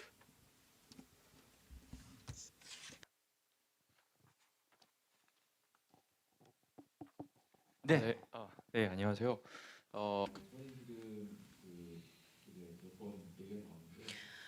It was mentioned a few times, but Utah University has a Center of Medical University, and my name is Casey Hyun, and I'm a head of the center. Salt Lake City is the original place where Utah University is located, and CMI Asia is being built, and we just got approval. So it's not really a question, but I really wanted to be here to hear from all perspectives of industry and academia. Thank you very much for this wonderful session.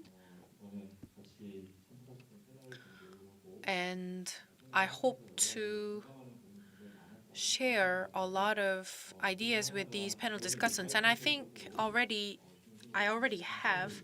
And biomedical is our area, and we have a lot of programs to be planned. And one of them will be my question maybe. How do you decide a startup to be successful? It's an open question. Biomedical and biotech industry usually decided if a startup have some proof of evidence. So at my center, FDA, regulatory organization, needs to provide some certificate for us, and that's the way we are regarded to be successful. So whether it's a unicorn or not, and I don't know, some startups, maybe they scale, but they're not making profits yet. And some government-led programs seemed excellent, but I'm not sure if you have some different views to decide whether a startup is successful or not.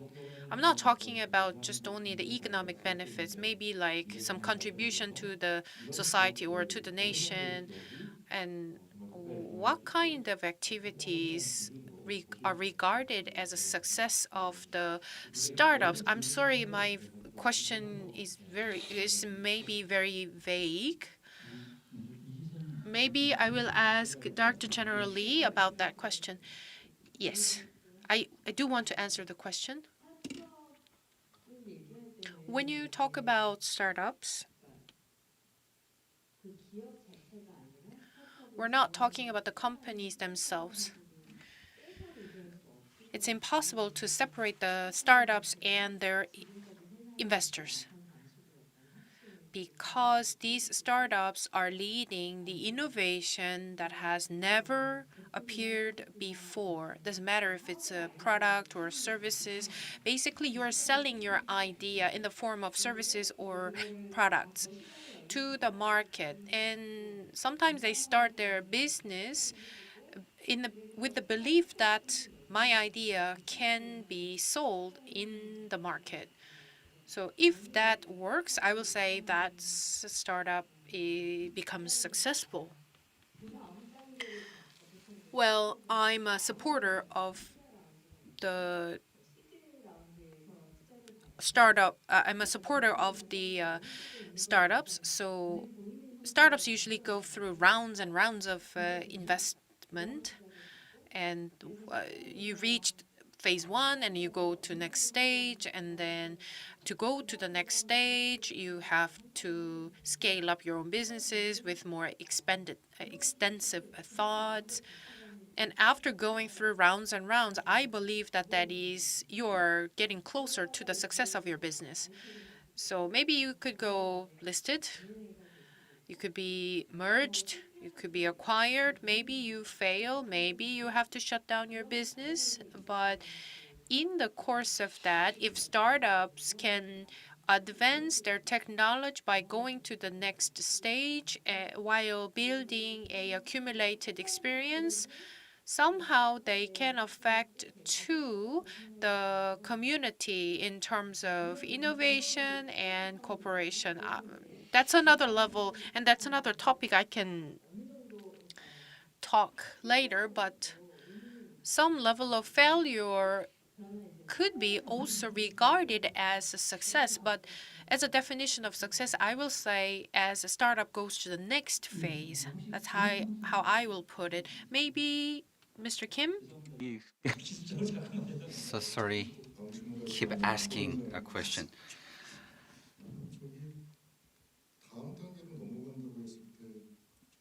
Going to the next phase, I wonder why the concept of real estate has not been brought up. For youth, and as for youth and startups, we need to think about whether we have a livable environment for startups and youth. In Pangyo and Magok area, there are complexes, and they have become industrial complexes. But those working in those areas cannot live in those areas. It is a huge problem.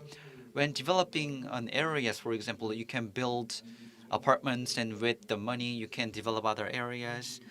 So this is how we do development projects. So as you mentioned before, if youth want to start their own businesses in Incheon, then you need to make sure that you need to have a livable environment for youth, so that even though there is an apartment, but some people say we need to create dormitories. But in the past, we thought we need to create an apartment as well as dormitory at the same time. But now we have some missing parts when it comes to real estate for youth and startups. So startups, if you want to retain startups starting here, then you need to make sure that places for entertainment and places for live must be connected. So when it comes to ecosystem, then we need to make sure work, play, live are connected. And for Songdo, it's like a bit more like marketing. reputation and attractiveness of a region is very important for startups and businesses. But so far, there have almost no policies regarding image of cities. So you need to think about how to create an image of the city.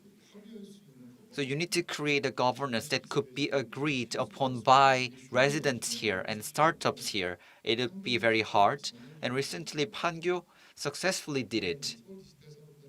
And Seoul Digital Complex, Industrial Complex, will change. But many young people are working in that G Valley or some Seoul Industrial Complex. But many young people don't want to listen that they are working at Guro Industrial Complex. So creating an image of a city would be very important. So we have only focused on work, but you need to make sure work, play, and live can be done at the same area. So not only in IFEZ, but Incheon as the whole city should think about this. And not only Incheon, but of course, there are many hubs in Incheon. So we need to think about how to play and work together in this. Of course, going global right away and directly would be good, but if you have enough establishment and foundation, then going global would be one way. But most people working here are coming from other areas, and most people living here are working in other areas. So we need to think about in a more comprehensive manner and broader sense. Thank you very much for your comments. We have come so far, but regarding your question, I'm not sure whether we were giving the right answer to your question or not. And I believe there are many challenges for entrepreneurs. So startup supportive centers and ecosystem must be more concrete. And so I believe there are different roles that could be played by innovative centers and incubation centers. So if time allows, if there is an opportunity, we will be able to talk about it later. Any questions from the floor? We have 4 or 5 minutes left. So if there's no question from the floor, then I believe it is a great opportunity as a moderator to end the session 5 minutes earlier than scheduled. Anyway, we have many distinguished guests. And also we have 2 general director and director generals despite their busy schedules. And also Mr. Kim shared very vivid experiences. And the keynote speaker, Professor Henry Chung-young, is staying with us. Indeed, Dr. Yoon should have been here. So we were not able to ask many questions to Dr. Yoon. So if there's another opportunity, then we will ask more questions to Dr. Yoon. Once again, thank you very much. IFEZ and staff members of IFEZ for giving me this great opportunity and organizing this event to learn a lot. Thank you very much for your presence. Thank you. It has been such an informative and engaging session.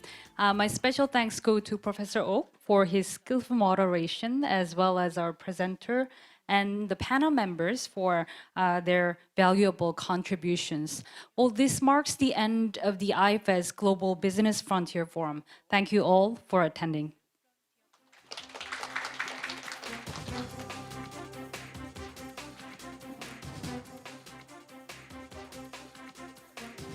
네, 오늘 세션 1, 세션 2 그리고 Session 1 and Session 2. For speakers for Session 1 and 2,